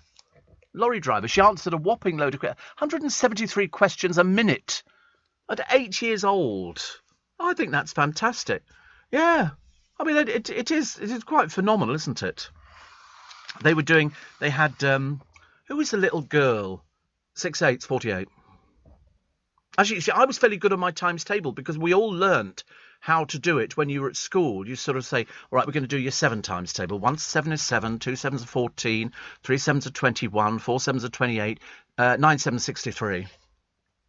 But the people I love are the people who you will say, right, 63 multiplied by 428, divided by 7, so-and-so. And they had a lad on about 12, and he knew the answer. And they couldn't even keep up with him on the calculator. He was so fast. You obviously had one of those mathematical brains that was able to solve. And I always think, you smart so-and-so, smug little person. But at the same time, secretly jealous. Secretly jealous. So I like things like that. Jane Moore's column today, talking about Judy sitting pretty. She basically said, and because Richard has said, it's been 2 weeks now, he's been away from Judy. And as we all know, she was... his right hand and right arm, and she said it's well known they have an incredibly strong marriage, but Jane suggests actually that maybe we wonder whether Judy feels the same about their time apart, because the good news is that she can, while he vacates the premises, she gets the remote control, which means she doesn't have to sit there probably watching blasted football. So that's quite a good idea. Andrew Marr, she says, has announced he's leaving his show on the BBC, so can do journalism with no filter. I'm keen to get my own voice back, he says. As a regular paper review on a Sunday morning slot, Jane Moore says, I can report that after each show he gets hosed down by Twitter, by Tories saying he's too left-wing, and by Labourites saying he's too right-wing. She says here, I'm as curious as anybody to learn where he actually sits politically. Which shows how deftly he walked the line of BBC impartiality. He will be able to say what he likes on LBC in the new year. It's exciting, isn't it, really? I think it's quite exciting because he's managed to keep it hidden from everybody, because you're not allowed an opinion on the BBC, not unless you're knocking the royal family or not, or doing anything else, or coming up with sort of fake interviews and all sorts of other rubbish. But no, nobody says a word on the BBC. They literally have somebody coming on if they're doing a phone-in, and they go, let's say it's Muriel from wherever, blah, blah, blah, blah, blah. Muriel will have a say, and they go, thank you very much indeed. Now, Brian, and that they have no opinions. No opinion. It'll take us a little while to beat it into him that he can actually have a voice. And what a voice it will be. We have all sides here. We have everything. People think that they know what certain presenters' political persuasion is, and you're probably quite right on most of them. Nobody's ever got me right at all. Nobody's ever got me right. Socialist. Hopeless, honestly. Socialist. Poor Andrew, says Jane Moore, his earnings just don't match his tastes. Yes, he doesn't do anything now, does he? The Playboy Prince. He got a stipend from the Queen of $250,000 a year and £20,000 Navy pension, not the earning power to pay for all his sort of cars and everything else. But I don't think he pays for the cars. But what does he do now? Nothing. Nothing at all. Which is, remember, says Jane, when Princess Anne's son Peter Phillips was spotted parked on a driveway in Scotland during lockdown. He said he was there on business, which was allowed for his medical company, and police said they found no breach of legislation. The house belonged to his sister Zara's friend Lindsay Wallace, who, it transpires, he took along to the royal double christening on Sunday. Fancy that. It remains to be seen whether she was there as his girlfriend or on business. They can't tell the truth, the royal family, for love nor money. I'm sorry, is this your girlfriend? We have no comment to make. Why not? I'm sorry, is that a really difficult question? Obviously, yes, I suspect. I must tell you favourite places to live in the country. There is a list of places which I shall find in 1 minute, and it tells you where I think it's the happiest places. Does your town make the cut? At number 10, Leamington Spa in the West Midlands. Number 9, Anglesey. Everybody's happy there. St Ives. Is that Cornwall? I'm assuming it must be. Is at number 8. Number 7 is Monmouth in Wales. See, Wales does quite well, actually. Number 6, Stirling in Scotland. Llandrindod in Wales at number 5. Hove down in Brighton, number 4 in the southeast. Harrogate in Yorkshire in the Humber. It's got Betty's Tea Shop in Harrogate. Number 2 is Richmond upon Thames, just down the road from me as the crow flies. And number 1 is Hexham in the northeast. These are the happiest places to live. I mean, Hexham is very nice. It's my sort of era. I quite like that. And yes, it's very Victorian and ancient, a bit like me, actually. What have they got pictures of? Oh, it's very nice, actually. Although somebody's got here 10 reasons not to visit Hexham. I think it's got a bit of Hadrian's Wall. He was very busy. See, my era again. I like the houses. I like it. Looks like the sort of place I could take the car to, and I wouldn't come back to find it up on bricks. So that's quite nice. What picture they put up of Richmond when they sort of say Richmond's on the list? Is there a sort of a set picture of Richmond? Because I know Richmond, and when you look at the there you go. It's the moving to Richmond. This used to be a palace on the front here. What you're looking at there is new buildings that have been put up recently, but designed in the old-fashioned sort of style, because the River Thames, which is flows through, and it's very nice. It's very expensive, and the castle Richmond is still there. Used to be an old coaching inn, and that famous view from the top of Richmond Hill, very famous. In fact, it's almost a protected view. There was a house that came up a short while ago. Had I won the lottery, of course, it would have been a lot different, because it only went for 15 million, this house, which if you'd won the lottery would be a mere bagatelle. They've started stripping off in the camp. So David Ginola has let it all hang out. He's 54. He said, I took my top off because I think, why not? I know. Viewers hailed Anton Deck for mocking Boris Bozo Johnson's bizarre Peppa Pig speech. Deck started fumbling with his notes, saying, "Forgive me." You see, let's get Deck with his shirt off, shall we? Let's have a look at him as well, actually. And then he started asking them if they'd seen Peppa Pig World. Where's that? Peppa Pig World. Didn't even know it existed. Danny Miller's fiancée revealed he's got a very bad gag reflex after he chucked up during his Bush Tucker trials. Steph Jones, who appeared on Lorraine with the baby Albert, said he gagged over Albert's nappy in isolation. Well, I think anybody would gag over nappies. Steve Allen on LBC. Text 84850. Morning. I love the picture in the paper. Get ready, they say, for snow. Red sky in the morning. Should have sparked a shepherd's warning. The fiery scenes, which they picture in the paper, were in Ely, in Cambridgeshire, ahead of an 800-mile-wide polar plume, bringing snow and gusts of up to 80 miles an hour. The temperature will drop overnight to -4 degrees centigrade, making it as cold as the Russian capital, Moscow. The Met Office said snow is forecast on hills, with potential for some severe gales on Friday and Saturday. Wow. Because when you look at when the snow comes down, of course it gets so dirty over here, doesn't it, really? Oh, the king of the wines, by the way, was Pinot Grigio. Pinot Grigio, the zesty white favourite from Italy and France, beats Sauvignon Blanc and Chardonnay. Research also found the average person has only tried 10 types of plonk, and most people don't know the difference between wines. Well, of course they don't. I used to love it when, you get sort of some. We used to get them in a restaurant. You sort of order a bottle of Pinot Grigio and they bring it over and they pour a little bit in for you to taste. You go, listen, it's Pinot Grigio, pal. Just pour it out. Yeah, spit it out. Yeah. No, I don't like that. It's corked.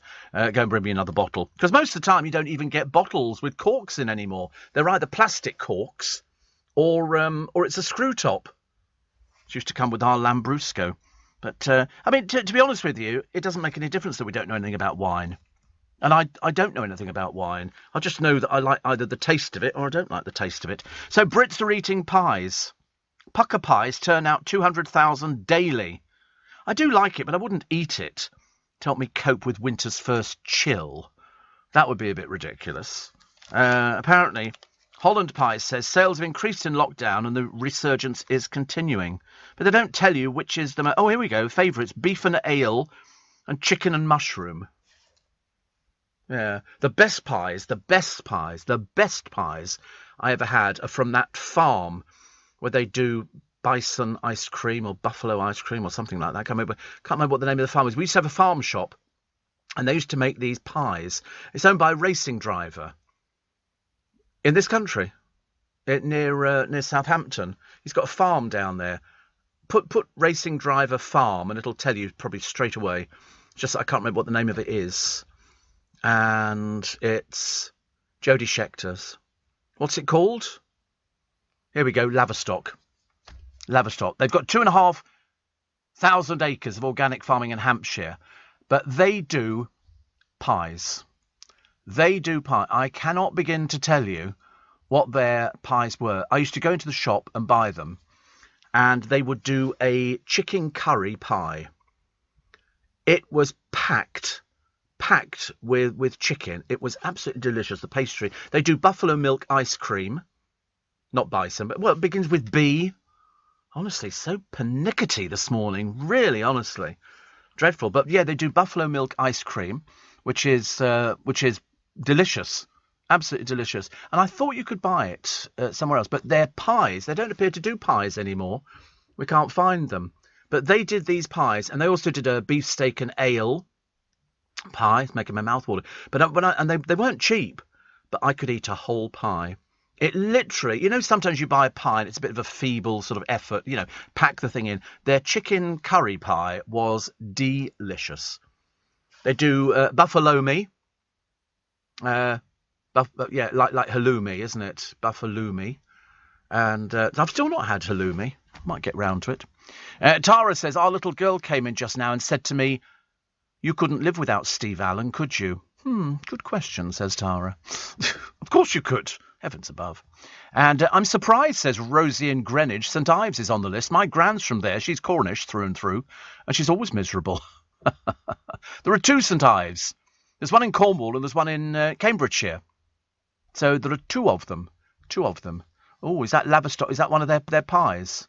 Oh, which one's that? They are. I promise you, it was the best pie I'd ever had. It was so packed with the chicken and the curry sauce.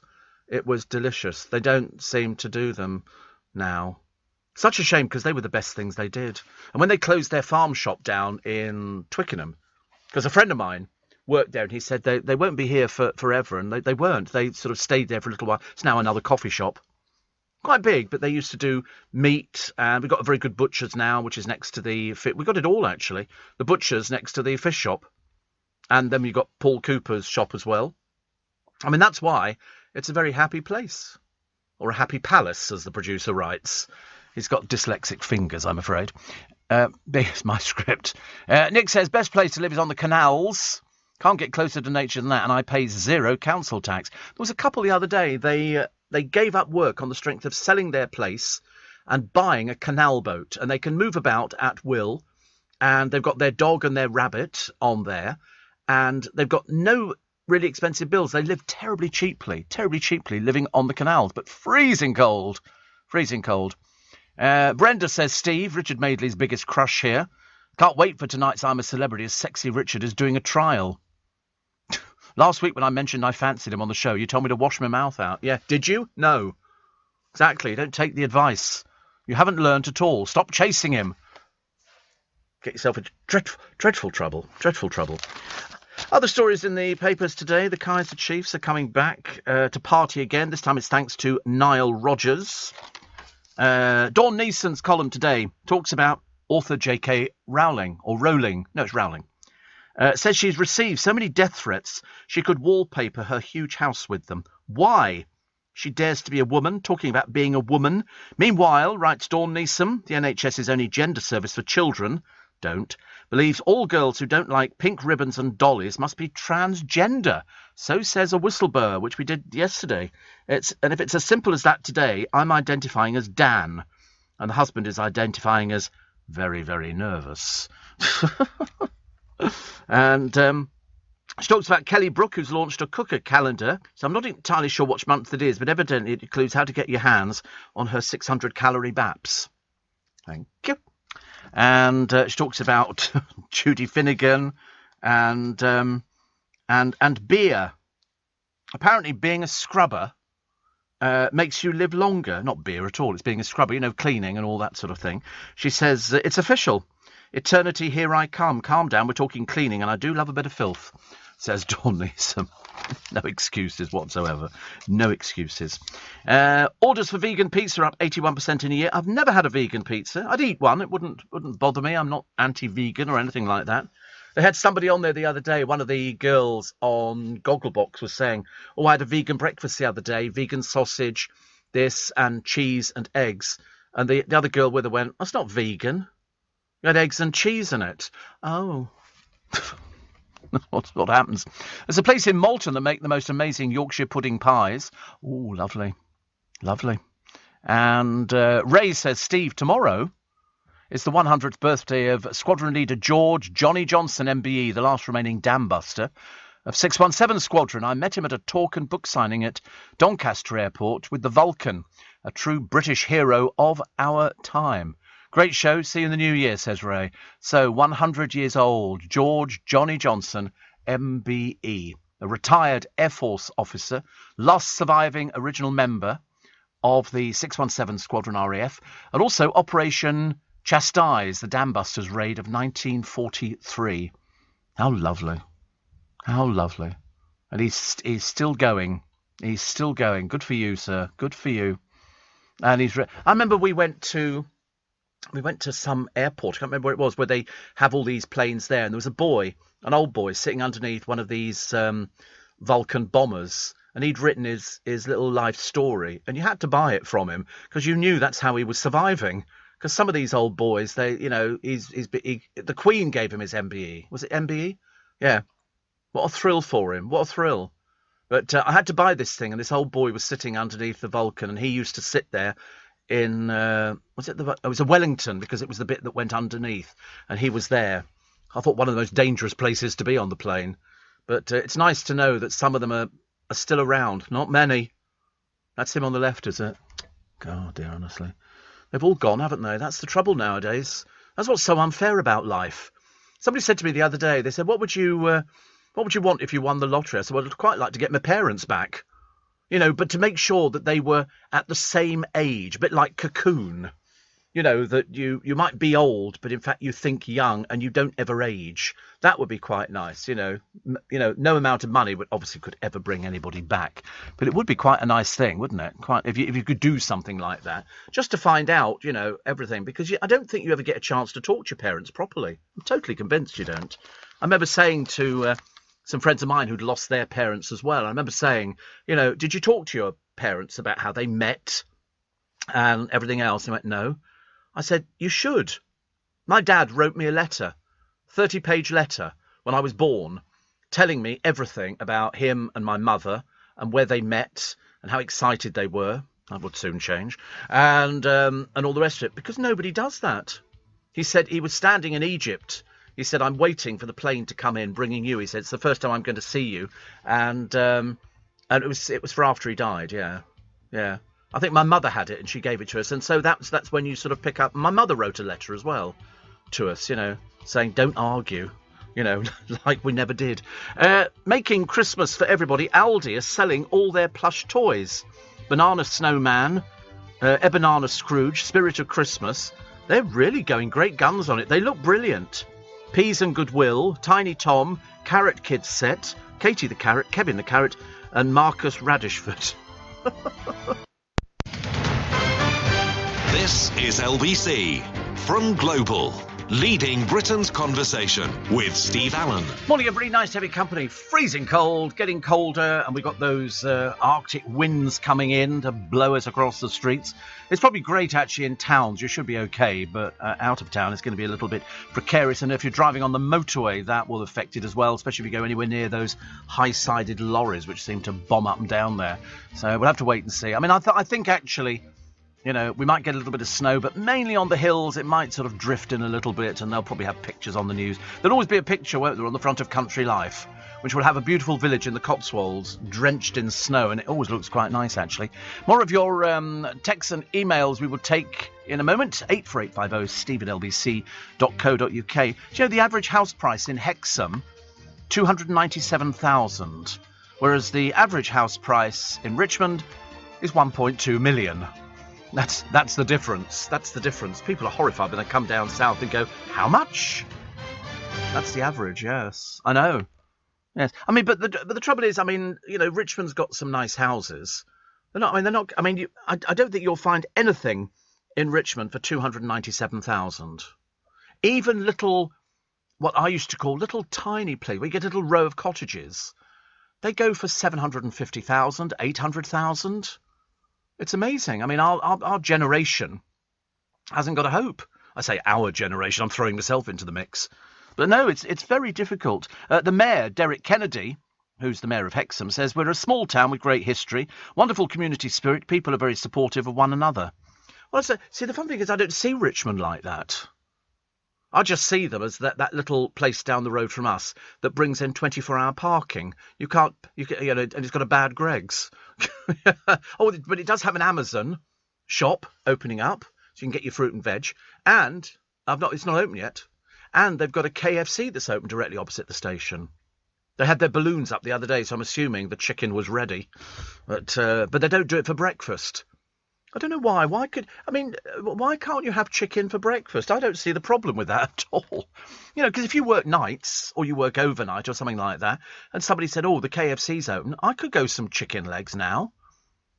I wonder if you could. Now, see, do you remember years ago and I have tried it, it does work, where you can get items taken out of burgers from McDonald's and places like that. You can just go, can I have a double sausage McMuffin? I don't want the egg.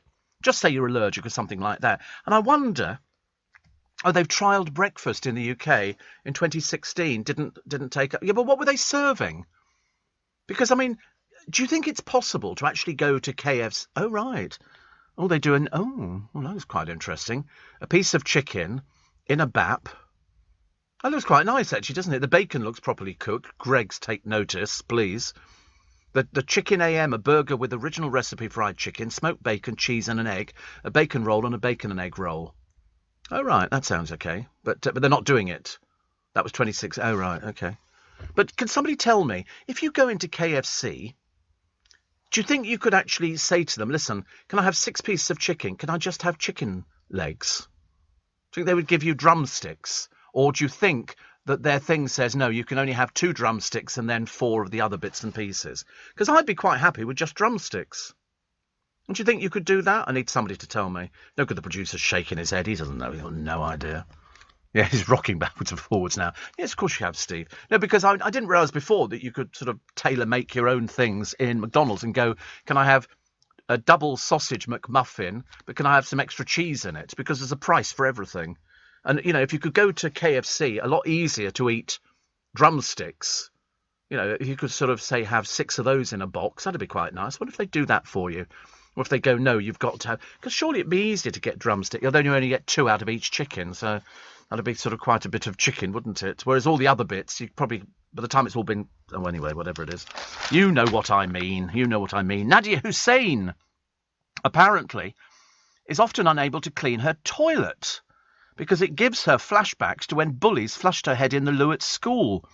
She suffers from anxiety and panic disorder, says the incidents are torture, because she's British Bangladeshi, as you know. She also had her fingers smashed in door hinges at school in Luton. Unbelievable. She says, I have days when I have to say to my husband and the kids, I can't do the toilet today, so they do it. I'm lucky and the kids really understand what the experience did to me. She's lovely. She's been on the programme quite a few times. Jennifer Lawrence. I don't know who she is, actually. I'm assuming she's an actress. Jennifer Lawrence, actress, thank you. Hollywood actress. She's revealed the pain of her naked photos being leaked online will exist forever. She was the first A-lister out of hundreds of celebs to be targeted in the scandal in 2014. Nude snaps were leaked to the image-sharing forum, which linked to Apple's iCloud. People including Rihanna and Kim Kardashian. Recalling her horror, she told Vanity Fair, anybody can go look at my naked body without my consent. Well, the trouble is, don't ever... You see, I mean... I'm sorry to be incredibly naive on this one, but if you don't want people to see naked pictures of yourself, for God's sake, don't take naked pictures of yourself and don't put them online. She said, you can be at a barbecue and somebody can just pull them up on their phone. I mean, people do all sorts of pictures, private pictures, but then people now can hack into your phone. You know, and especially if it's exes, that's where they generally come from, your exes. It's called revenge porn. They'll go, you finish with me, I'm going to put pictures of you naked up on the internet. And you think, oh, if anybody had ever said to me, and nobody ever has, I almost feel slightly disappointed, nobody's ever sort of wanted to sort of take nude pictures of Steve Allen. Mainly because it's just too embarrassing for... Can you imagine somebody going, oh, look, should we take nude pictures? I don't think so. I've also never been tied to the bed with a pair of handcuffs either. Or had my body covered in chocolate paint. But, I mean, you know, there's always a first day, isn't there? I mean, you know, one of these days it might actually happen. Christmas is around the corner.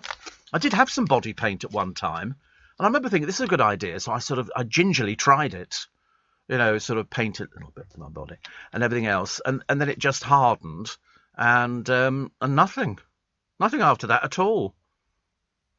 Chocolate flavour. It came with a brush. It was liquid chocolate, and you painted on your body. They used to call it years ago ice magic. Do you remember ice magic? Bit before your time. But what you used to do is you get an ice cream, and then you get this squirty bottle of ice magic. You squirt it on there, and it hardens, and then you could stick your spoon into it. It all crumbled into loads of No, just me again. Ice magic. It was very famous. Why am I'm facing the wrong way. But no, when I covered myself in body paint, I did think actually secretly, this is a little bit of a naughty fantasy here. Well, after I'd lain there for about 4 hours and nobody came in, I thought I might as well go home. So I was in a waiting room at Richmond Station at the time, in the office. Little bit of a surprise for the commuters, but, you know, nothing like cheering people up. Our first house, says Andy, who's a key worker from Surrey, was in Fourth Cross Road. How long have you lived in Twickenham? Oh, dear God. 30 years, something like that. He said, do you remember a butcher's called Peter Powell? No. And a sports shop called it was Len Smith's. Yes, I do. Yes, it's called Stevenson's now. But that was Len Smith's. He'd been there for donkey's years. Moved from over the road, and then that became a Blockbuster. Do you remember the days when people used to go and rent DVDs and videos? You actually rented it. I mean, for goodness sake, I ask you. And I remember going to Blockbuster, and you could go in there and get two videos, a bucket of popcorn, and a huge vat of Coke, and that was it. The smell of Blockbuster. Was there a smell? Was there really? We used to have one called the Cube, which I joined, and it had automatic machines in there. So there was nobody manning it, and you went in there and you put your card in, and then it went like it was dispensing a pasty or something like that, and it dispensed video films, which was very good. Goodbye, Mr. Chips. It was some very odd choices of films, very odd choices. Steve, you mentioned George Johnny Johnson, says Glyn. Took me back to meeting Douglas Bader at Windsor Castle in the early 1980s. A great man who was pleasant to this young airman, but known for being abrupt. I think so too. But imagine meeting Douglas Bader. My God. And Amy from Bromsgrove.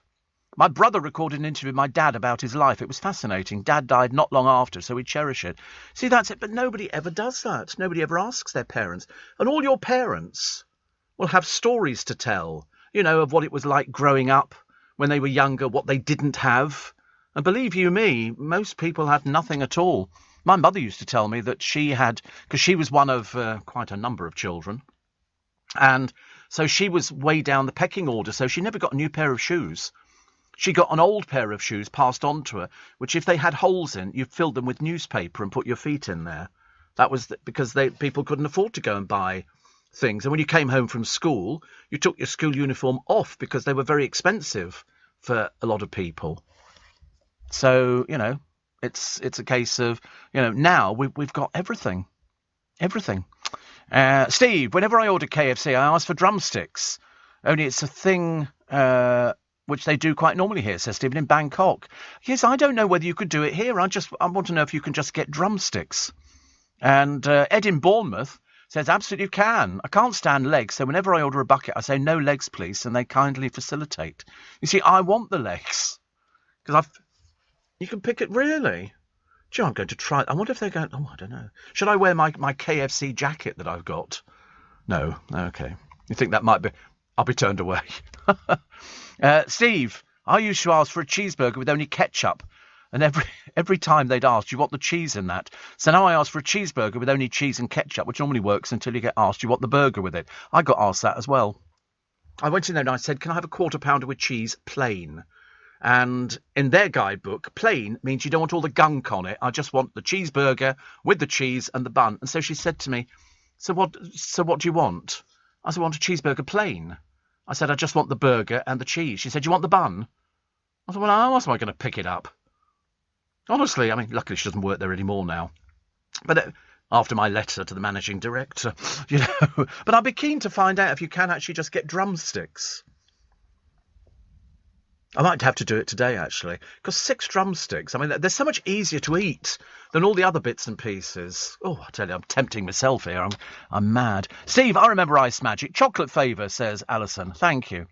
And Eileen says, we used to ask our local KFC if we could have just drumsticks, and they always let us have them. Always worth asking. I don't know. I never thought about it before. I'm going to be brave. Take my life in my hands and go and say, could I just have drumsticks? Perhaps I could say I'm allergic to the other bits. No, maybe not. I still think I could wear the jacket, you know, with my name embroidered on it. They'd be going, where'd you get that from? I go, nicked it. You know, found somebody called Steve. Yeah, the Colonel and me are like that. We're like close, very close. Steve Allen, tweet at LBC. Oh, I got all excited then. I got very excited, actually, talking about, you know, what you're ordering in all the fast food takeaways. So I'm going to try it. Amy says, love the show. Say happy birthday to me. 48 years young. I've never had my name mentioned on the radio before. You're such a fibber, honestly. People are terrible now. Steve, says Harry, I always have drumsticks at KFC. So it's obviously possible, isn't it, to just have drumsticks? Because I do. Because normally, if you order the party barrel thing, or whatever it's, I don't know, you know, you get. I think the last time I ordered 6 pieces of chicken, you get 4 assorted sizes and then 2 drumsticks. Whereas, in fact, I just find them easier. We're waiting for this launch of this Cosmic, which I think is about 30 seconds away. I mean, the whole point is so it's going to go up and basically attack this piece of debris so that we can sort of, it will then crash into this rock called Dimorphos, which doesn't pose a threat to alter its course.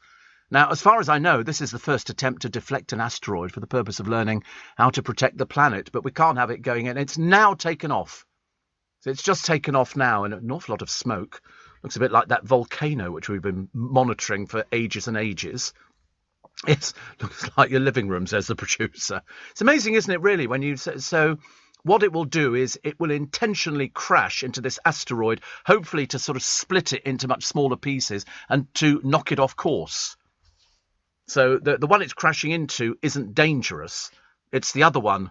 Yeah, just in case there is sort of a more dangerous one. But it's still something. I don't think they've ever done this ever before. And this is the one that's costing about £325 million to do. God. Amazing, isn't it? They managed to find the money from somewhere. And so they've said here, I mean, a lot of the television stations be covering. It's not really some kind of thing you can cover on radio because you need to see it. It's a visual thing.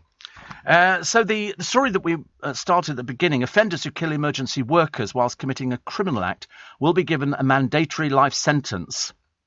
This is after the 2-year campaign by the widow of a police officer. This is the widow of PC Andrew Harper, who was dragged to his death in August 2019 whilst responding to a 999 call. And the people there will be staying in prison for life. Life sentences, I think, will now apply to manslaughter in nearly all circumstances, as long as we can find out that it is actually life. That's what we want. We want life. We don't want life, but it really means 10 years, because that makes a mockery of it.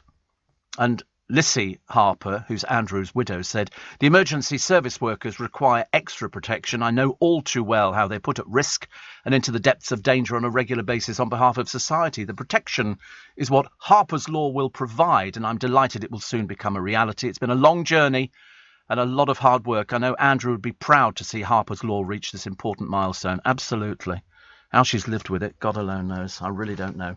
But you'll find that on all of the papers, together with...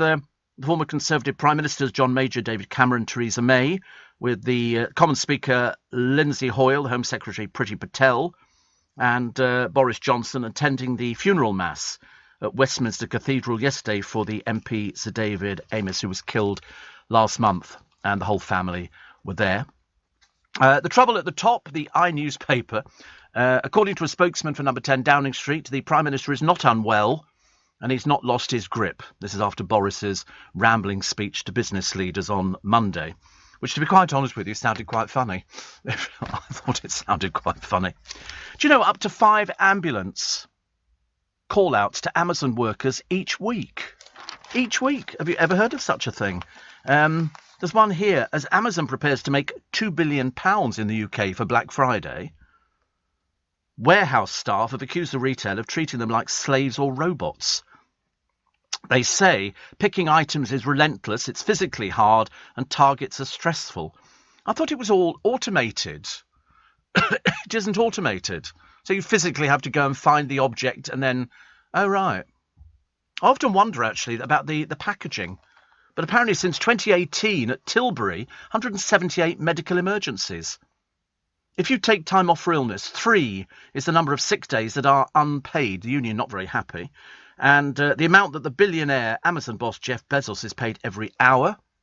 How much money every hour is Jeff Bezos paid? Go on, Minty, have a guess. £4 million is a good guess. Double that. £8.5 million per hour. I'm definitely in the wrong job, which works out, I think, at... carry one. $3,715 per second. Per second. I'm definitely in the wrong job. I need to find the job that... Yes, I only get half of that. It's just ridiculous. I need to have a word with the management. 3,000... That's an awful lot. So he gets £8.5 million per hour. Wow. And UK sales last year boosted by lockdown restrictions.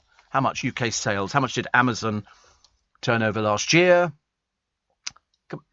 10 billion. Good guess again, Minty. Double it. 20 billion pounds. They paid 492 million in tax. Doesn't seem very much, does it really? But they must work or lose the pay. I mean, Tilbury is a huge site, but I thought it was all automatic. But it's not. They sort of have it on there, and then these trucks are there. I mean, I find it unbelievable, actually, really. I'd quite like to go and see it in operation. Excuse me, but I've got no intention of going to Tilbury. I'm sorry, I've just got a thing about Tilbury. I don't want to go there. But I do worry about the packaging for things. Sometimes you get a really big package and there's a little piddly thing in the middle of it, and you think, how have they worked that out? It is a bit past the parcelish. So it goes on, and then they've got presumably barcodes on all these boxes. But but you can get anything now. At one time, it was a limited supply. But when you look how big Tilbury is, and you look at the millions of parcels which must go through there on a daily basis, you suddenly realise, by God, we've got no idea. Bake Off had its first Italian winner, although he has said he doesn't want to be a celebrity. What do you go on television for then? Whole idea. 629 items sold for Amazon per second. 620 per second. That's me. I've ordered those 629 items. 629 items per second. But you do sometimes wonder whether or not they have a laugh with the packaging. Don't you? I mean, I've had some very odd things packaged. I don't know how it works out, really. But the only time I've lost anything is recently, where I ordered some CDs, and they then put a card through whoever was delivering, saying we couldn't deliver them to... Why? I've got no idea. Everybody else manages to it. And that's the last I've heard of them. So somewhere in Chertsey, there's a package with my name on it. Either that or somebody's filched it, which I think is probably more likely. Yeah, and because they said we couldn't deliver your parcel. I thought we got a letterbox. It was 3 CDs. What do you mean you can't put 3 CDs through the letterbox? Something's the matter somewhere. Steve, I told you we were going to see Paul Zerdin on Monday, and he was magnificent. And laughter all evening. He asked Sam to name 6 animals in a zoo. He came back with 6 lions and a giraffe. Such a star performer, doing 4 different voices at one point. Such a talent. Yes, he's a very clever boy, Tony. Very, very clever boy. So Paul Zerdin, it was a one-off, but you can see him at the Palladium. He's there for the festive season with an all-star cast. Steve, thanks. I'm now walking the dog through the countryside in the dark at 6:15, craving KFC, says Andy in Basingstoke. No, you're trying to get through Basingstoke as quick as possible. I've been there. It's all roundabouts. Basingstoke is all roundabouts. And Chris says if you like going to KFC, you should try Popeyes, which has just opened in London. Are they the same sort of thing? Similar sort of thing. Yeah, but it's not the same as the Colonel's, is it? They can't do the same. I did see another chicken shop. I'm sure. I don't know if it was Popeyes or not. And they obviously do some sort of... Are there loads of... Oh, right. Producer's a well-known expert on how many chicken shops there are in London. There's also Dallas Fried Chicken. Is that the same sort of thing? But they don't taste the same as Kentucky Fried Chicken, do they? And if they do me drumstick, I think I should have a little card from KFC to say, this man can only eat drumsticks. So, in other words, you order 6 and they give you 7 because you don't get as much meat. But I'll be quite happy with that. Quite happy. And Anne says, when I get to KFC, I say no legs. So it must work the other way, unless you're talking about yourself. Steve, I'm moved by the success that brave Lissy Harper has achieved in gaining the new law. She speaks for all of us. Now she should be awarded an MBE. Yes, I mean, what she had to put up with, I wouldn't wish on anybody at all. Tara says, Steve, ice magic. Like all brilliant things, they stopped it. Used to have that over our ice cream on a Sunday. Can't be too difficult to make. No, but it came in different flavours and you squeezed it. It was liquid and then it hardened.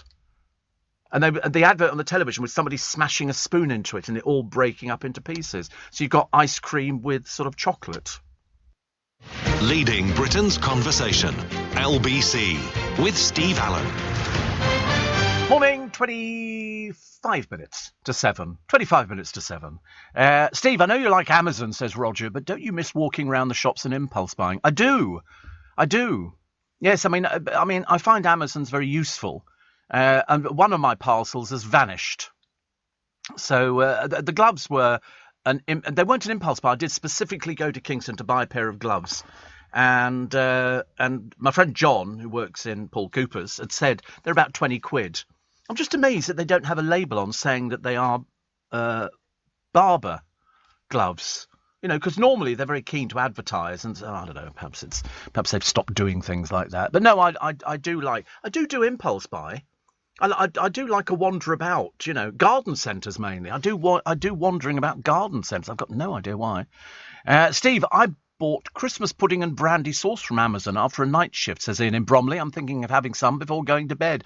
Oh, no, too much, actually, I think. And Anne says, I watched This Morning yesterday, and it was like listening to your show again. They spoke about everything that was on the show. I know a lot of people do that. They catch me at 4 a.m, and they then go, that's a good idea. That's a good idea. Oh, some people saying don't mention the Bake Off winner again as they haven't watched it. Well, that's kind of tough. It's in every paper. So it was Giuseppe. I can't resist it. I'm sorry. Listen, I'm sorry. People go, oh, we've not watched it yet. Well, that's your problem, isn't it? I don't deal with things like that. It's in every single paper. Every single paper. Giuseppe, the Italian guy, won it. He said, first of all, he doesn't want any publicity, and then he hopes being on the show might change his life. I don't know what. He says. He said, the one thing I would love to do is crystallise my dad's and family heritage in a cookery book of Italian baking. Lovely. Today we made pasta. Today we made meatballs. Today we made anything. You see, but it's in the other paper. He's going, I'm worried about the fame thing. And you think, what fame thing? Honestly. Mel Gidroyd is to strut her stuff on Strictly's Christmas special. Of course she is. She'll dance with Neil Jones. She says, I don't think I've been this excited about Christmas since I got my first guinea pig from Santa in 1978.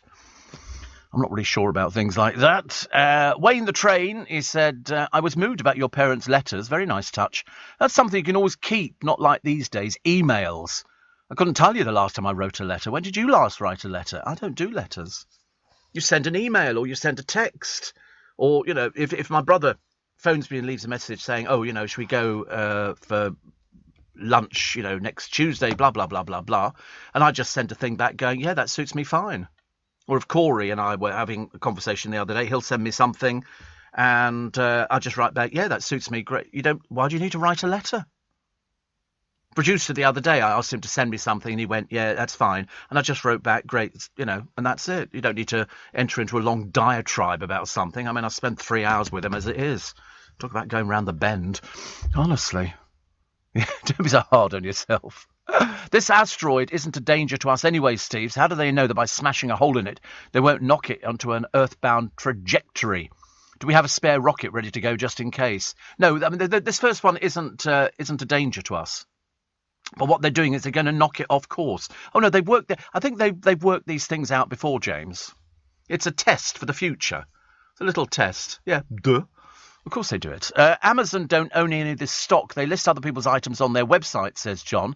Collect the money and send it less their commissions. No, they keep it in the warehouse. I've seen it all in the warehouse. They've got thousands of items. Thousands. So they have it in stock. And they'll always go, we've only got 3 left or something like that. I mean, maybe certain things, aren't there. I mean, I ordered something the other day. The company that made it is in Singapore. And I thought, that's a bit bizarre. And it turns out that Amazon kept stock for this company. So that's how it works. I mean, their finances must be an absolute delight. Absolute delight. Mike says, I work for Amazon on 0 contract hours and it's relentless. 9 packages packed into crates, reaching up and pushing them around, up to 20 kilos, tracked on your progress and 30 minutes break a day. Organised chaos. How much do they pay, though? Was it about 11 quid an hour or something like that? I don't know. £8 an hour? 11? I don't know what the minimum is now.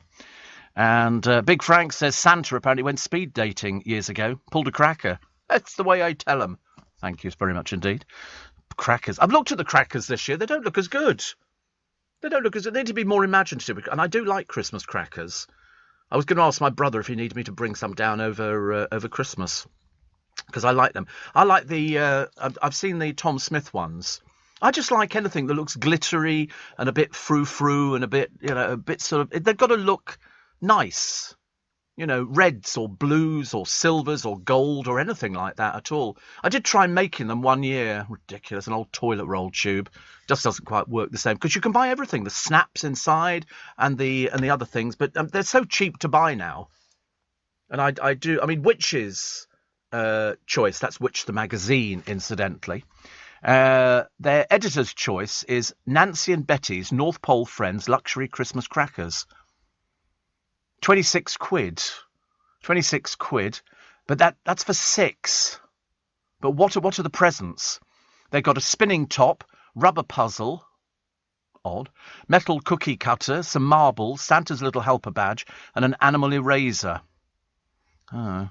Apparently, eco-credentials, plastic-free, recyclable, other than the ribbon, a tree planted for every box purchased. Sample joke, did Rudolph go to school? No, he was elf-taught. What does that mean, elf-taught? Oh, self-taught, oh, right. Look fantastic, strong eco-credentials, blah, blah, blah, blah, blah. Nancy and Betty Studio, oh, the second one's Fable Forest. You only get 6 crackers, though. £36. And they've got jam, mini grater, a honey wand, garden string and more. Why do you have to pay for being eco-friendly? Why do they have to pay through the Little Green Cracker Company floral print Christmas crackers? £45 for 6? I think not. I think not. Plastic free. This one's had a candle, a shampoo bar, small jar of chutney, wildflower seeds and a tea bag. I'm sorry. I'm tempted to say something very rude, but they liked them. Listen, at Which they liked them, and that was it. No mention of Tom Smith's. Show me some Tom Smith's crackers, because they always look. Oh look, botanical wreath, handmade Christmas crackers, box of 6, 40 quid. 40 quid. And you can pick what type of gifts you want to have in them. Options include origami, table football, truffles, temporary tattoos, seed envelopes, balloon modelling, or a mixture of all the above. Apparently, while the crackers say they're eco-friendly, we've got a very plasticky balloon pump in one of ours. What do you call a cow with 2 legs? Lean beef. Don't need to buy them now. I've told you the gag. You can choose your own gift. But no, I want a box of things that look really glittery and, completely over the top. Look like sort of Willy Wonka's chocolate factory. Well, not necessarily like that. Tom Smith, there you go. 20 quid, red and gold signature crackers, luxury gifts, novelty toys inside, bottle opener, love heart necklace, sure to be something for everybody. And not as glittery as I want, but Tom Smith are the original makers, aren't they, of the Christmas crackers? I want something with glitter in it. I'm afraid, and drumsticks. I'm obviously not as sort of eco-interested as I thought I should be. I just like to see something that looks over the top. You know, can't help it. I sort of like the whole. It'd be like having a tree with no lights on it, or no balls. You know, if you've got balls on your tree, you want them to be silver or gold or red, shiny. That's what you want. You want shiny, Carol shiny, and stick them up on the tree. You know, so much nicer. So much nicer. To mention Giuseppe is one. Bake Off. Oh, I'm so sorry, honestly. That just slipped out for all those people. Oh, I can't believe it. Steve Allen's giving it away. It's in all the papers. Not my fault you can't read. Steve Allen. Tweet at LBC. Morning, 10 to 7. Dawn Neeson says worth 3 hours sleep to make page 1 of today's brilliant Daily Star. New column. She likes David Ginola. Everybody seems to like David Ginola, don't they? He turned up on a Noel's Christmas present thing, which I thought was very good, actually, some time ago. And also the Steve Allen Show on LBC, keeping me company. Well, it works both ways. I wonder I was going to ask people about what they were doing over Christmas. Who's working this year? Because most companies nowadays, they sort of offer people the opportunity. You know, do you want to work over Christmas or do you not? And then I think for some companies, a case of if you work Christmas, then you can have New Year's Eve off and vice versa. But unfortunately, you've got me all the way through. Sorry about that. A Tory councillor, this was a story I was going to do a minute ago, actually, has agreed to pay substantial damages and legal costs to Jeremy Corbyn for tweeting a fake photograph of him. Do you remember this one? I remember it some time ago. Paul Nickerson, who sits on East Riding of Yorkshire Council, posted an image of the ex-Labour leader laying a wreath at the burning taxi outside Liverpool's Women's Hospital, captioned with the word unsurprisingly. Mr. Nickerson has apologised, taken full responsibility for the doctored tweet, saying it gave completely the untrue impression of the Islington North MP. Mr. Corbyn said it did a disservice to all those affected by the attack and will give the settlement to charities close to his heart. So somebody benefits at the end of it. I love the idea of substantial damages. I'd love to know what that is. Now, don't forget, we were talking about Harper's Law earlier on this morning. In fact, we've mentioned it quite a number of times. And Dominic Raab will be talking about PC Andrew Harper and about the campaign that his widow has been really at the forefront of for about 2 years. He'll be with Nick Ferrari on Breakfast this morning. That's Dominic Raab talking about Harper's Law with Nick on Breakfast this morning on LBC. Steve, I'm looking forward to Bake Off this weekend. Always more exciting when you know who wins. Well, you can always, I mean, the trouble is nowadays, it's sort of, once the papers get hold of something and they print, I mean, there's huge pages of it, because, you know, people like to sort of follow it because it did quite well. Asteroids approximately 600,000 miles apart. I see no danger, says Jonathan. Well, yes. Well, listen, I can't argue with somebody in Scotland. I've got no idea. You're asking the wrong person. Steve, did you used to have paper chains at Christmas? Well, there wasn't anything else, Catherine. Apart from those lovely things in the paper where you folded it out. So it was a bell-shaped, half a bell, and then you opened it up and put a little metal clip over it. And they were paper decorations, like an origami kind of thing, but they did balls and bells and everything, all in different coloured tissue paper. And then you folded them back up and then put them away. But I'm not even sure if you can still buy those sort of things nowadays. They must have been made in some sort of factory abroad somewhere. But we had bells they would hang up on your front door or things like that. Wreaths I'm looking for. I love my wreaths, as you know. I've got my wreath girls. Looking forward to that. But no, the bells were very good, and balls, and I can't think what else they used to do. And also, there were also the paper chains where you pulled two. It looked like a giant concertina. And that was all coloured paper as well, tissue paper. How they make these things, I've got no idea. But we used to like them. We used to like them a lot. Amazon have outlets all around where you can pick up your stuff 24/7. Oh, there's everything. Everything you can have, you know, you can say, have it delivered to here, have it delivered to there. They originally just sold books, if you remember. If you go back that far, they've got shops where you go in, you don't need to sign for anything, you just sign in, you know, you just hold your phone over and you can walk out with stuff. That new one opens in Richmond. Steve says, Connie, if I get paid £1 million an hour, I would do anything, no matter how hard I would have to work. With that money, I could buy the best property in the country. He gets £8.5 million an hour. £8.5 million an hour. I mean, have you seen how he's changed? Yes. He's changed dramatically from 1998, when I was looking at pictures of him the other day, up to, 2017 looks completely different. Completely different. That's what money does to you. But also, as somebody said to me, it doesn't matter how much somebody earns or how much somebody is worth. You can't take it with you. You know, he's going to die the same as anybody else is. And with all that money, I should imagine it's into trust funds and everything else. It'll be all well looked after. But no, Connie, £8.5 million an hour. That's what he earns. I mean, it's almost like a third world country's debts, isn't it, really? Tara says, imagine being a witch tester and getting to try out all those crackers. I thought they were quite expensive, actually. Quite expensive. And Steve, what do you use to make pasta on Christmas Day? An advent colander. Right, you're barred. And Samantha says, my mum's sister and I are off to the Christmas Ideal Home Show today. Love your show. Thank you for being fun every morning. Well, we like to be fun. We like to be fun. There's too much misery, isn't there, around? You know, to have a little bit of fun every so often is actually quite a nice thing. I'm looking at that. They're now selling Richard Madeley, by the way, as a sex symbol. They've got all these old pictures of Richard in his tight jeans, and they've basically said he's not aged in 40 years. He hasn't really. He really hasn't aged very much indeed. What they're doing on the thing, Snoochie Shy won the... Why can't we just call... Do you know how old Richard is? Yeah, he's 62, is he? Is he 65? Yeah, it looks good. Absolutely. I'm 67. And I tell you what makes people look younger. Hair. It's having hair. That's what it is. It's because if you don't have hair... And I have a full head of Amazonian hair. Yeah, that's my secret. But Richard's had the same hair all the way through. Even when you look at him, back when he was standing under a sign to Aston 3 miles and a place called Madeley 3.5 miles. But no, he's had hair all the way through. And that's why. He's still got hair now. He's still got a full head of hair. David Ginola took his top off, which made others very hot under the collar, including young Dawn Neeson. Kadina Cox spoke about her success in sport.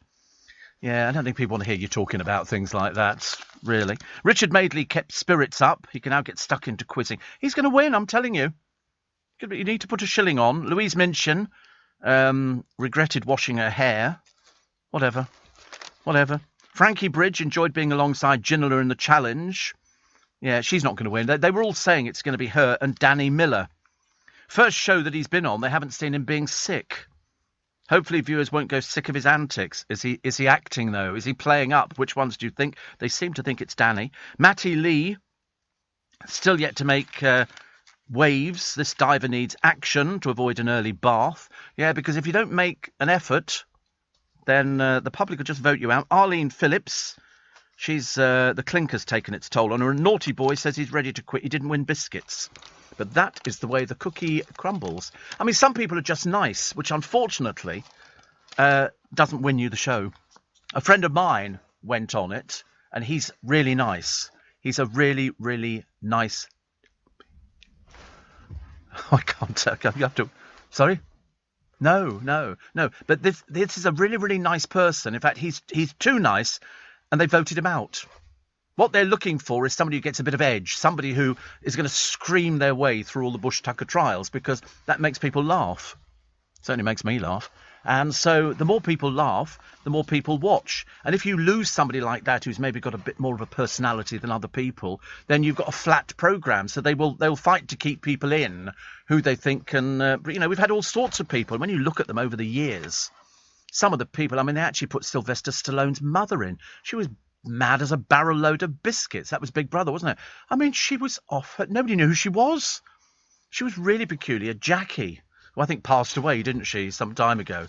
But no, they put all sorts of people on there. And I've seen other people, and I'm a celebrity, get me out of here. I think there was one particular couple of girl singers, and go, as a tree touched them or something. They were really mad. But that's what it's all about. Morning, nice to have your company. 3 minutes past 4. Welcome to Thursday. It's another cold, and I didn't think it was as cold this morning as it has been. I'm really quite surprised that people are saying, oh, it's going to be freezing cold, and I was expecting to open up the front door to be confronted by 20 inches, and then I thought, I think it's the weekend, isn't it? We're going to get the snow coming down, which is very nice indeed. So, and the gale force winds will increase as well over this weekend. So if you don't need to go out, don't bother going out. What's the point?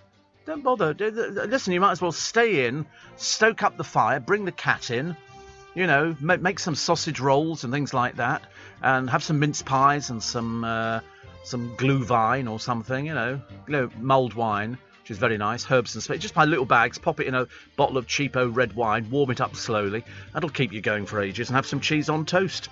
Still to come, the fantastic Roman mosaic found in Rutland. I'm a celebrity, get me a bath. And Boris vows to smash the smuggling gangs. Yeah, right. How many times have we heard that? How many times we've heard it from Priti Patel? We're going to be smashing it. Well, they now film them. The French police sit there in their cars because they're not the brightest police force in the world. They sit there on the beach watching about 20 or 30 people carrying this huge inflatable down to the beach whilst they launch it, and nobody does a thing. Nobody does a thing at all. And Boris goes, I'm going to smash the smuggling gangs. Are you sure, dear? I'm watching somebody being interviewed on Sky News, a member of a smuggling gang, and he's being interviewed. And how do you think you're going to do this, Boris? You're not. You're not going to manage it. It's like, you're going to stop the drug problem in the country. You're not. Because the drug problem is too huge. You can't stop that. Police forces are battling uphill to try and stop the Look how many of these... Look, they've now got a film crew that follows the smugglers as they're putting the boat into the water. Stopping the smugglers. Honestly, do us a favour. We're not that stupid. Stella Creasy was all over the papers yesterday, not allowed to take her child into the Commons. And she then... I was listening to a piece that Tom... Swarbrick was running about her saying this and that, what's my loyalty to? Is it to my constituents and all the rest of it? And I thought, well, wait a minute. I seem to remember that there is a creche at the House of Commons where you can put your children in there, like any other mother. What is so different about Stella Creasy that she can't put her child into... There's loads of people there, loads of spaces, and so it's all there given to them. But no, it's a kind of, I'm making a point. Speaking of mulled wine, I was in the hairdressers before Christmas once, not me, the producer. And she said, do you want some mulled wine? She put some red wine in a mug and put it in the microwave, mulled wine. Well, it's only heated. You're supposed to do the herbs and spices. But what you do is you buy you go into any supermarket and they'll have a box, like tea bags, but they're mulled wine tea bags, and you drop them in there and have them, and then you cut some oranges up and some lemons. You could have mulled cider if you want to. It's the cheaper version. And but no, just a cheap bottle of red wine.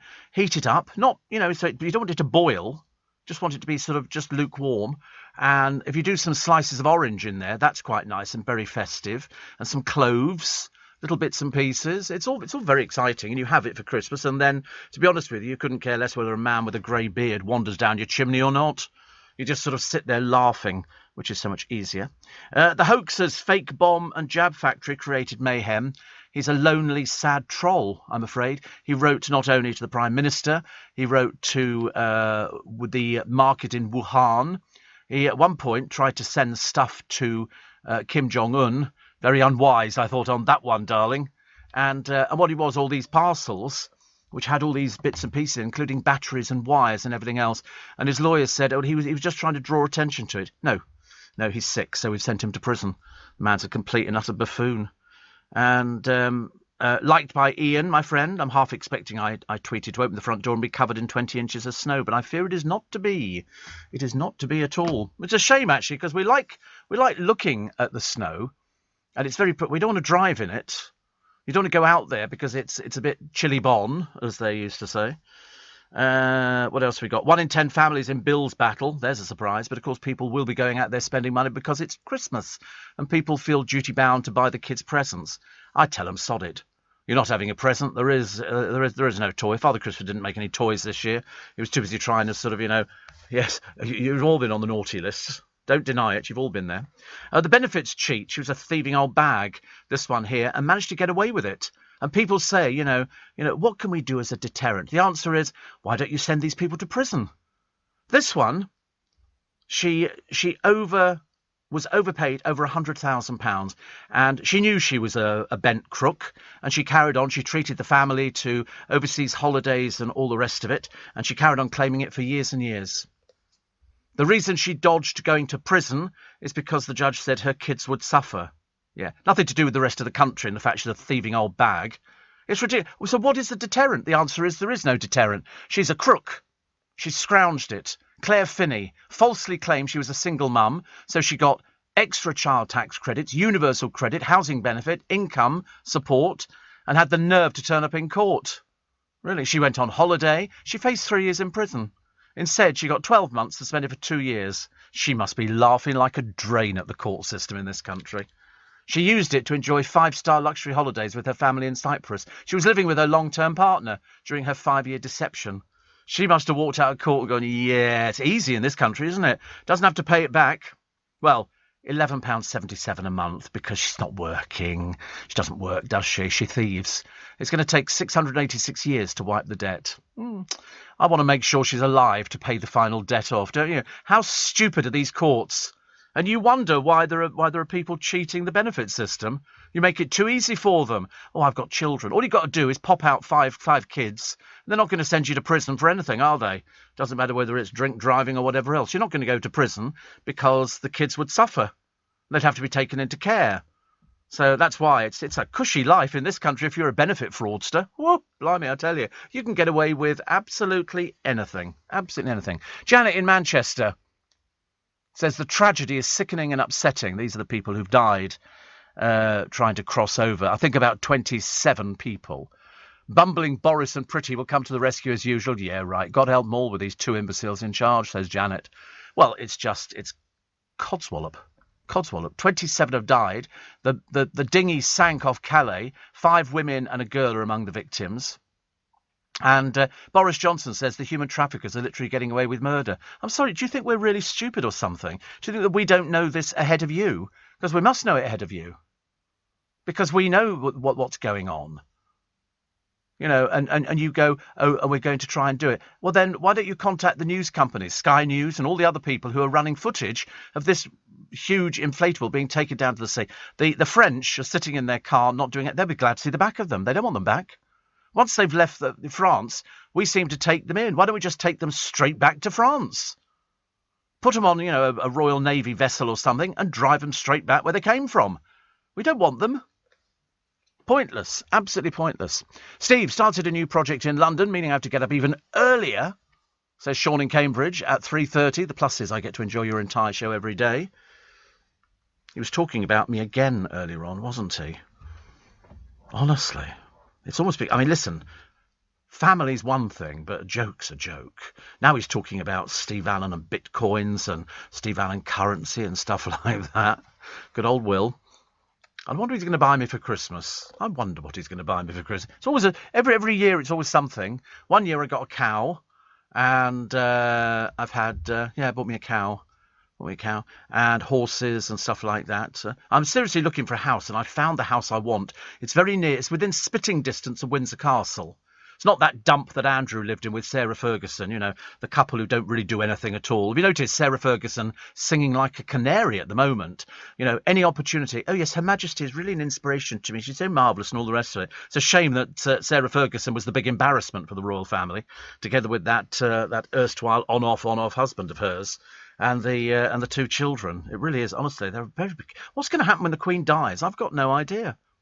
I think it's all going to collapse like a pack of cards. The only people holding it together are going to be Charles and William. You certainly couldn't trust Harry with anything at all, because, perhaps he'll sort of want to come back then. But if he's prepared to make his grandmother suffer at Christmas by not coming back, how far down the line do you go? Steve, have your bulbs arrived, says Jane. Yes, they're going to be planted up this weekend. And that'll be quite nice. And I shall watch and wait to see all the little mini daffodils and jonquils coming up, which I like. Former England captain Michael Vaughan left out of the BBC cricket coverage. Good Lord above, that's very surprising. Normally the BBC, employ these people for years on end and they don't do anything about it. This time round they've had to, haven't they? And this is over things that he's alleged to have said. We found a Roman mosaic on a piece of farmland in Rutland. Apparently it's been given status immediately because it's so rare. And it's so beautiful. It really is so beautiful. Also, the fine for dodging rail fares. At the moment, it's 20 quid. Well, most people stick their fingers up to the railway companies. £20 for not buying a ticket that would have cost £600 or something. So now they've upped it to £100. Good, good. You know, everybody cheats the fares on the railway. I mean, £20 or double the fare, whichever is more. Yeah. I mean, to be honest with you, they must be laughing like drains, honestly. Want to get away with murder in this country? Just commit a crime. Chances are you'll get away with it. But God forbid if you say the wrong thing. You could go to prison quite easily. Very good, Steve. Went to the German kebab house yesterday. Very good. I've not been. We did look at the menu and it looked quite nice. Kebab and chips sounded our favourite. And I did get yesterday, remember I said I was going to go to KFC and see if I could get 6 pieces, but I just wanted drumsticks. I didn't want the other chicken. And so there was nobody in there. There was only one other person waiting, some sort of yobbo type. And get a lot of yobbo types. And so I said, can I, this is a bit complicated, thinking I'll give it the benefit of the doubt. Can I have 6 pieces of chicken? No fries, please, at all. I always say I'm allergic to potato. It makes it easier. And I said, can I just have drumsticks, please? And so she said, yeah, I think so. So she stuck her head through the little glass thing and said to the bloke, can we have six drumsticks? Yes, he said. He obviously opens the oven and counts that they've got loads. He went, yeah. So I'm assuming if it's not too busy, you can get them. So I got my 6 drumsticks. So much easier to eat. So much easier to eat. And I've decided I've got a new ruse. To guarantee I'm going to get the drumsticks, I'm going to tell them it's for children. They can't hold them any other way. They don't know how to, so it's much easier to get drumsticks. I love it. I love it, love it, love it. Paris and Tyson Fury looking out for bargains, buying custard. They bought loads of tins of custard. I know you can take the class out of the boxer, but you can't take the boxer out of the class, can you, really?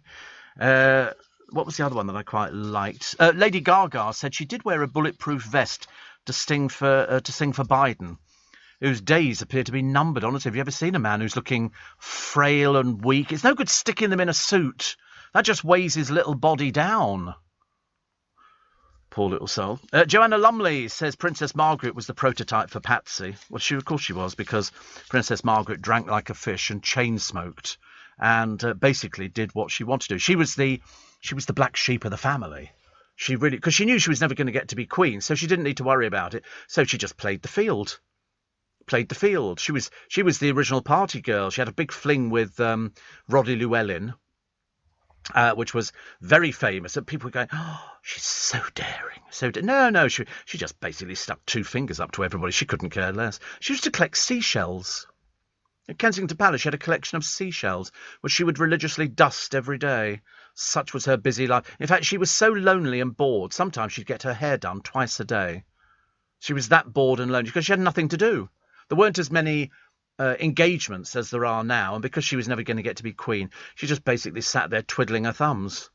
And then she'd just go out and get drunk and go to the theatre and everything else. And occasionally, I mean, I've got a lovely bit of footage of her arriving at the Royal Variety Performance with the Queen Mother, who bejeweled herself up like a drag queen. It was hilarious because she gets out of the car with the white mink and all the rest of it and the jewels and the crown and everything. Honestly, she's only going out. She could have popped a pair of jeans on. Seriously. Tracky bottoms, in the pink elasticated velour. And she could have turned up there. And then the Queen turned up,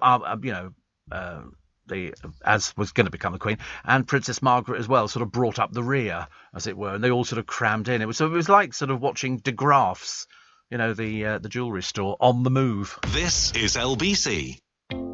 With UK Export Finance, I'm fulfilling more export orders from around the world with working capital support. Export insurance means I'll get paid when exporting to challenging markets. At UK Export Finance, we believe no viable UK export should fail for lack of finance or insurance. Between 2022 and 2023, we provided £6.5 billion of government-backed trade finance to support UK exports. Learn how we could help you win export contracts, fulfil orders, and get paid. Search UK Export Finance today. Leading Britain's conversation. LBC with Steve Allen.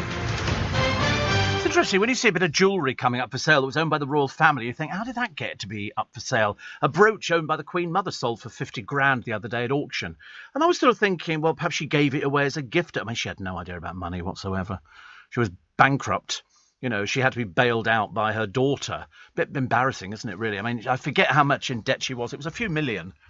And she was with Coutts. But, of course, Coutts are not going to go chasing her, are they? Definitely not. They know that she's good for the money, you know, because somebody in the family will sort of cough up for her. Unlike that Insulate Britain bloke the other day, the moron, who said, oh, can people pay my rent while inside? And it turns out the family are multimillionaires. No, dear, we can't pay anything for you. Definitely not. Mark in Romford says, will you be on the New Year's honours list? I said, well, if I was going to be, they'd have told you by now. Because they actually tell you in, I think way back in the year as well. Marie from Sutton Coldfield says, I've got 300 bulbs. I thought it's too late now, especially as it's cold. Is it still okay to plant? Oh, yeah, they're warm as toast in the earth. Yeah, just scrape aside the earth, pop them in there, cover them over, leave them. Leave them. I promise you, they don't. The earth sort of cocoons them, so it's. I mean, if you have to break the soil to get into there, well, that might be a little bit more difficult. But no, most of the stuff you do, you just scrape away. Well, you can do it with your hands as long as you've got a pair of gloves on. Otherwise, you spend forever getting dirt out of your nails, and then just put them all in there, cover them, and forget about them. Up they will pop. I promise you, they're very hardy bulbs, very hardy, and they do look nice. Roger says Princess Margaret was living her life in the swinging 60s, having a great time. Oh, she absolutely was. She had that big affair with Group Captain Peter Townsend. And you know, when he died, because of her upbringing, she couldn't go to his funeral. Never acknowledged him at all. Because he was, I think because he was divorced. But that was the love of her. She had quite a few loves of her life. Oh, yes. There's a photograph of her on the Isle of Mustique.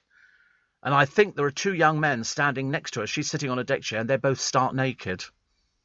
And I remember thinking then, she was the good time girl. She really was. But the trouble is, if ever you got invited to dinner there, or a party or something like that, you couldn't leave when you'd had enough or you were bored. You had to wait till she went to bed before you could leave. You can imagine, she was up most of the night, actually. My wife is called Artie, says Barry. And they've been married 20 years, which they're marking today. She's taken care of me when I've been really sick.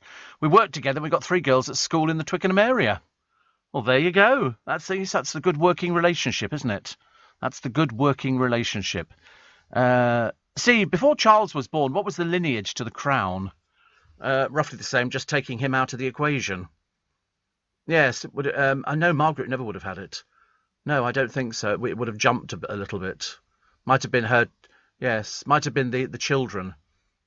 I don't think Margaret ever stood a cat in hell's chance of ever getting anywhere near the crown. I don't think she was. I'm pretty certain she wasn't. I don't think so. No, it was the Queen and then nobody. And then people started having babies and children's and all the rest of it. Thank God it'll never be Prince Andrew's girls. For that we should be eternally grateful. Or letting Sarah Ferguson anywhere near it. This is the woman who was inviting people into Buckingham Palace to have pictures taken. Do you remember? People are going, what's she doing? The answer is she thinks she's royalty. Unfortunately, the toe-sucking suggests differently. Raheem Sterling is going to edit the Today programme. There's nothing new. It's a publicity stunt. They do it every year. They pick somebody and they go, and they're going to be editing the Today programme. And people go, yeah, of course they are. Of course they are. First-time buyers have to stump up 5.5 times their earnings. Not in London, though. It's about 9 times. And what was the other one I quite like? Oh, yes, pubs should run weight loss programmes to encourage more men to take part. Because that's what, people do. They go out and they drink in pubs. But if you could get your exercise in the pub, that would be quite a good idea, wouldn't it? No, not as far as I'm concerned. Although we are becoming more overweight. In fact, all I hear in the newspapers is sort of stories about this person's overweight, that, and it's fast food. We never had fast food when I was younger. It didn't exist. Princess Margaret and Peter Townsend, the government, then led by divorced Prime Minister Anthony Eden, decided if the princess insisted on marrying Townsend, she'd be stripped of all her royal privileges as well as her income. So she made it clear she wasn't going to give that up. Absolutely not. I would like it to be known I've decided not to marry Group Captain Peter Townsend. I've been aware that subject to my renouncing my rights of succession, it might have been possible for me to contract a civil marriage, but mindful of the Church's teaching that Christian marriage is indissoluble and conscious of my duty to the Commonwealth, I've decided to put these considerations before any others. In other words, I want the money and I want the royal privileges, so sod the rest of you. That's what I'm doing. So, unfortunately, Group Captain Peter Townsend is no more. And when he died, I thought she'd have gone to his funeral. But they don't do that, do they? They don't do things like that. She was more interested in the money and having the flat, like the nanny. They never went to her funeral, and they passed her house almost daily when they were up there at Balmoral. That's how vile they can be. They weren't interested. I told you before, Queen didn't want to come down for sort of Diana's death. They weren't interested. She was on holiday, and she was taking her holiday. They're very cold, and yet didn't shed a tear for Diana's funeral. Yet take away the Royal Yacht Britannia, or a corgi dies, God forbid, and they're in floods of tears forever and a day. Different way of operating. That's why, people say, oh, the boys were very brave at Diana's funeral. They've been brought up not to cry. They don't show emotion. All the rest of us would be in floods of tears, but not the royal family. Not the royal family. John says Princess Margaret was cremated in your favourite town, Slough. Was she? I thought she's buried at Frogmore. That's what I thought. Unless it's her ashes that are buried at Frogmore, but I'm pretty certain she was buried there. There's quite a number of people at Frogmore, which is the royal family's mausoleum. No, she's not Slough, was she? She was, but cremated in Slough. Oh, there you go. And it was a royal private funeral service. You think by now they could have actually had their own crematoria, wouldn't you? Fancy having to go to a common one that sort of everybody else has to go to. And where was she laid to rest? I think that's Frogmore. I'm pretty certain. They had cost £280 to have her cremated.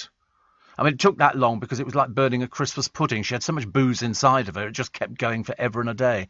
But I think it was laid to rest. Where is she buried? So her ashes are next to the coffin of her beloved father, George VI, and we'll find out, yes. I'll find out, yeah. Because I think Frogmore, because I remember the Duke of Edinburgh took us round on a tour of Windsor and said, oh, this is Victoria's there and all the rest of it. But he is in St George's Chapel. I mean, she was cremated, so maybe the ashes are somewhere. Well, they've said they're next to the coffin of her father. So that was it. Although why she was cremated and he wasn't, I've got no idea. I've really got no idea. And if you noticed, Prince Philip wasn't cremated. It was just a burial. And so she's cremated. That's where her ashes are, the Queen's Chapel at St James's. Blimey, they're all over the place. All over the place. Mind you, it's a bit like you go to Vienna and they've got the Habsburgs crypt there, and they're all buried in there. She thought burial was too gloomy. Oh. I don't think burials are too... I mean, the trouble is, though, the problem you've got with things like that is who's going to visit? Nobody visits, do they? They're going to go, Auntie Margaret's down there, and just sort of point generally in the sort of direction of an urn. Steve, hot and humid in Sydney, says Shane. At least we won't get bushfires next month when summer starts. They're all topsy-turvy, aren't they, round there? Have I decided burial? Oh, I'm cremation. Absolutely cremation, yes. What's the point of being buried? Nobody will visit. They'll all visit for the first few months, and then gradually people move away. Who will? Who? Spikers. And Will Guyot will probably come visit and chat to me and all the rest of it. And I'll be lying there going, oh, shut up. Be funny if you could do that, wouldn't it? Well, probably not.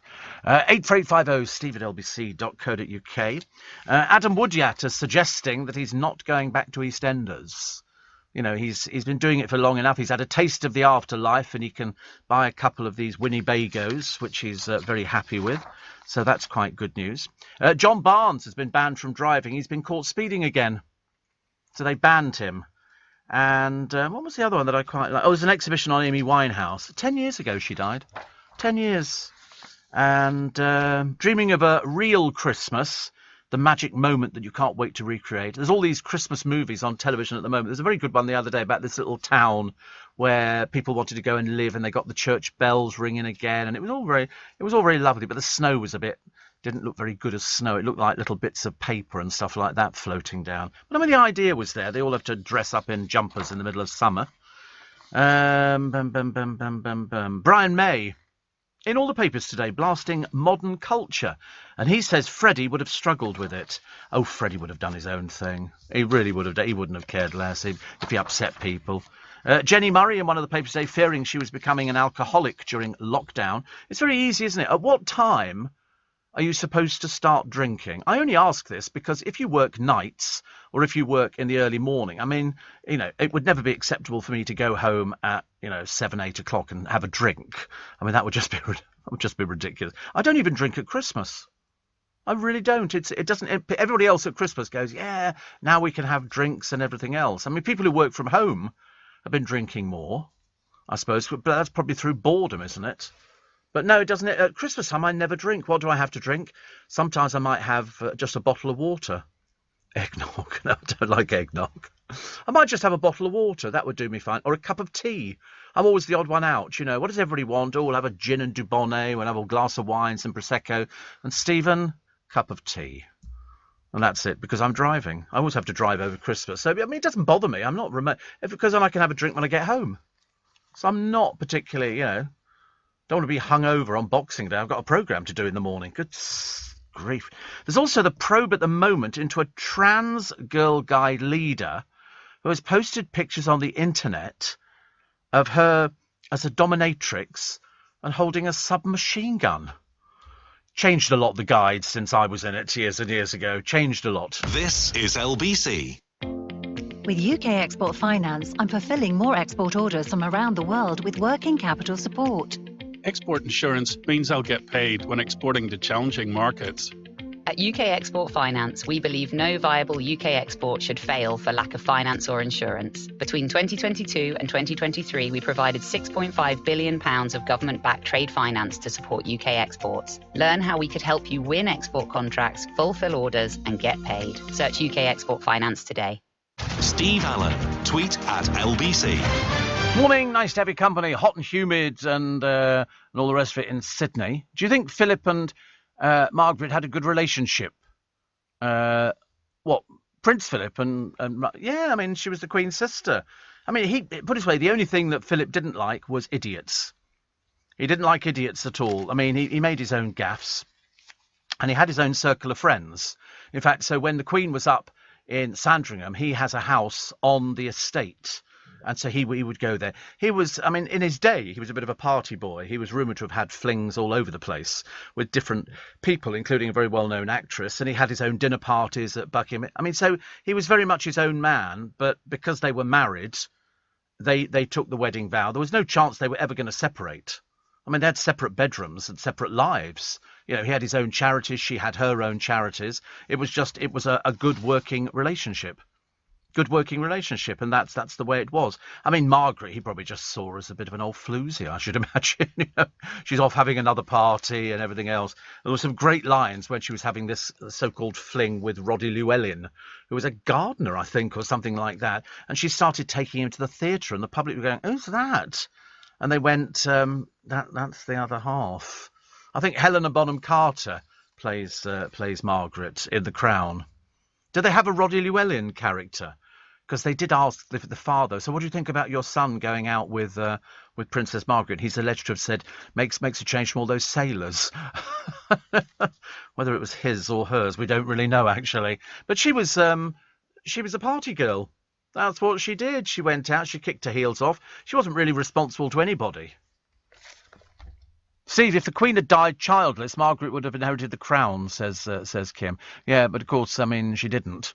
So she wouldn't have done. Somebody else says, very excited to be travelling to London today for a fantastic 2 days. Mr. H, says Heather, the Norwich nurse, and I are going to the Great Christmas Feast, a Victorian celebration of Christmas. And I also can't wait to see my favourite Christmas tree in Covent Garden. I felt like a child on Christmas Eve. I've been counting the sleeps for weeks. How lovely. Yeah. I've never heard of that. The Great Christmas Feast, a Victorian celebration. The Victorians really had a very, very nice time. Very nice time. Oh, Henry's discovered the Turkish delight. Yes, we left it just... Oh, there it is. London's Secret Christmas Experience. And so what do you get? What do you get? You enter the home... you discover a hidden door near Tower Bridge that leads to the gaslit streets of Victorian London. Enter the home of Charles Dickens. Tonight you are Dickens's guest of honour as he unveils a ghostly and altogether extraordinary Christmas story. You can sneer at Scrooge, cheer for Bob Cratchit and shiver at the ghost of Christmas. You can savour 3 mouth-watering dishes woven into the heart of the stories. Victorian street food starter, the Dickens family's lavish Christmas feast for Maine, and a spice-laden booze-laced dessert, all accompanied by a menu of immersive Victorian cocktails. Can't imagine what the Victorians had as cocktails. Sounds wonderful, doesn't it? How much is it? How much is it? There we go. Book now. We also have to check on, because we don't know these things. We're not very good at them. And they've only got a couple of dates left. And here you go. Oh, they do it sort of different. It's very reasonable. £44.50 each. That sounds good, doesn't it? Sounds very good. They say it's our fastest selling ever. Down to our last seats. All tickets include the secret location, reserved seating, and our acclaimed Christmas. Oh, wait a minute. Dining tickets from $69.50 to $129. Non-dining $39 up to $50. Show begins at 7:15, ends at 10:30. Matinees 1 p.m, ends at 4 p.m. And it's minutes from London Bridge. Secret address revealed in full when you book. Wow. How exciting. I love stuff like that. Very exciting, isn't it? And you get this Tiny Tim and all the rest of it. It's a load of old actors, actually, and some people serving up some Christmassy type food. What an experience. That's lovely, isn't it? I think Warner Brothers are doing one as well on the Harry Potter experience. And you can sit there at... who are these people? Yeah, it looks lovely. Very nice. Well, you have a nice time, Heather. And Mr. H as well. You'll love it. Steve, Princess Margaret was very much near the crown. She was all over that Netflix show, says Davy. Yes. She never would have made it. Never would have made it at all. She's interred between the Queen Mother and George VI in St. George's Chapel. Until Charles was born, Margaret was second in line, gradually displaced as the Queen had more children. Furthermore, had she married Peter Townsend, then she'd have had to give up the rights in this respect, as well as the money, says Frank. Yeah. Why do you think William's got all those children? To keep Harry well away from the throne. Every time another child came along, they went, Harry gets further down the line. And so obviously, as he realised that nobody really cared about him anymore, he then decided to disappear. Steve, Philip says...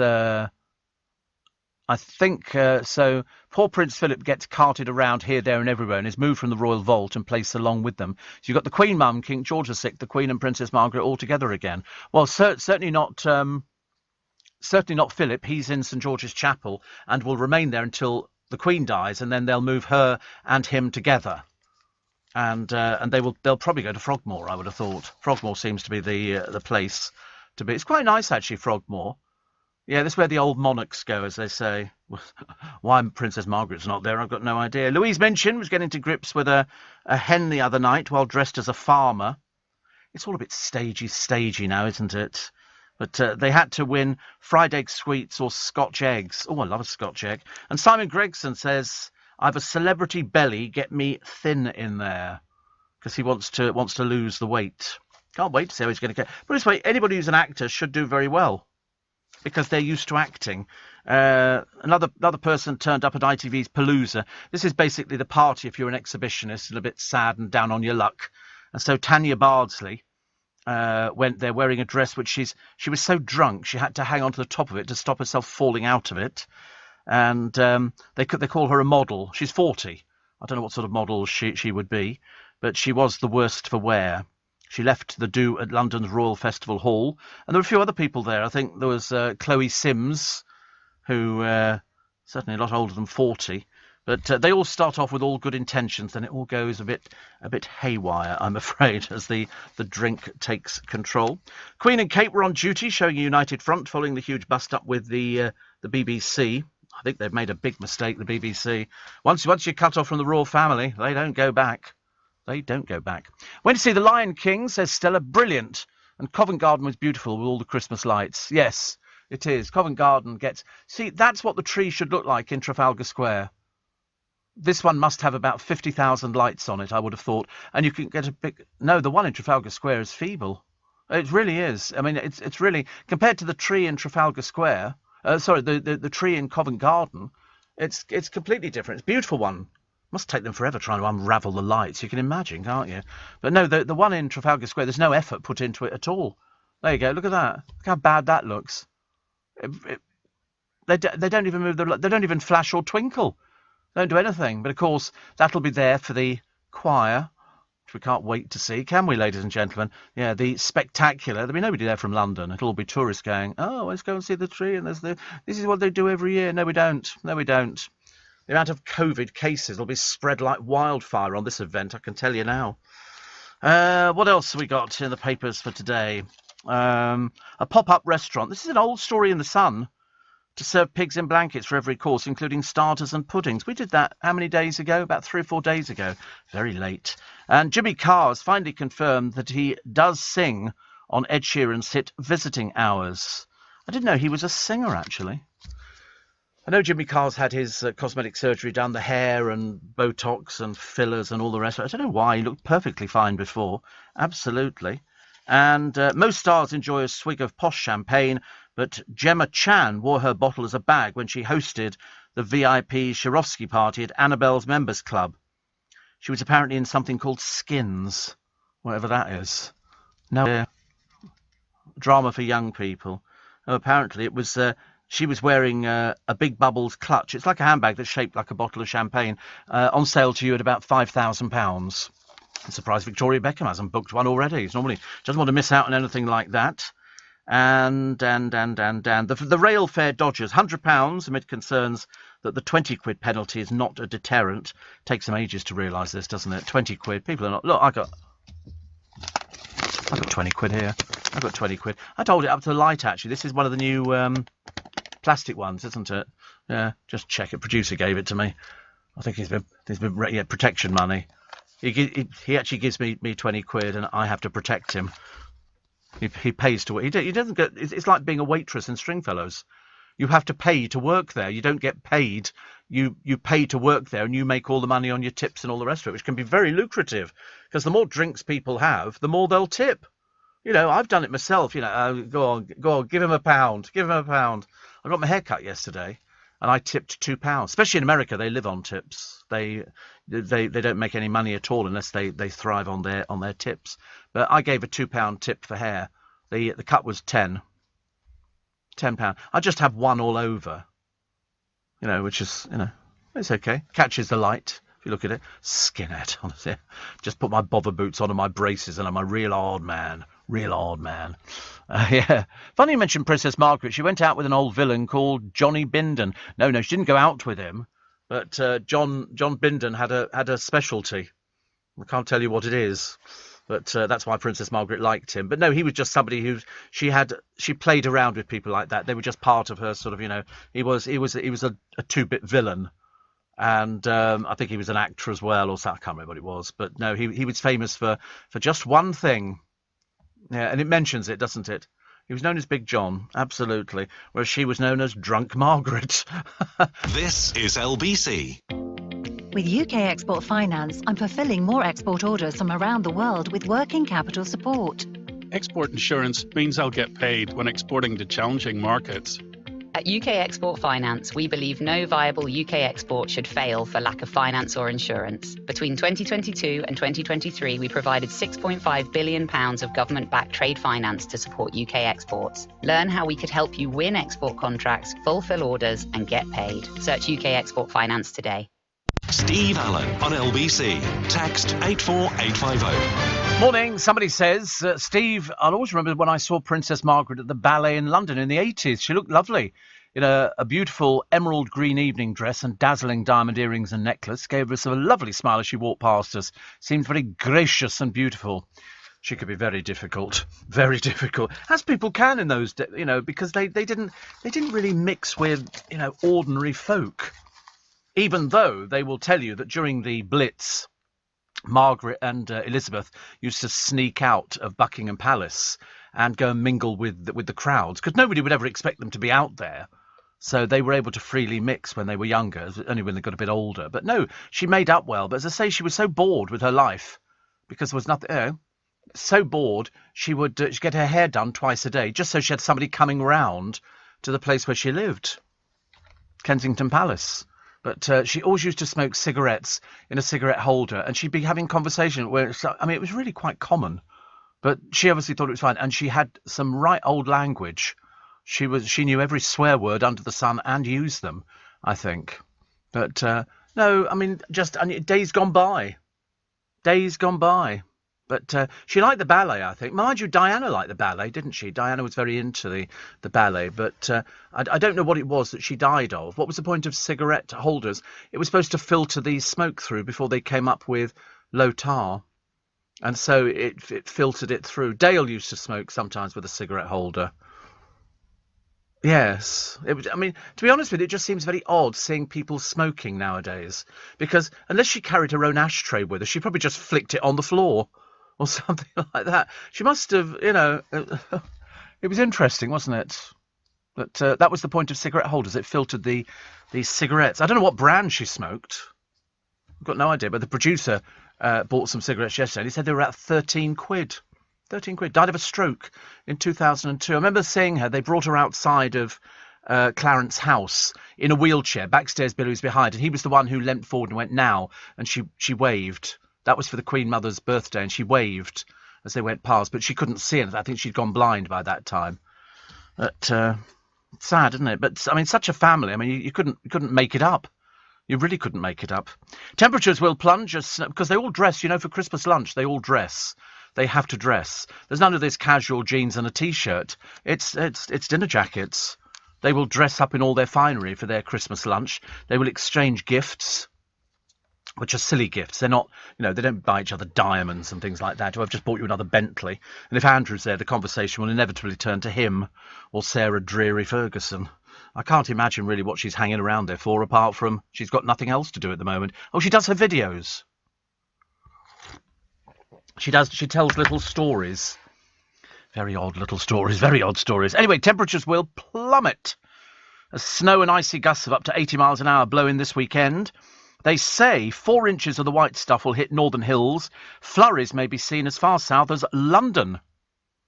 So now you know. Forecasters warn of a high of just 6 degrees on Saturday, with wind chill making it feel sub-zero for many, including those in the South Downs. Overnight temperatures could fall to -5. It's going to be blooming cold on Saturday, horrible.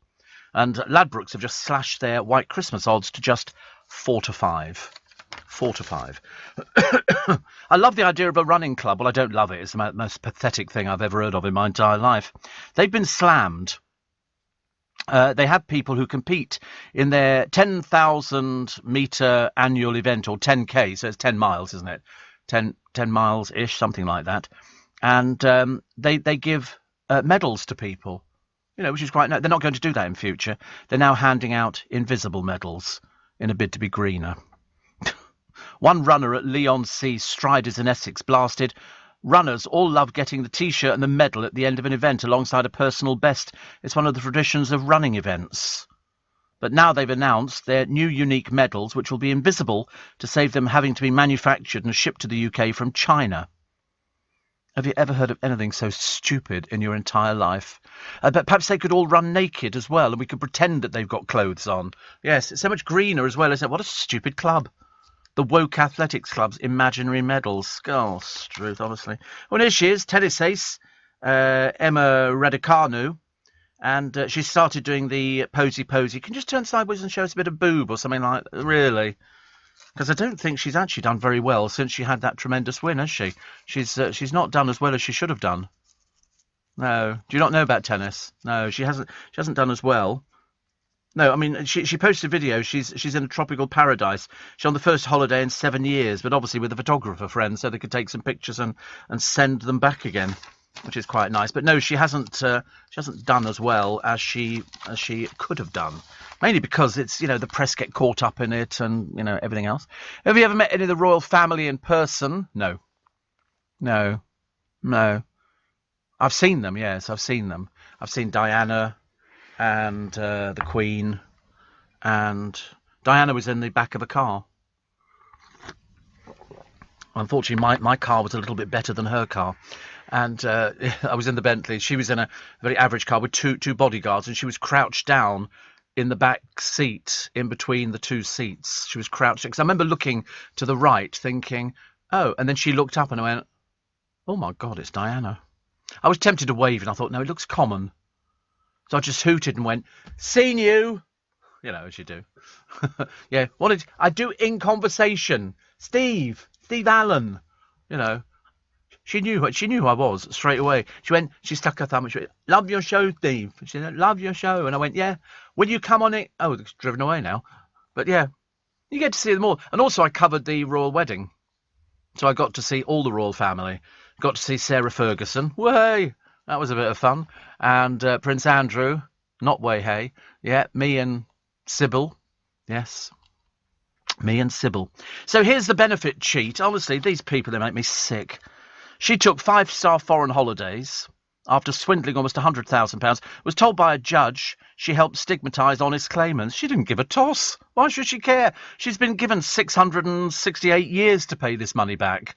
Well, she must be laughing. Claire Finney, 41, a crook. Dishonestly claimed extra child tax credits, universal credit, housing benefit and income support for 5 years. She took £97,000 she was not entitled to. It's obviously that easy to claim. There's obviously no checks in place, you know, and so people who legitimately claim benefits, they get a bad name as they're tarred with the same brush. She admitted the con, but was sent jail as her children were deemed vulnerable. Fantastic. So that's the way forward. If you don't want to go to prison, have children. Have children. Have loads of children, because they won't send you to prison. You know, it doesn't matter what the crime is. I mean, I suppose you should put it down to the fact that the system is so inept that you can swindle out a woman like that, who barely looks as though she's got the intelligence to do it, but quite clearly must have, because she managed to get nearly 100 grand out of them. And nobody queried it. Nobody queried it. So she got a suspended 12-month sentence, 180 hours unpaid work. She looks as though she could do with the exercise. She's also got to pay back the money, but it's because she's on benefits, £11.77 a month. And that will take her 686 years. I mean, it's pathetically stupid, isn't it? It's pathetically stupid. What's the betting she's going to die before she's paid it off? I put odds on. Odds on that one. Absolutely ridiculous. It really is. And somebody else was talking about good old Johnny Bindon. Yeah, she claims she never had a fling with him. She had flings with various people, Princess Margaret did. But, I mean, she would have interesting stories to tell. They used to, the royal family used to like barbecues.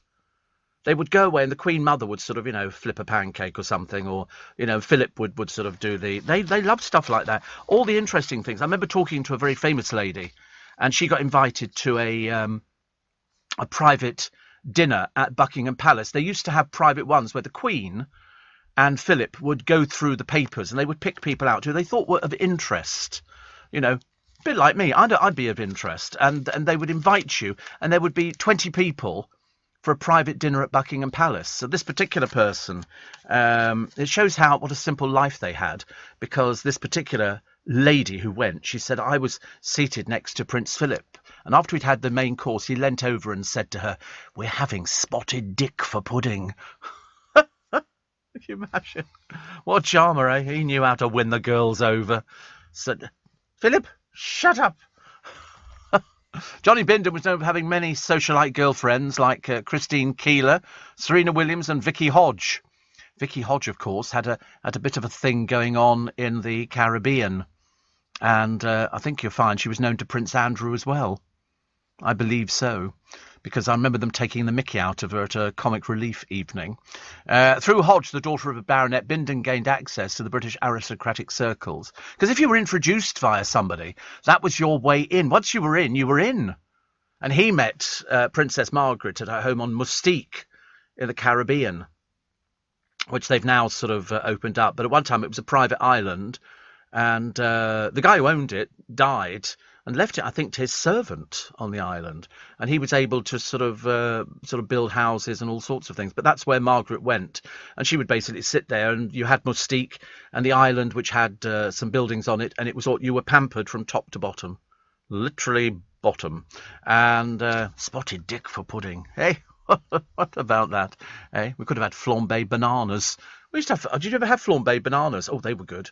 You sort of just, it's very easy. You just literally cut a banana in half, after you've taken the skin off it, put it in a bowl, pour brandy over it, set fire to it, then stick a dollop of cream on the top of it. Flambé bananas. Woo! Very cool. Very easy to do. Very easy to do. And it's lovely. It's just nice. And you could do it on a barbecue as well. Just remember to wrap them in foil and do a little bit of lemon juice, and that stops them discolouring. which is very good. Simon says, I've missed a trick this year. I could have gone green for Christmas and given everybody invisible presents. I'd have splashed out. I would have got invisible thanks mouthed through pursed lips. Can you imagine, though? I mean, a running club giving out invisible medals. How stupid are they? I mean, really, it's just ridiculous. And they all go, oh, because it's green and all of it. No, it's not. Oh, sorry. Just having a quick slurp of the old booze this morning, getting into it for the festive season. As I say, it must be the only time of year that I don't have a drink. I really am not interested in drinking at Christmas. It's become well known. People go, oh no, you'd rather have a cup of tea, wouldn't you? And I would. I'd much rather have a cup of tea and open my presents. Although it's always in the singular, because when you get to a certain age, you don't get lots and lots of presents. You just get the one present. And it'll be something I bought myself and rewrapped, which is always quite exciting. I like things like that. Anyway, we've got the news coming up, and then we shall take more of your texts and emails. 84850 steve@lbc.co.uk. We've got stories on Jamie Redknapp and the Queen and Kate on duty, showing a united front. By Jove, I tell you, doesn't get any better, does it? This is LBC. With UK Export Finance, I'm fulfilling more export orders from around the world with working capital support. Export insurance means I'll get paid when exporting to challenging markets. At UK Export Finance, we believe no viable UK export should fail for lack of finance or insurance. Between 2022 and 2023, we provided £6.5 billion of government-backed trade finance to support UK exports. Learn how we could help you win export contracts, fulfill orders, and get paid. Search UK Export Finance today. This is LBC from Global, leading Britain's conversation with Steve Allen. Morning, nice to have your company. So just remember this weekend, chilly, and there might be the chance of a few snow flurries, and they might stretch as far as London. Of course, people in Scotland are going, listen, nothing new for us, Steve. We get this every year. They never say, oh, and by the way, the whole country is going to be covered in snow, except Scotland. Absolutely not. In fact, parts of Scotland rely on it as part of the tourist trade. So Parliament reviewing whether MPs can take babies into the chamber. As Tom Swarbrick said, he said if you worked in an abattoir, you wouldn't be taking the baby into an abattoir, would you? So why would you take it into the House of Commons? You know, especially when there's a creche. There is a creche deliberately there so that these poor overpaid MPs can, imagine a presenter bringing the baby in and having it sitting in the corner. And all of a sudden it starts crying. You go, listen, it's only a baby. It's just crying. Don't worry about it. Where? Ridiculous. You wouldn't have that, would you? So why in the House of Commons sitting there? You know what it's done for? It's done to draw attention and to make a point.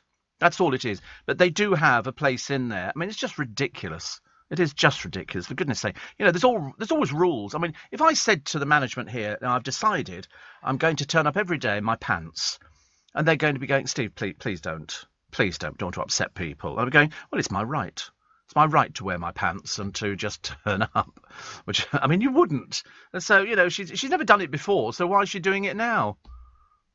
She's done it before as well, has she? Well, why didn't anybody say anything to her then? You can't just start changing the goalposts, can you?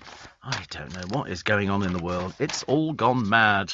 1 in 10 families in Bill's battle, and it gets worse. They're going up. And you know about it. Believe you me, you know about it. Also, Michael Vaughan, the former England cricket captain, has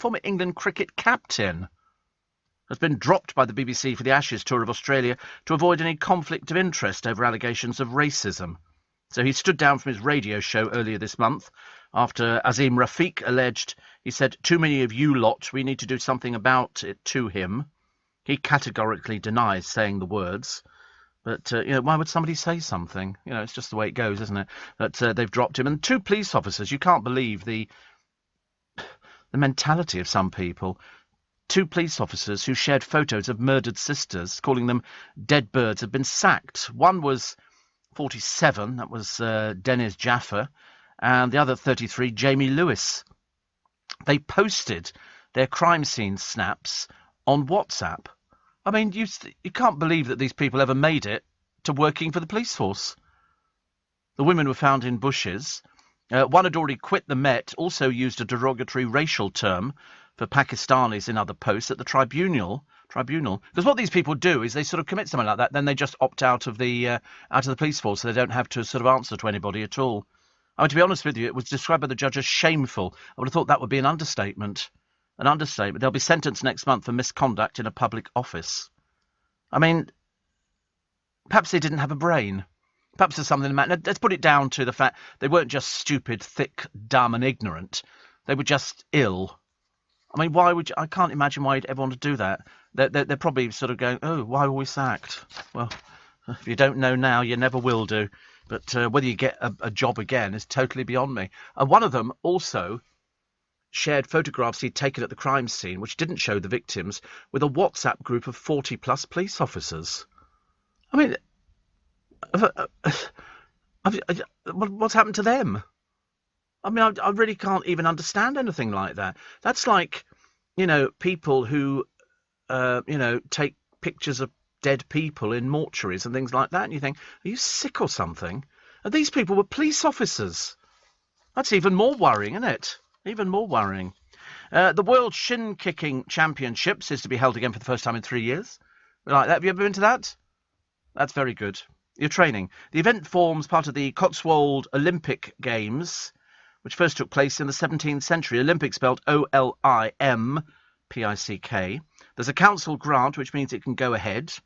Wearing white coats to represent shepherd smocks, shin kickers hold each other by the shoulders or lapels. They try to bring their opponent to the ground. It's a bit like, what do they call that thing in Japan? Sumo, where you sort of big hulking fat blokes, wearing little tiny what look like tenor pants for men, then try and wrestle each other to the ground. And then if you're outside a circle,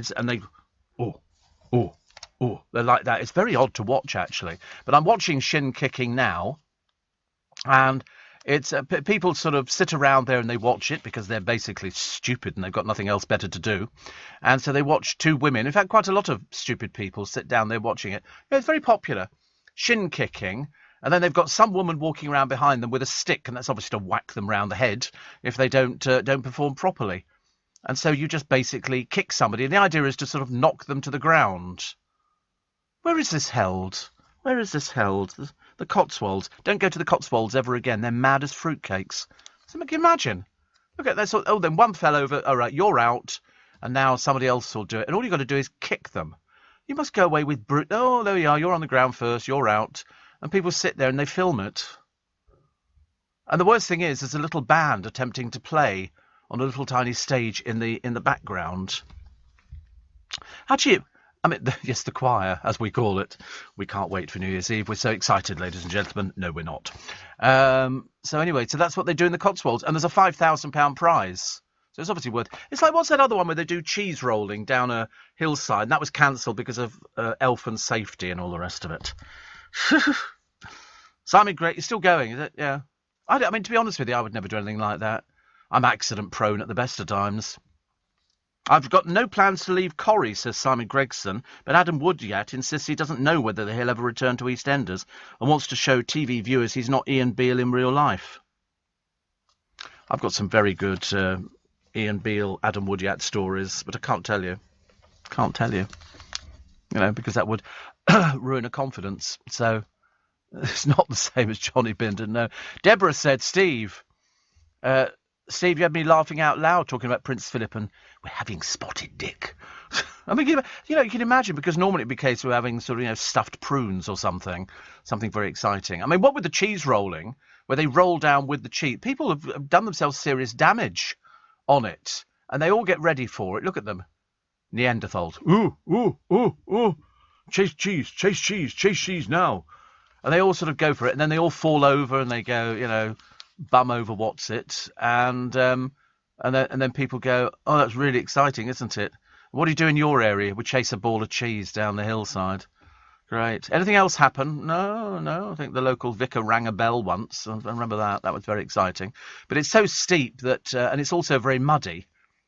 It's just an opportunity for a lot of so-called heterosexual men to sort of, basically help each other down a hillside. But all they want to do is it's the same as rugby, isn't it? Climb in the shower, show each other your bottom. That's how it works in rugby. We all know what goes on, yeah. And look at them, you could tell. These aren't normal heterosexual men. They're running down a hillside which could basically break your neck. And then they also, some of them literally sort of throw themselves down there and they're so excited. And the local film crew, who normally be filming, sort of a scene at the local abattoir as another turkey breaks for freedom.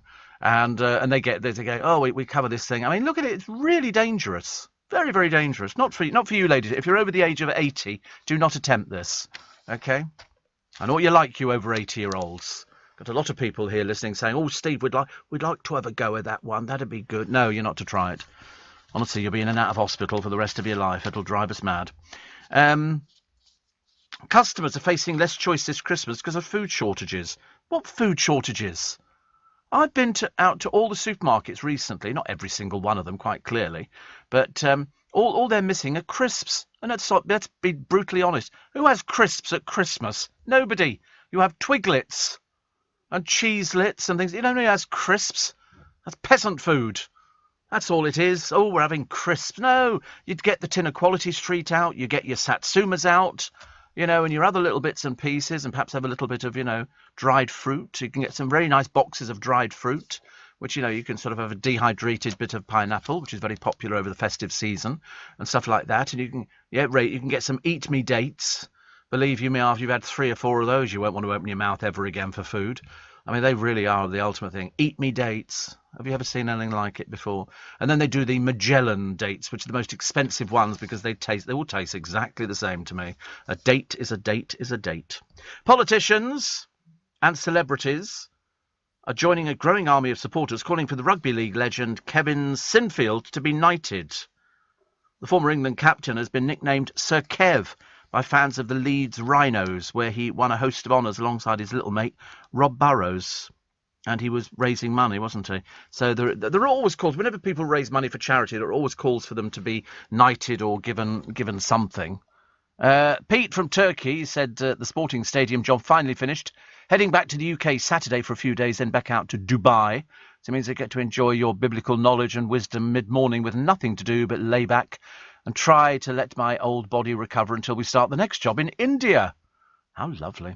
Steve, somewhere, says Joe, they have a wife-carrying competition. I can't remember where. I think it's somewhere Scandinavian. No. You're right. It's Finnish, actually, Finnish. And it's called Yukakanto. It sounds a little bit Chinese, I realize. Yukonkanto. But it's not. And it's couples compete in the World Wife-Carrying Champions. And they've learned how to do it really well. I mean, as it turns out, the husbands are very butch, and the wives weigh about as much as a paper bag. And so they carry them, and there's a way of doing it, and then they can run with them with their legs spread over their shoulders. And they just sort of do it. And then you compete for money. I mean, I think they also do it in Lithuania. I think there was a Lithuanian couple who were very successful. I think they actually won it for the 2nd time in a row. I don't think for 6 months before this thing she's allowed to eat. I think the whole thing is starve her to death, so she's basically a bag of bones. And they run along with a bag of bones, which you then turn into soup later, which is lovely. So, yes, you're quite right. They do have it. They do have it, and they're very simple pleasures in life. Sometimes these people have, isn't it? It's like, I never understood why anybody, they used to put them on Blue Peter. They'd bring in the local judo class, and they'd try and break eggs, with the back of their hand or something like that. They're two stupid things. My favourite, though, was always Christmas on Blue Peter. Always, because they always do it exactly the same. No matter who the presenters are, there's a formula for doing Christmas. They bring on the Chalk Farm Salvation Army Band. They have all these kids. And it was so funny years ago, because the kids are sitting round an imitation fire. It was a red light bulb in a box thing. And as they're singing, you could see smoke drifting across. A red light bulb in a box. And unfortunately, it set fire to the box. And they had to then bring on the fire extinguishers and everything to try and put it out. But they always do the same. They always sort of sing a Christmas carol, and then they dip down in the middle, so then they can all stand there in front of the cameras and go, "Listen, thank you so much indeed. We've loved having your company over the last year, and we'll look forward to seeing you all in the new year. Till then, we'll leave you, with the final verse of Hark the Herald Angels Sing," or whatever it is. Then they go into that. It's always very clever. I always liked it. But I'm a bit of a sucker for stuff like that. This is LBC. To keep my business ahead of the game, I knew I needed some fresh ideas, and fast. That's why I decided to host a young person on a T-level industry placement. My student has already brought loads of new skills into the workplace. Plus, we're getting first pick of new talent coming into the construction industry right here in the Northwest. It's been a total win-win. Go next level with T-Levels. Search Skills Revolution. Leading Britain's conversation. LBC with Steve Allen. It's amazing how much jewellery goes up in value. Remember I told you about the brooch bought by the Queen Mother and given to Princess Margaret, sold at auction for 50,000 quid. How much did the Queen Mother pay for it? Bearing in mind it's from Cartier. It was bought in 1947. What did she pay for it? She paid 175 quid for it. And it was a diamond and aquamarine jewel. And it belonged to her until she died in 2002, passed into the hands of a private collector and emerged for sale later on. I mean, how can it pass into the hands of a private collector? Who would sell it then? Thank you. Perhaps it was then somebody in the royal family sort of said, oh, you can have this. And somebody said, oh, let's flog it. 50 grand. I don't know, actually. I've got no idea. Francis Noble, head of jewellery at the Central London Auctioneers, said recent high prices for royal items are due in part to Netflix series The Crown. My favourite jewellery sale was Elizabeth Taylor's. Elizabeth Taylor's jewels went for, oh my God, so much money. So much money. Elizabeth Taylor's jewellery, when it was sold, how much did they get for all of it? It was a load of money, wasn't it? I remember it exceeded everybody's expectations because it was owned by Elizabeth Taylor, which had even more kudos than something owned by the royal family. Although actually a brooch selling for 50,000 quid, and it's engraved with an M and her coronet as well, so for Margaret. But 175 quid the Queen Mum paid for it. So how much did Elizabeth Taylor's jewellery fetch? Well, I remember seeing the pictures of it, and it was beautiful. I mean, she had some pieces that Richard Burton had bought her. I think it was 32 million. 75 million pounds. Many pieces were bought by Richard Burton. In fact, I think he bought her a piece for every birthday and Christmas and things like that. And he spent well. He spent very well. There you go. $116 million. There were 80 items. One of them was a necklace featuring a 16th century pearl, which sold for 11.8 million. The 33-carat diamond ring given to her by Burton sold for 8.8 million. He married her twice, of course, bought the pearl for £37,000. It was once owned by Mary Tudor, and later by the Spanish queens, Margarita, and another one. But, Mary Isabel. The actress commissioned Cartier to design a ruby and diamond necklace mount for the piece. But you imagine something being owned by, royalty. But just fantastic. I mean, she died at the age of 79, known for National Velvet when she was young. Cleopatra, of course, which she hated because she was terrified of heights. And she comes into Rome and she's way up high on a thing which was swinging. It had a pivot in the middle so that as they brought it down, it remained horizontal.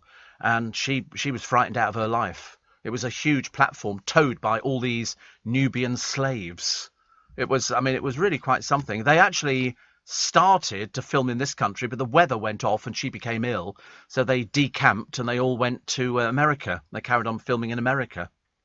And that's why I said to you, the best sets you'll ever see on the Carry On film, because they were sets from that film, from Cleopatra. And they sold them off cheap, otherwise they would have been pulped.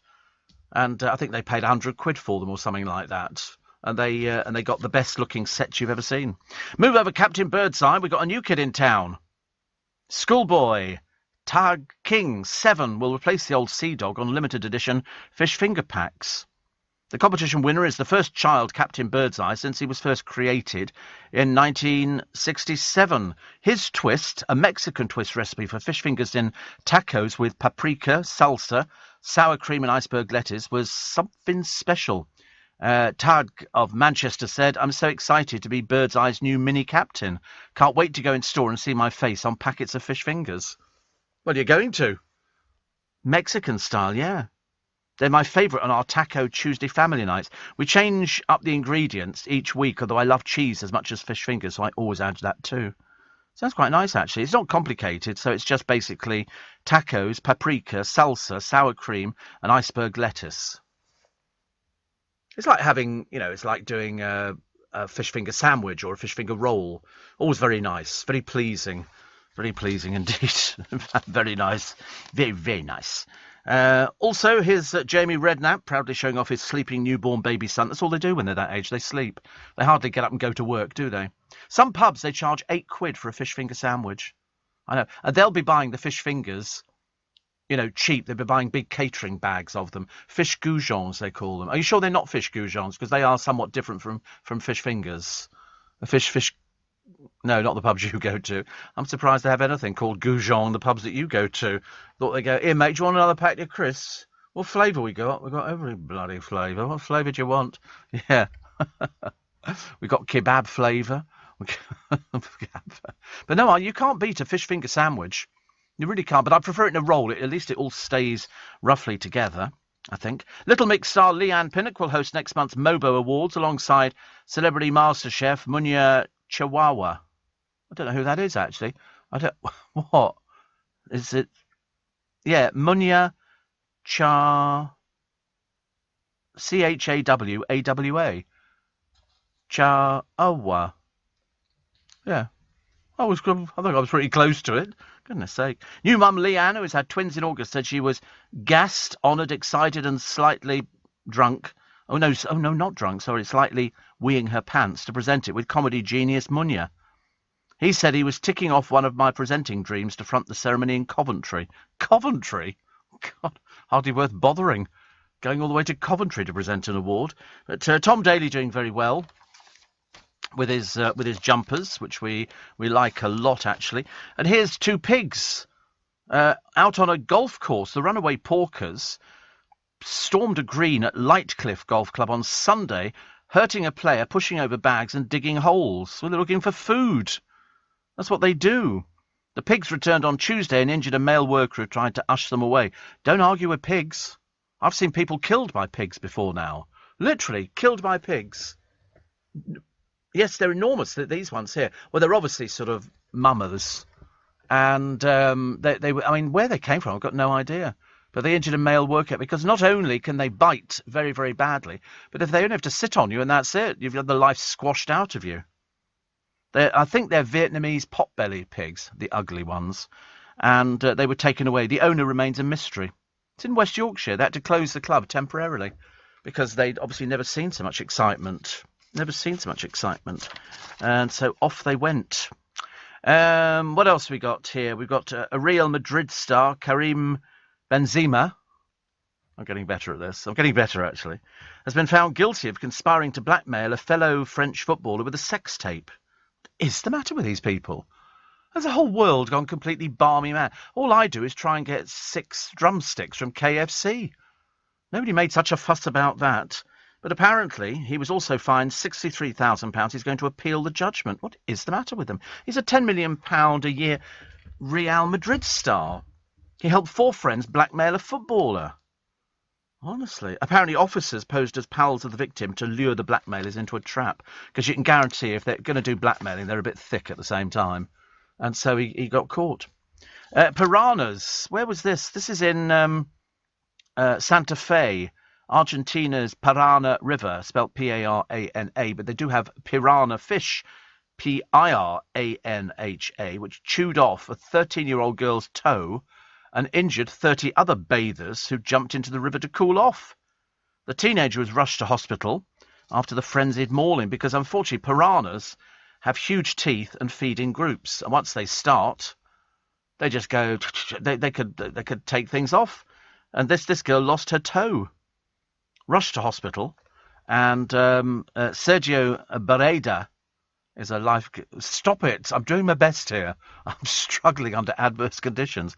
Sergio Barreda is a lifeguard at the beauty spot. He said it's unusual for the fish to strike out of the summer, which starts late December. He said, now we've seen the damage these piranhas can do. Sergio added. The lifeguards on duty were rushed off their feet trying to deal with all the people who suffered bite injuries at the same time. The fish tend to move in shoals, so we get a lot of simultaneous attacks. The culprits are a type of piranha called Palomatis, which grows up to 50 centimetres long. One expert described them as voracious and with sharp teeth that really bite. Well, that's what they do. They rip, don't they? They're very ugly fish. But you never tell it to their face. You don't want to upset a piranha.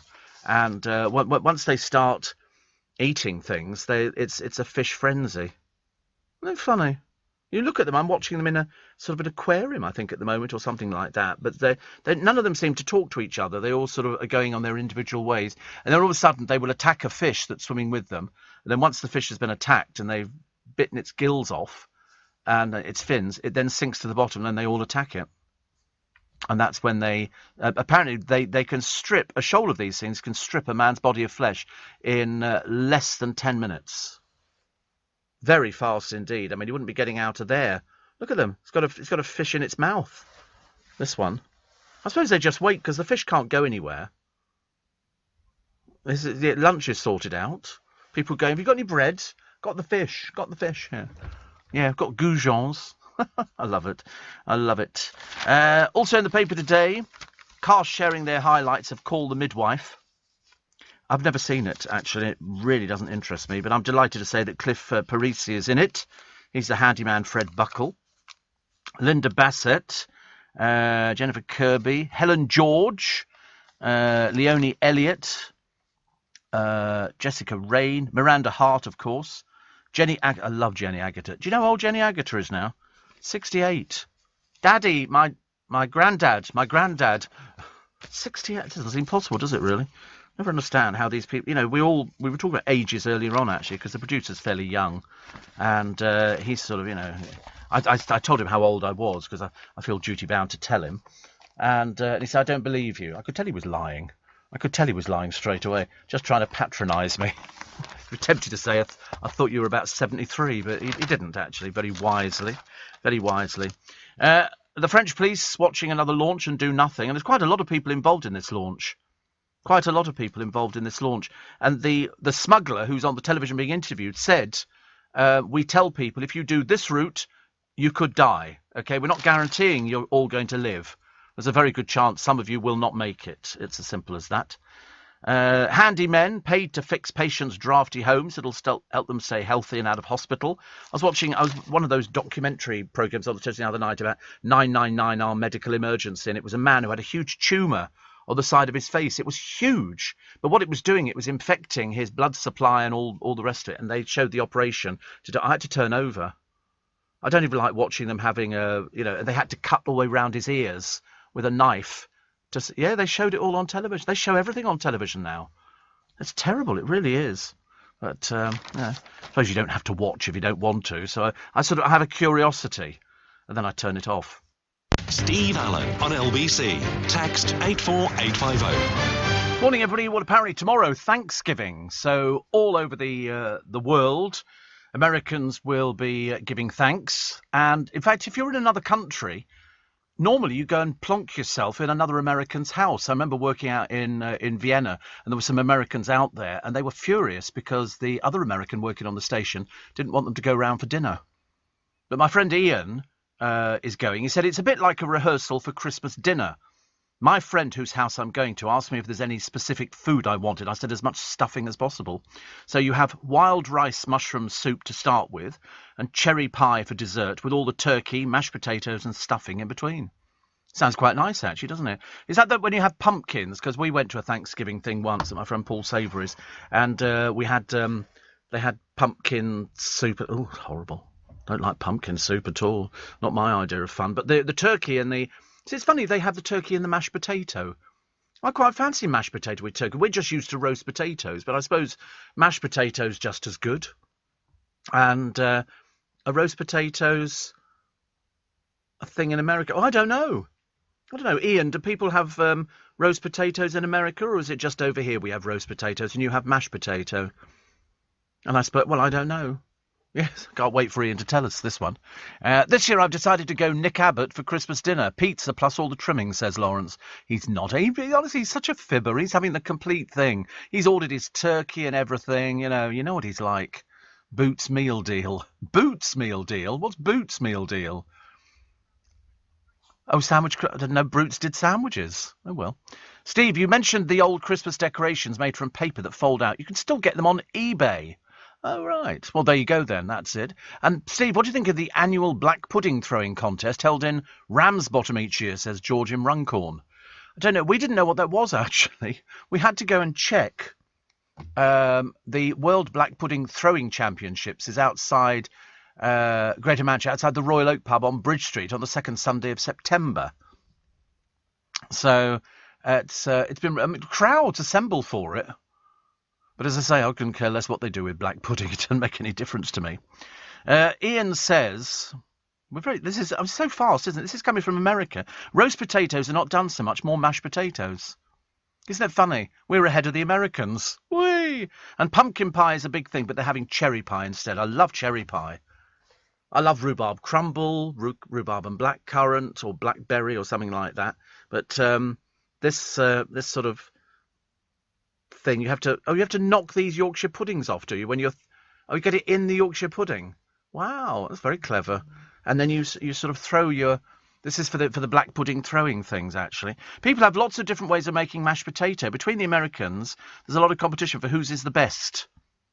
Oh, well, there you go. See, I like the mashed potato where they pipe it into little, like, pyramid things and then bake it in the oven. Duchess potatoes, which are very nice. But Nick Abbott's Christmas dinner, pizza plus all the trimmings. It's almost funny, actually, isn't it, really? And Connie says, I'm like you, Steve. I prefer tea to alcohol, but I just made myself a cup of tea and I was thinking, how would my tea taste if I put a drop of Baileys into it? Oh, no, definitely not. Not Baileys and tea. No. No, whiskey, if anything, you pop into it. But no, I wouldn't put... It's got cream in it. And oh, no. Definitely not. Take care of your liver, for goodness sake. Dave in Plymouth had his booster jab yesterday. He said, I feel like my shoulder's been kicked by a donkey. Isn't it funny? No symptoms. All my injections, no symptoms. I must be definitely blessed. Steve, cookie cup pies with cinnamon and caramel biscuit filling. Actually, I was talking to Dominic. You know, Dominic, who reads... I need to say Dominic Raab for some reason. I don't know. Dominic, who reads the news for us. And he dunks mince pies in tea. Have you heard? It must be a northern thing. It's not down south. I looked at him in distaste. I tried to make it quite clear that I was definitely not going to be interested. Well, that looks quite nice. What's that? This is... what is it? I can't... Oh, it's tasted... 4 cookie cup pies topped with shimmering gold sugar. I've never even heard of them. Try them with clotted cream. Full-on unhealthy. You can't get more unhealthy. So that's Philip in Shoreditch found them in Sainsbury's and divined with a teaspoon, not tablespoon, of Cornish clotted cream. I've started early. Oh, not sure about those. I don't think I mean, it sounds nice, shimmering gold sugar, but I don't think that's going to be any good for me whatsoever. Christmas isn't the same for me, Steve, since Woolworths closed, says Jonathan in Deal, eking out my pocket money on school Christmas shopping day. The excitement. And Andy says, talking about Captain Birdseye, John Hewer, the original Captain Birdseye, who died in 2008, lived just around the corner from you in Brinsworth House, where he lived out his final years. That's what they're good about. That's what they look after people for. They're very good. Very, very good. Steve, they're doing Christmas-filled sandwiches now at supermarkets, petrol stations. Do you have a favourite? Yes, I'd never buy a sandwich from a petrol station. Where do you think they're made? Where do you think them? I wouldn't even like to hazard a guess, unless it's an M&S, outlet there. But no, I mean, the Christmas. Do you remember I told you they did pigs in blankets, but it came with a sauce. So when you picked up the sandwich, it looked lovely. It just fell apart. It was just ridiculous. Stupid cranberry sauce as well. Stupidest thing ever. Whoever voted for cranberry sauce. So the answer is no. I don't have a favourite. So it's 3-day forecast. Tomorrow, mostly dry with sunny spells, the high 10 centigrade, low -3. Saturday. Oh, no, what's tomorrow? Friday. Tomorrow, Friday. Cloudy, scattered showers, 10 -2. Saturday, some early sleet and wet snow. As opposed to what? What? Dry snow. What's the difference between wet snow and dry? Please don't give me the answer to that one. I'm obviously being particularly stupid. It's what? It won't stick. Oh, all right. I told you when we were in Lapland... The snow there stays for 6 months. You can't form it into snowballs because it's too flaky. It's so cold over there, so you don't get it. Do you like hot apple pie? Says Dan. Oh, I do. Oh, I like a hot apple pie. I tell you, I used to enjoy the McDonald's ones, but I'm not even sure if they still do them. They do all McFlurries and stuff. But hot apple pie sounds delicious. Now that I could dunk in cream. McDonald's do the hot apple pie. But it's just deep fried apple pie, isn't it? Caution, filling is hot. So you have to be well aware of it. For the first time, says Claire, in 48 years, I won't be cooking Christmas dinner. As a family, we're going to my daughter's where her boyfriend is doing all the cooking. Well, that's a result. That's the result. I like the idea. I mean, I don't cook at all.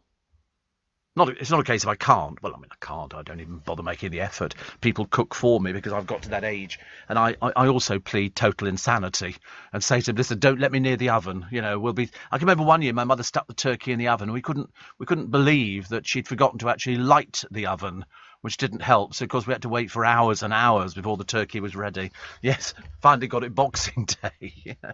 I mean, she was a bit of a disaster in the kitchen, my mother. I mean, she could cook. Do not get me wrong. She was a very, very good cook. It's just she became forgetful. Like, you know, because nobody, well, I don't know anybody, who eats Christmas pudding on Christmas Day because you're too full with sort of the savoury stuff, and that's actually quite nice. So, you know, by the time my mother produced the Christmas pudding, most of us were ready to throw up. So we didn't bother. So instead she started coming up with ingenious ideas of making us eat a pudding. And so she'd make sherry trifle. But unfortunately, she was a bit Keith Floyd. She'd be sampling the sherry as she's going on. So she'd spend most of her time on her knees in front of the oven. Yes, it started off just being a bit of sponge, and then it turned out to be half a bottle of brandy in there and everything else. I mean, so our Christmas pudding was guaranteed to get everybody going. But we never ate the Christmas pudding. It was the trifle. We went for the trifle. And, you know, do you want ice cream, cream or custard? Or a combination of all three? Or a combination of all three, please, Mum. Definitely. And you'd sit there looking at it thinking, you know, try not to look as though you're shoveling it in your mouth as fast as possible. I found a nice house for you. It's in, I think it's in Windsor Great Park. It's a 40-acre estate. It's all brand new. It's very modern. So it's not too bad. It's a luxury property. It's got a 1,000-bottle wine cellar, a master suite, which has got 16 wardrobes in it. Obviously somebody who's got an awful lot of clothes. And it's called Harford Manor. It's one of the most expensive properties outside of London. It's got 9 bedrooms, double-height galleried entrance hall, 5 fireplaces, a grand piano, library, indoor pool and sauna, an office overlooking the 1/3-of-a-mile driveway, boot room, chef's kitchen and gym, with 23,000 square foot of living space, his and hers ensuite rooms and a sunken marble bath, heating, lighting and music controlled by wall-mounted tablet computers, and it's a 20-minute drive from Eton College and is handily placed for Ascot Racecourse. It's also got stables, groom's quarters, indoor riding arena, tennis court, garaging for 8 cars and a helipad. The price to you today, ladies and gentlemen, £30 million. 30 million. So I think that's quite reasonable. Bit pointless for me. I mean, honestly, I'd rattle around in there like it's a bunch of tablets.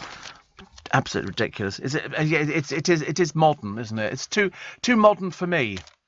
Too modern for me. But at least you could see people coming in to rob you because it's sort of got, you know, it's sort of fairly open countryside. You know, wonder who that is there. Oh, hello.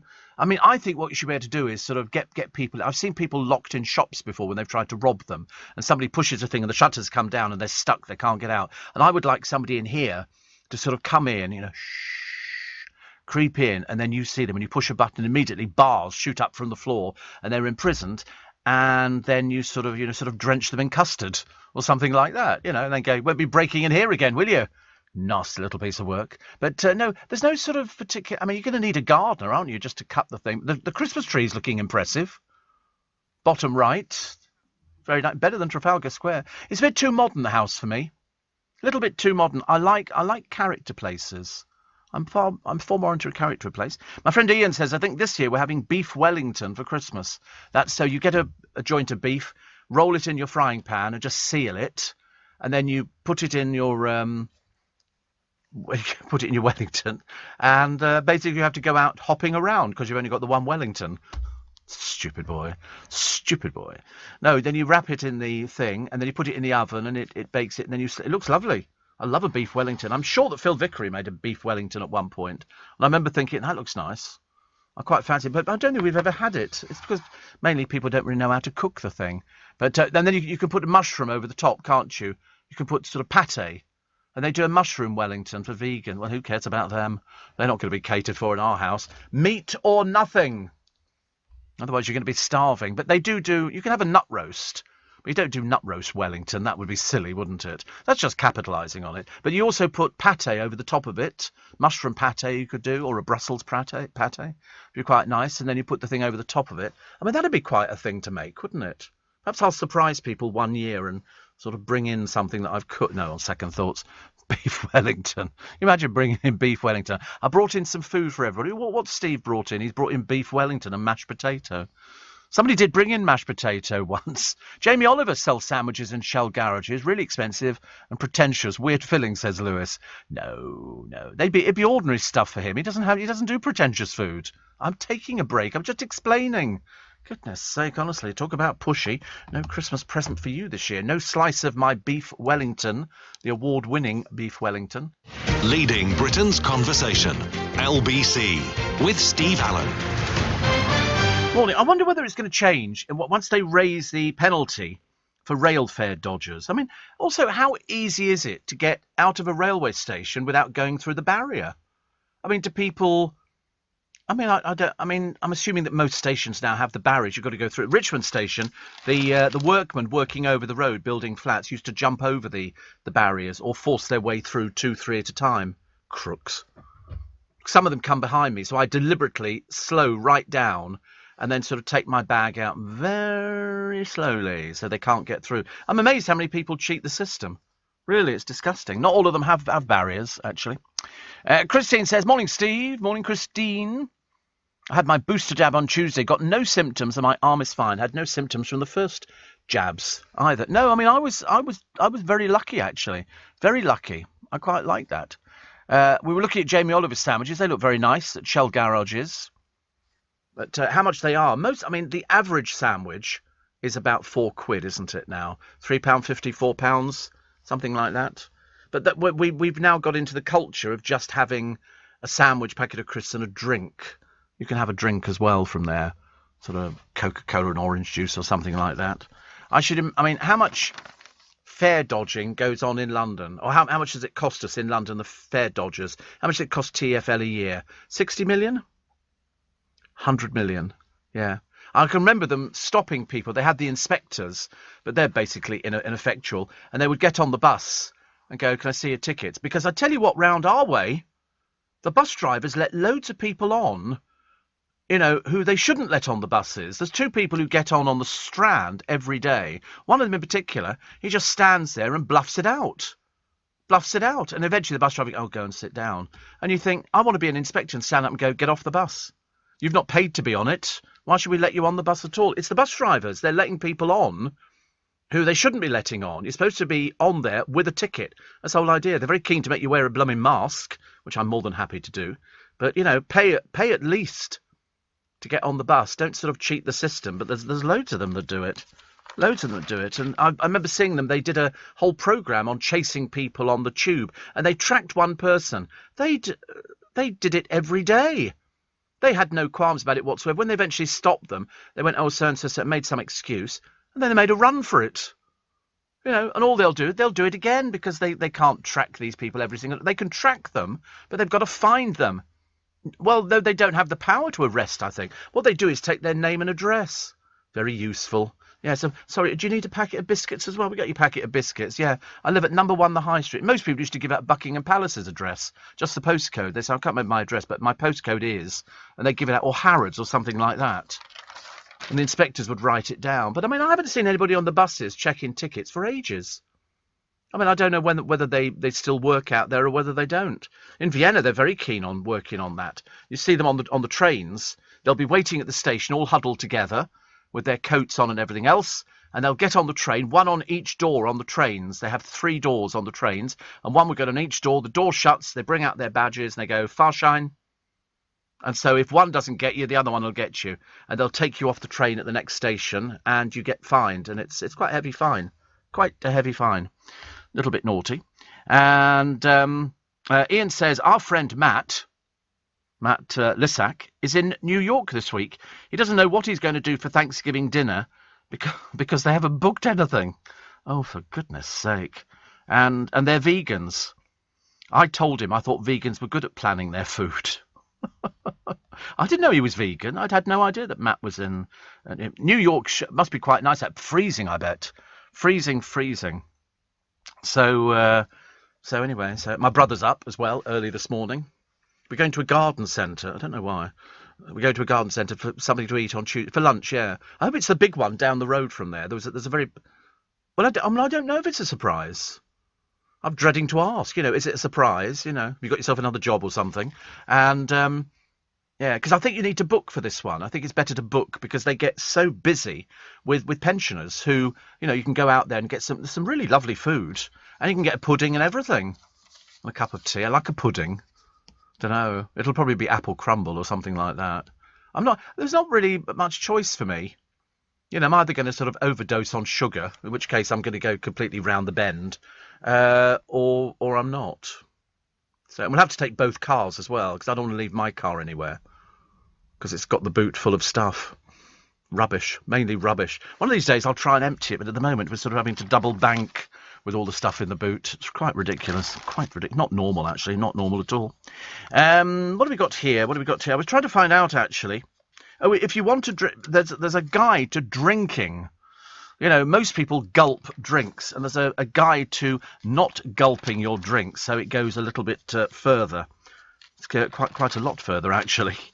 Also, what are we looking at? Oh, lots of present ideas for Christmas. I quite like the idea when they give you ideas for presents, like, puppet theatres. There's one here. It's £140, and budding performers could put on their own puppet shows with a wooden theatre, which I think is quite nice. Kids should be more adventurous, with their Christmas presents. No good getting them things where they just sit there. Happy birthday to, we did it yesterday, but we mentioned him again today, Squadron Leader Johnny Johnson. He's 100, the last British member of the RAF Dambuster Squadron who cheated death several times, and he says all he wants is a campaign medal for Bomber Command veterans. 55,500 of them died in World War II. Born on this day, Andrew Carnegie, the Scottish-born industrialist, left for the US poor and became the world's richest man. He made his fortune replacing wooden bridges with iron ones and a new way to refine steel. Good, isn't it? 2020 on this day, the Argentinian footballer Diego Maradona died, aged just 60, which was very young indeed. And November the 25th, 2006. Why is that date important in history? I'll tell you why. It was the deadliest poison known to man, revealed to have killed the Russian exile Alexander Litvinenko. The question is, how many more lives could it claim? The 43-year-old former KGB officer was the victim of radioactive polonium-210. So powerful, his widow, Marina, or 10-year-old son, Anatoly, could have received a lethal dose just by kissing him in hospital. That's how dangerous it was. Alexander Litvinenko, and I remember it vividly. Christina Applegate, the Hollywood-born actress, starred in the films Vacation and Bad Mums, plus Netflix's Dead to Me, and won an Emmy for a guest role, is 50 today. So many happy returns of the day. And if you're celebrating your birthday today, many happy returns of the day. Hope you have a nice day. Actually, just as well you're having it now. Just as well you're having it now. For the simple reason that if you're near Christmas, you don't really get as many presents, do you? Which is a bit of a shame. Do you remember, Steve, in Only Fools... Oh, wait a minute, I've lost my mouse now. Honestly, where it goes to, I've got no idea. It just seems to disappear. Oh, there it is. Do you remember in Only Fools and Horses when Grandad left a stuffed bag of giblets inside? Oh, that was quite normal in our household. Quite normal. Year on year. How would you like your steak? Mine is filet. Very, very well done, says Amir. Yeah, I mean, I don't do very, very well done. I do well done. If I'm having liver and bacon or something like that, it's got to be cremated, which is the only way of getting it. It doesn't come out cremated. It comes out a lot darker. Most people don't like the blood. Most people, well, especially chefs, they don't like cooking for us, because they want you to sort of taste it, and apparently it doesn't taste the same as you can taste the blood. So rare is the posh way. I do medium to well, and hope that there's not too much blood in it when it's sort of. But when it comes to liver, I'm very good. Liver and bacon and mashed potato. One of the only times I have mashed potato. Had steak tartare? Of course, loads of times. Loads of times. Heavens above. Regarding the bus drivers allowing passengers on with no passes, that's because we're told by the company not to argue, says Carl. The job is now to drive the bus and not get involved with tickets. We can even get into trouble for not allowing passengers to travel. Frustrates me so much, however, we can't do anything. No, I'd heard that as well. But, I mean, in our area, you're in Orpington, in our area, the overcrowding of the buses during the school time is absolutely unbelievable. If they're involved in an accident, you know, people are going to lose their lives. Far too many young children on there. Little children. Ridiculous. Aisha in Finchley says the chaos I witnessed on buses in the morning with OAPs trying to use their freedom passes before 8 and saying they didn't know. Oh, they all know. Take my word for it, they know. Then there's the awkward moment of the driver asking them to get off the bus, then feeling bad and letting them stay on. Well, in our way, there's a woman who gets on, and she was doing it during the pandemic, and she knew when it was supposed to be an operation for, and she managed to get away with it every day. And I used to look at her and glare to think, you know, we've all got to pay for it. Why aren't you paying for it? Because you're a crook. Still to come, dodging fares in Vienna. And Nick Cotton in Squires Garden Centre. Yeah, he lives in Kingston, I believe. So all of that and more of your texts and emails, 84850 steve@lbc.co.uk. This is LBC from Global, leading Britain's conversation with Steve Allen. Morning, nice to have your company. Welcome to Thursday, the 25th of November, as we sort of head towards the end of this month. It's unbelievable. It really is whizzing through very quickly. Declan, who's in Vienna, says, my two friends from Liverpool tried to dodge the fare in Vienna last week and got caught. €130 each on the spot. Oh, they don't mess around with the inspectors on the U-Bahn. Absolutely not. They really don't. And it's not really an excuse. I mean, I tried it years ago. I bought a ticket, and what you're supposed to do is when you go onto the station, it's done on a trust. You swipe it, like here, but you're doing it on a trust. But there is, because it's not a huge underground system there's a very good chance you're going to bump into inspectors, but most people know what they look like, and so they avoid getting on the train. Sometimes people hop off the train just as the inspectors hop on, because you know what they're going to be asking for. And when they asked me on the train, I pretended, you know, that I didn't know at all. So I ripped off the ticket and gave it to him, and he went, no. And he took me off the train at the next station, walked me up the stairs, and showed me how to push it into the machine. I mean, I knew exactly what to do. I was just sort of bluffing it out a little bit. And I went, dumb tourist. So sorry. And I thought, I'm not risking that ever again, because they do. And because there's so many of them, there's very little chance of you getting away with it. So don't ever try and fare dodge over there. Steve, you should go to Petersham Nurseries. I'm sure you've been many times, says Tristan. I haven't actually. You know why? I can't get the car into their car park. It's a bit of a narrow little gap, and I'm not going to risk scraping the side of the car. Thank you very much indeed. Steve, I have new neighbours, and I knocked on their door to introduce myself. Am I a curtain twitcher? Yes. No, what you have to do is you have to wait till they sort of come out and do something, and then casually wander out and go, oh, hi. So don't go knocking on their door. That'll freak them out. Yeah, a cup of sugar. We had a neighbour once, and me and my friend decided that we were going to take him a cup of tea and some biscuits. So we made the tray up and all the rest of it. Went, hello. Produced this tray with a cup of tea and went, thank you very much. And then he started shut the door. It was the last we ever heard from him. Obviously, people don't want to meet other people, do they, really? I don't know why, actually. Probably growing marijuana or something, I don't know. You can never tell, can you? Steve, I've done a bit of Christmas shopping on the London Transport Museum online shop, and I've ordered a maquette purse for my daughter and a Hidden London mug set for myself. Loving the maquette furniture on there. Thank you for all the entertainment. It says Madeleine in a place called, oh, here we go, Drumnadrochit. Oh, I don't know. Drumnadrochit. How do you think you pronounce that? Where is it? If it's going to be in Ireland, I'm hopeless. Oh, it's in Scotland, is it? It sounds lovely. So we're just trying to find some pictures of it so we can have a look and see whether it's as beautiful as it probably sounds, Madeleine. Oh, that's pretty, isn't it? Oh, you're on the coast? You're on the coast. Look, there's a high street. Oh, the obligatory pub. And lots of wooden steps and everything else. Embrace Scotland, they say. They're very near Loch Ness. Nothing in it. And here it is, the Drumnadrochit Castle. I don't know. Listen, I'm not supposed to be able to pronounce everything. That's the whole idea of being on the radio.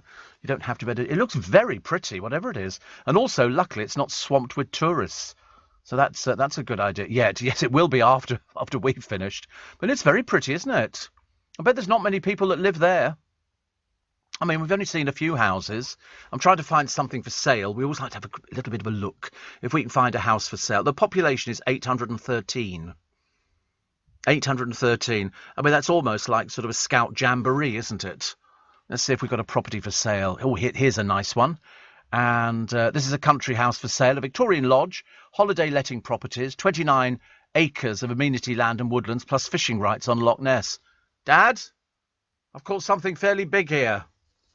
How much is that? Oh, that's 1,200,000. We found something cheaper. A 5-bedroom cottage for sale. Rarely available, very close to Loch Ness. 2 cottages, 425,000. It's not bad, is it? Not bad. There's a barn which has been converted as well. 4-bedroom detached house, 325,000. Oh, it's lovely. Very pretty. Very pretty. Unfortunately, I'd be a southern person. Be, oh, no, we're not keen on that. Southern people buying into the village. Yeah, they haven't got a KFC. What if they've got a fish and chip shop? Must have a fish and chip shop. So I'm glad that you enjoyed your online shopping. I think that's great, actually, Madeleine. Steve, if a fare dodger gets onto a bus and tries to blag a free bus journey and it fails, they will simply wait for another bus. Yes, absolutely. I've seen them doing it. There was one bloke, because you get a lot of school children who are a bit stupid. And they say, I've seen them, and you can always guarantee I'm going to get one at least every day going, I'm sorry, I've left my pass at home. And the bus driver, I mean, but they don't pay anyway for it, so it doesn't make any difference. Why do they bother even showing a pass? It's a pointless exercise. Kids have to pay, do they? Oh, right. Oh, that's why they lie and say, oh, I've forgotten my pass. They all have to pay, because some of the little kids don't even have a pass at all. They just walk straight onto the bus. So is it a certain age group where they have to pay? Is it sort of 16 to 18-year-olds or something? Under 11, you don't have to pay. I don't think I can get away with being under 11. I've got a sneaking feeling, even though I look very youthful. Yeah, I mean, the right light, basically, with a paper bag over my head and my legs chopped off at the knees. You know, I could probably put with a school uniform on. I'm going to look like some reject, aren't I? So but you're quite right. If a fare dodger gets onto the bus and tries to blag a free bus journey, they just get on the next bus and the next bus driver will let them on. There should be something uniformly, you know, because otherwise it's just cheating the system. Sidcup Julie says, I went to Olympia yesterday. Oh, yeah, for the Christmas fair. Very disappointing. So busy with people with large shopping trolleys and prams, adding to my disappointment. No homemade pickled onions or piccalilli in sight. Oh, what Mr. Neil wants is my toffee vodka. You remember we had toffee vodka some years ago? That was nice. That was very nice. You could buy toffee vodka. And I recommended it to loads of people. Kevin the Milkman says, Steve, I loved Christina Applegate in the brilliant American musical sitcom Married with Children, playing Kelly Bundy, one of the best sitcoms ever made, but it never got the primetime slot it deserved on British television. They don't seem to think about that, do they? They don't seem to think far enough ahead. And I always think that's a shame. That's a shame. Carol says, Steve, you're definitely on a roll this morning. Between liking your liver and onions cremated and comparing Princess Margaret to a Christmas pudding, I'm laughing out loud here in my bed. I think we could say that, actually, because she's not with us anymore. Colin said, Drum Drochit is on the Caledonian Canal. You can take a cruise from Inverness to Fort William and stop off at Drum Drochit. It's a week each way. Very nice. Sounds lovely, doesn't it? Have you been to Cliveden House? I'm going there for a celebration meal. Used to be a private house, of course, and now it's a spa. We used to have a radio presenter on LBC. Used to work at Cliveden. And what happened there? Oh, there was a scandal, wasn't there? There was a scandal. Was it Profumo or something like that? Beautiful house. Beautiful, beautiful house. They do weddings and all sorts of things, and it looks lovely. But we used to have a presenter on LBC, Jim, and he used to work there, I think, front of house. Imagine when it was a private house. These people must have had, you know, huge amounts of money to look after themselves and armies of servants. But was it Profumo? Oh, you were right. Well done, you. That's very rare for you, isn't it, to get something right on a Thursday morning? Yes, I mean, eventually it would have happened, which is quite nice. Loads of Christmas recommending things. In fact, one here, drinking roulette. You ever played drinking roulette? It's where you have little tiny shot glasses with booze in, and then, you know, if it lands on your number, you've got to drink that particular thing. I wouldn't play games like that, seriously. That's just not my kind of thing at all. But the producer's very much a fan of drinking games. More the merrier, I think. Mark Jacobs, Dot Eau de Parfum, a blend of red berries, dragon fruit, and sweet honeysuckle in a ladybird bottle. I quite like, actually. This one here looks very nice. And this is the Light Up Sparkling Bubble Bath Elixir, 15 quid. It's got lights in it. Anything that lights up, I tell you, I'm there. Absolutely. But I'm trying to find out who's actually got this other one here. This is Aromatherapy, the ultimate bath and shower oil collection. I'm not sure about oil collection in the shower. Is that okay? Do you see? I did discover the other day some creme de la mer cream, which I bought years ago, and it's for eyes. And it's about £100 for a little tiny pot. And I bought it, it must be about 20 years ago, I should imagine. Opened up the lid, it looks the most revolting colour green. So I threw it out. I think it's obviously gone off. No, it's actual sort of eye cream. You put it on at night and it makes you look youthful and gorgeous. And unfortunately, it never worked for me at all. Yeah, 20 years old. Older than you were before. What else we got? Lots of things for pets this year. Pets are going to do very well at Christmas.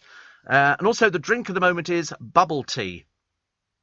Bubble tea. Lovely. Lots of people talk about bubble tea. Shame it can have more calories than a Big Mac.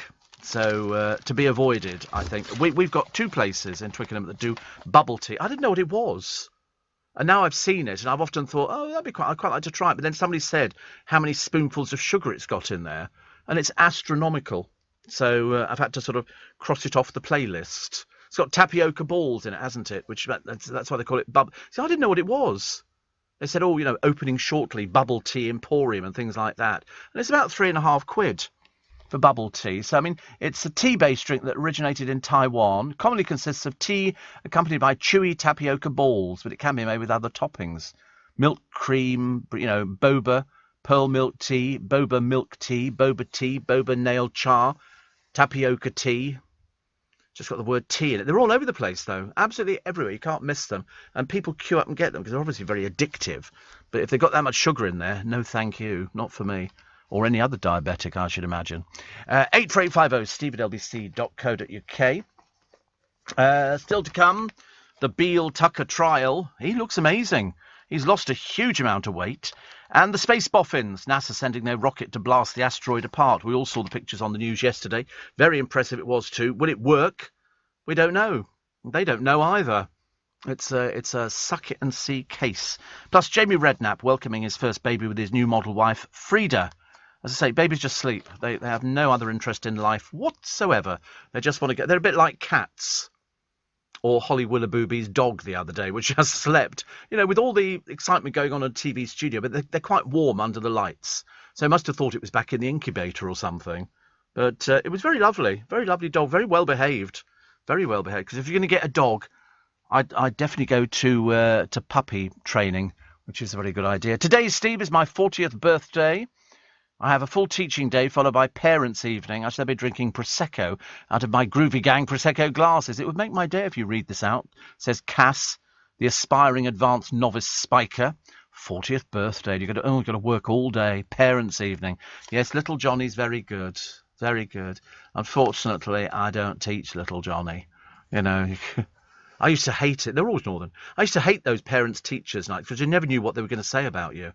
So you go to the teacher. Oh, Mr. Caperns, this is my mother and father, and then Mr. Caperns say, have a seat, and you think, oh, here we go.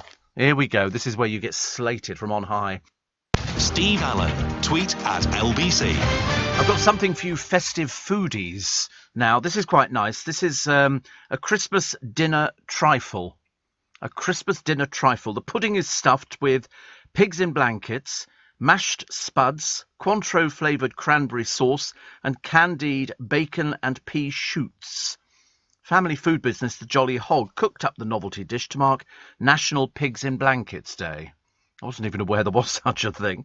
The Bristol-based firm says the pud was part of its Porktacular limited edition menu and was sold at its pop-up restaurant Pigsty. Sounds quite nice, doesn't it? Pigsty or Pigsty or something. But whatever it is, that's what it is. They were showing on the television the other day, they had somebody on there, it might have been from MasterChef, and they were sort of making something for him, and it was tiramisu. Oh, that looks quite... See, it does look quite nice, doesn't it? That does look quite nice. But the trouble is, who's actually got a bowl that looks like that? The only way you're ever going to sit, enough pigs in blankets on there to sink a small battleship, which we like. And somebody's put sparklers in the top of it. So for all intents and purposes, you could think it was a pudding. But it's definitely not. See, I could eat that. Right now. I could eat that right now. Yeah. Oh, again the other day at Greg's in Richmond. Still not enough people working there. Perhaps the staff have gone sick or something. Because, still no pigs in blankets. I don't know whether or not there's a shortage or something, or they can't find the pig, or somebody's lost the blankets. Either way, it's not happening, I'm afraid. Wayne, my trolley dolly friend, says, have you wandered through Leicester Square's Christmas market yet? It's lovely. All the fabulous ones I saw in Vienna last week have been shut down now, thanks to their lockdown. Oh, yes, of course, I'd forgotten about that. Completely forgotten about that, Wayne. Thank you for reminding us. Because that's where they make all their money over Christmas. How long the lockdown is, I've got no idea. But it's big business. The European big Christmas markets are big business. You were in Vienna last week. How lovely. Steve Graham says, Steve, we haven't heard from Joseph from Bethlehem on a daily countdown to Christmas. Well, we did hear from him the other day, didn't we? No, we didn't. No, I tell a lie. We didn't, actually. Yeah, the other year. Oh, goodness sake. Honestly, it's awful. Can't believe it's only a month to go, says Mark in Brentwood. I'm working Christmas Day. What time are you on? I think I'm on at... I don't know what time I'm on, actually. I'm on at 7. Okay, I'm on at 7, apparently. And he says, what time are you taking calls? 3 o'clock? Like that? 10 o'clock? We don't know about the calls yet, Mark. We don't know. Not sure about that one. Steve, have you seen the light up gin liqueur at M&S? I have.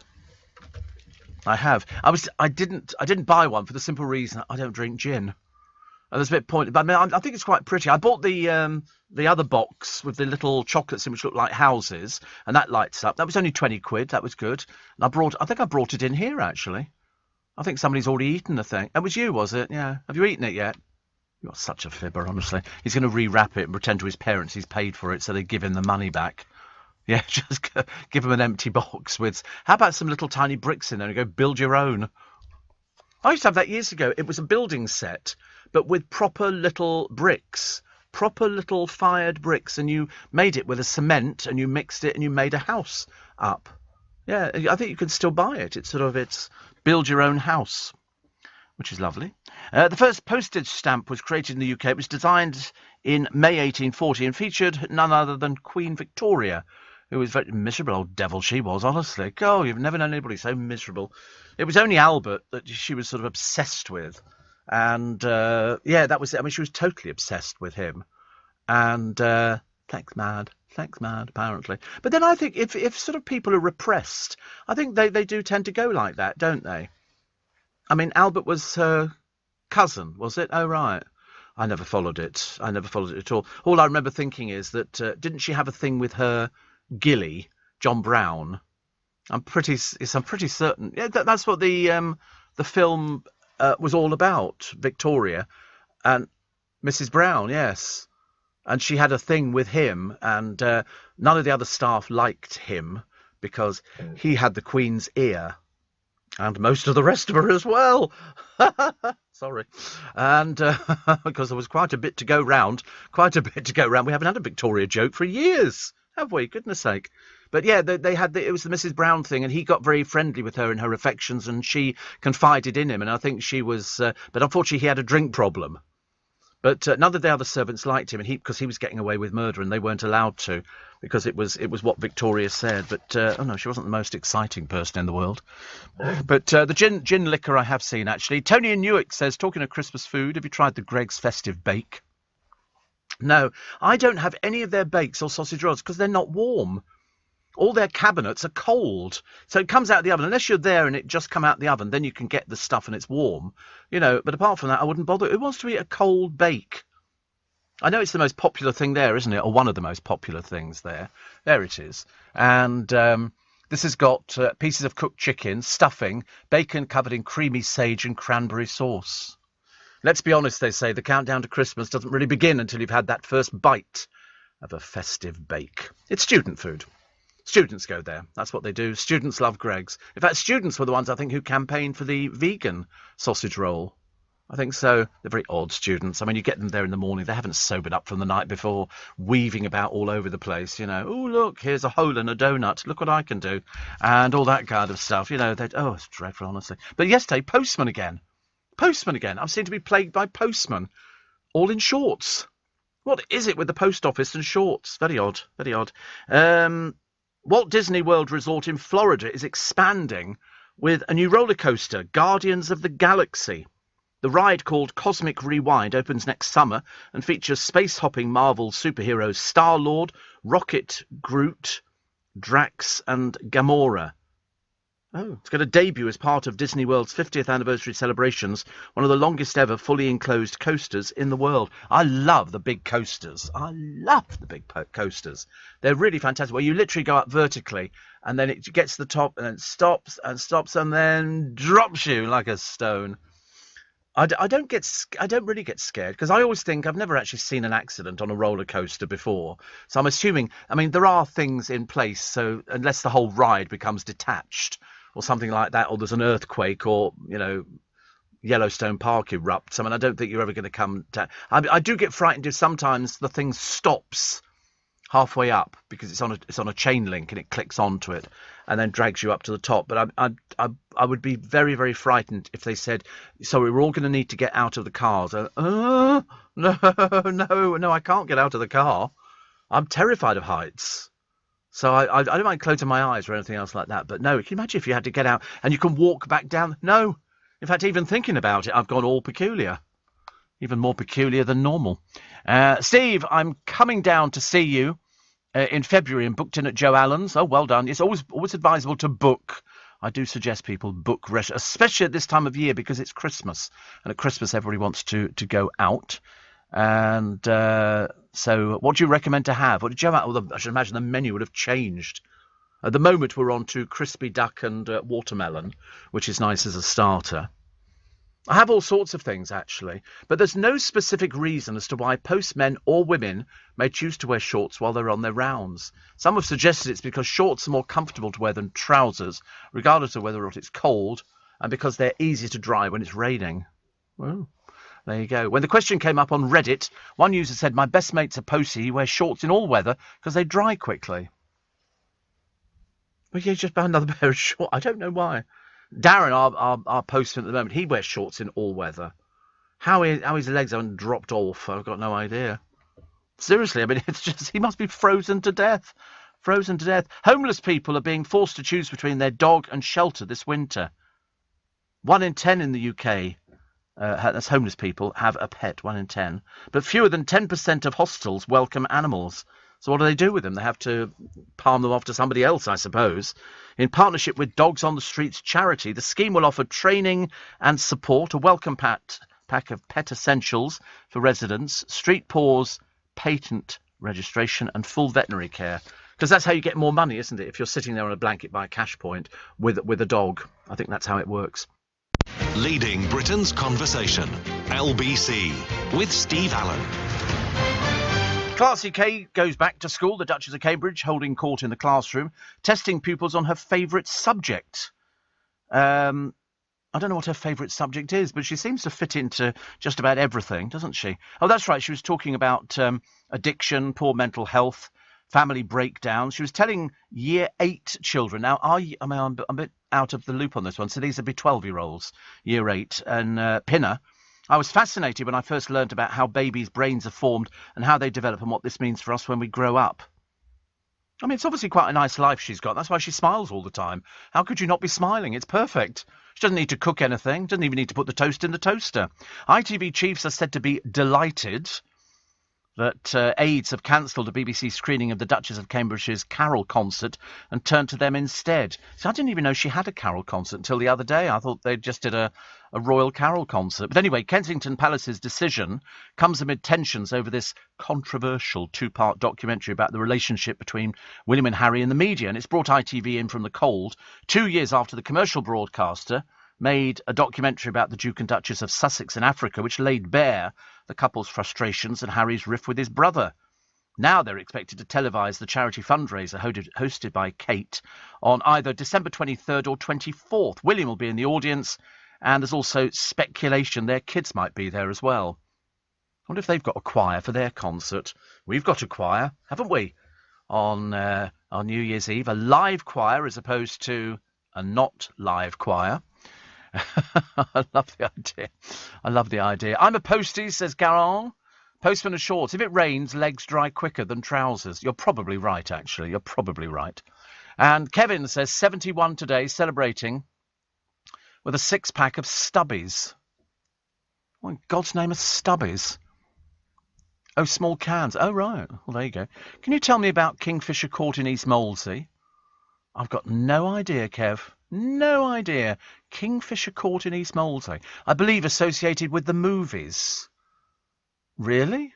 I don't know. I mean, I just know it's 64 flats. It's a 1930s development, isn't it? That's all I know. It's Art Deco. I don't think it's actually listed for anything else. I mean, they might have filmed something there, but it doesn't. It doesn't come up anywhere. I just know it's Art Deco and it's 60-odd flats. So, not sure. Why, do you have a vested interest in finding out? Diane Burstyn used to do still does the London guiding walks. She loves discovering places where they filmed things. There's all sorts of strange places. You go, oh, I've seen that before. Oh, look at that. That's so-and-so, so-and-so. I mean, it's near Hampton Court. I mean, maybe it's been on film when they've done stuff at Hampton Court. But actually, no, it can't be because they're two different eras. I mean, Hampton Court is Tudor going through all the periods. What are they going to be doing with an Art Deco thing? Oh, hello, King Henry VIII just popped into flat number 71. I don't think so. I don't think so. More than 3 million families are facing the cost of living crisis this winter as inflation rockets. Apparently 3.2 million households are struggling to pay basic bills. 1 in 5 have already cut back on their food budget or turned off the heating to save money. But you've got to have heating. You've got to have heating. And also, if the worst comes to the worst, and you can't... And also, all the chefs have done over the years eating on a budget. I think Jamie Oliver's done it. I think Gordon Ramsay's done it. Everybody's done it. Phil Vickery's done it as well. Eating on a budget where they turn out this food. They had a woman on there, I'm sure, on this morning, and she was turning out this food, and you think, and she's done this for what? And it turned out to be some ridiculous amount, like 50p she could turn a meal out of. And that was, but you have to put yourself out a little bit. You have to put yourself out a little bit. But apart from that, it can be done. Fresh food arriving at UK ports is now taking 2 or 3 days to be delivered to stores. They've said, oh, you might be not getting all the trimmings. Well, I don't know why not. There's no shortage of stuffing. Put it through. You can go and buy that today. Go and buy your stuffing today. You can go and buy a few packets of pigs in blankets and stick them in your freezer. If you want pigs in blankets, which everybody does, what else can you not get? Well, there's no shortage of potatoes. You can go and buy some potatoes. In fact, you can go and buy Aunt Bessie's roast potatoes, stick them in the freezer. Mind you, of course, if you don't have a freezer, this is causing problems. But as it's fairly cold outside anyway, you could leave stuff outside, couldn't you? I don't really see there's any problem with all the trimmings. You're going to get the turkey. There's no shortage of turkeys, as turkeys will tell you. They don't know, of course, this is their last Christmas. They wondered what the significance of the song was. And all the rest of it you get. You can get the bread sauce. You can get the pigs in blankets. You can get your Brussels sprouts. All your veg, all frozen, and you stick them in the freezer. I mean, most people have got freezers. I don't think they're as outdated as people think. And you can keep all the stuff there, and then you've got everything ready for Christmas. In fact, you could do it today. Because it was a friend of mine, Paul, was writing to find out. He discovered something in his fridge that was a year out of date, and he was wondering if it's still edible. And my advice is no. No. Well, how long is it edible for? It'll say on your freezer. It should have little star things on there. And if it's got 3, that means 3 months. I mean, I think people think that you put stuff in your freezer and you can leave it there for 25 years and then take it out and cook it and it tastes as fresh as the day it was frozen. The answer is not. Check on your freezer and it will have the little icy symbol. And if it's got 3 or 4, then that's 3 or 4 months. And beyond that, you chuck it out. I've got, I think, just 3. Just 3. But I don't really use the freezer that much. It's there, but I don't really sort of bother about it. It's not too worrying. Steve, my postie friend who always wears shirts at work in all weather says it's just in case it rains. Soggy trousers are ghastly to walk around in, aren't they just? A roller coaster came off the rails at a theme park in Scotland a few years ago, says Darren in Glasgow. Well, we had the... but they're very rare. They really are very, very rare. It's, when you consider how many rides these things go through, and they have a rigorous testing of them. They have to have. They go round hundreds of times a week. And so they have to be checked all the time. In fact, they also get a certificate issued to them, especially on the travelling fairs. Paolo, happy 16th birthday today. That's from Michael and Maria. I'm assuming it's mum and dad. Listens every morning and also on catch-up. Blimey. That's what we call a glutton for punishment. So 16th birthday. God, I can barely... Do you know, I can't remember when I was 16. Can't remember what I got for my 16th birthday. I think I must have had a... I don't know. I really can't remember. Isn't it funny? No, it's not funny. It's hilarious. Raw sewage has spewed into coastal waters more than 5,500 times in the past year. I can't believe it. I can't believe it. And Britons in Ethiopia were yesterday urged to leave immediately as conflicts continue to rage between the government and rebels. Foreign Office have said routes out of the country may not be available in the future. So, in other words, get the heck out as quick as possible.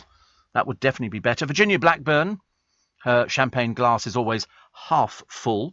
She talks about Stella Creasy, who's been whinging that she's not allowed to bring her 3-month-old child into the Commons. Quite right, too. It's bad enough, she says, to be stuck on a train or a plane near a crying baby, but in a workplace it would be absolutely intolerable. Why do some women feel it's okay to make everything all about them?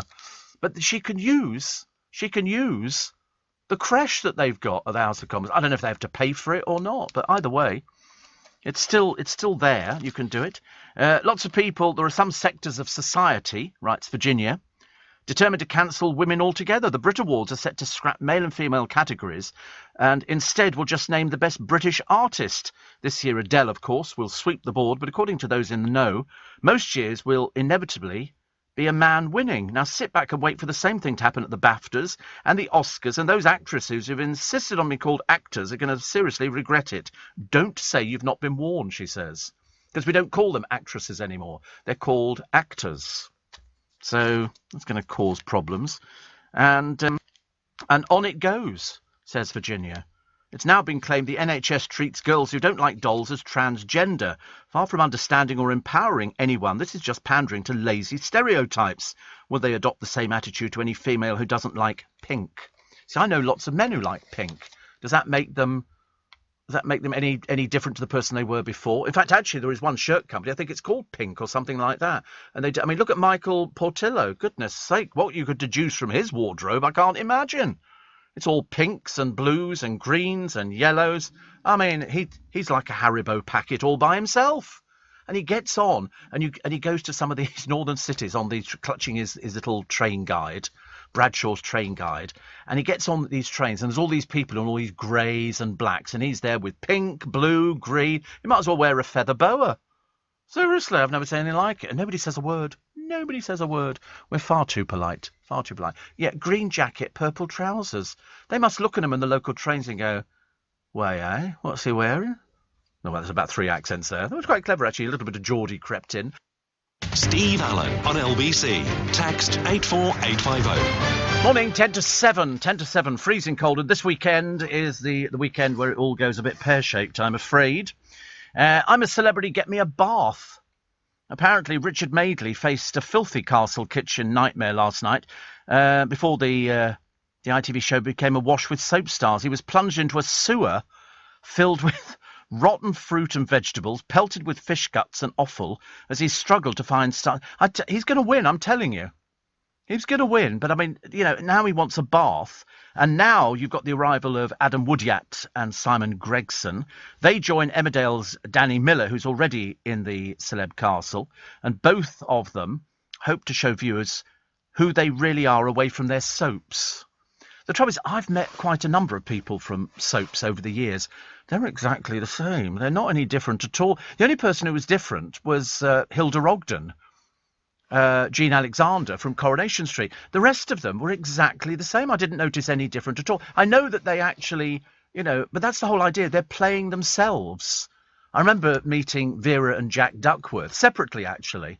Wendy Richard, she was, God, it seems ages ago that we lost her, doesn't it, really? But no, I think most of these people play themselves, and so that's why you warm to them.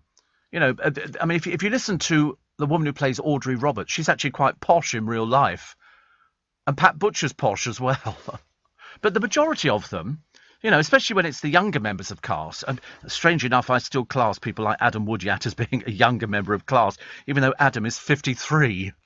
I mean, it doesn't seem possible. I mean, he started when he was 16. So he's been there, but he's not giving any indication at the moment of whether he's going back in. I have a feeling he might not go back in again. Danny Miller, I think, has quit Emmerdale, but Simon Gregson has said that no, he's more than happy where he is, and why not? Why not? But I am interested in this picture. You'll find it in the Express today. In fact, the only place you'll find it is the Express, and it's the story of the farmer's son, Jim Irvin, who made a world-class discovery thanks to his lockdown walk, one of the finest mosaics ever seen. His curiosity was piqued by some pottery he spotted on one of his dad's fields, which led him to find this mosaic, 33 feet by 22 feet, which is quite some size. They think this was the dining room floor. It features the doomed Trojan warrior Hector and his Greek enemy Achilles in scenes from Homer's epic poem, the Iliad. The story it tells is unique in the UK and only one of a handful in Europe. The artwork lay in a huge villa that probably belonged to a wealthy individual in the late Roman era, and it's now been given protected status by Historic England after Jim and his dad called in experts. And, I mean, it's quite something. It's a bit pale. The colours are not as bright as they could be, but it's the best that we've got.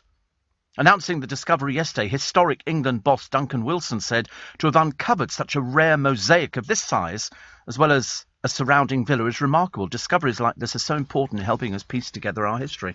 I think it's amazing. I think it's absolutely amazing. Trouble is, I wish I'd lived near and then I could go and have a look at things like this, because I like stuff like this. I think this is absolutely amazing. And if this is what they've only just found, imagine what else is lying underground. You know, all these Roman villas that would have been everywhere and these beautiful mosaic floors. There must have been companies that did mosaic floors. They must have flicked through Auto Trader or something like that, you know, to find, well, what? Well, I don't know. Yellow Pages. Yeah, picked up the phone. You know, excuse. Oh, it hasn't been invented. Put the phone down again. Okay, nobody going to answer. Because there must be people who came round and made mosaic floors, and you moved into an area and they go, oh, you know, Bob the Miller or something comes around, he does mosaic floors. Somebody else comes around, does a bit of artwork. Somebody puts in a pool. Somebody else does cooking. Mike the Mosaic Man, who was fairly popular, he had a thriving business, because they must have taken ages to do, because it's all little pieces of mosaic. You know, you weren't going to build this thing in a week. I should imagine a week you mapped it out and then you sort of did your drawing. The ones in Turkey were staggering. You can see those online. They really are. And the colours were as vibrant when they found them in Turkey. So it's Turkish Roman villa mosaics. I forget how many they found, but it was certainly a number. And then unfortunately the Turkish people or the government decided to flood the area. So anything else there is now hidden underneath the waters. Open to the public in 2011, many of the mosaics remain covered and teams of researchers continue to work on the project. This was in the town of Gaziantep. It's the biggest mosaic museum in the world. They've got God knows how many mosaics. I mean, some of them are just absolutely stunning. And because they were covered over by fires and everything, I mean, look at them. They're just, you can't believe it, can you? I can't believe it. I mean, 2,000 years old in perfect condition. Perfect condition, because they had fires and it was all covered over, and then they just built another one somewhere else and put in all the floors.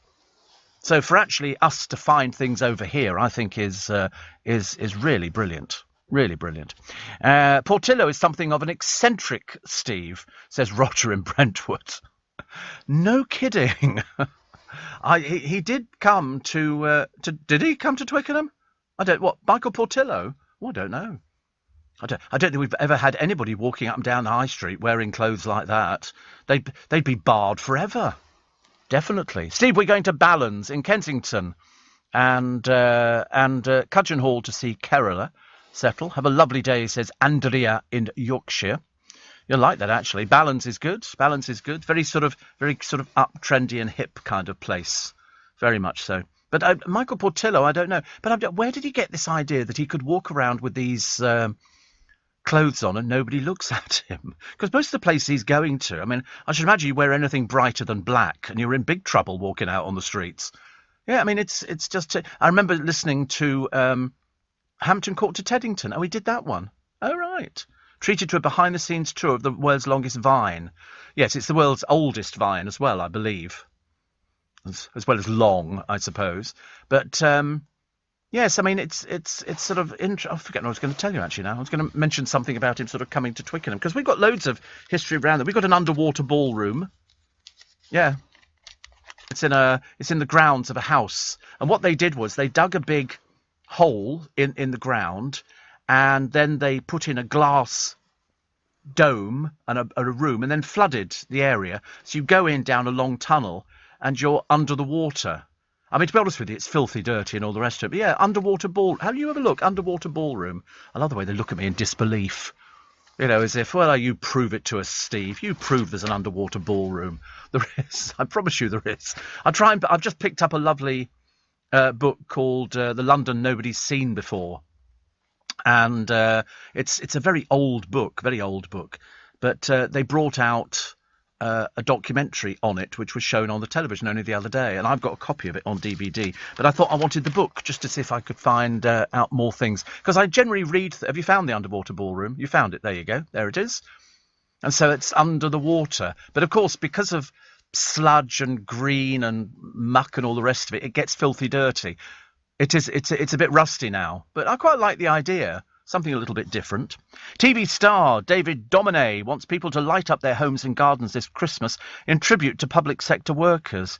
Well, there was that poor couple who'd been lighting up their home for 25 years, and the council went, "You're going to take it down," because they didn't like it. They said it was elf and safety and all the rest of it. But I love it.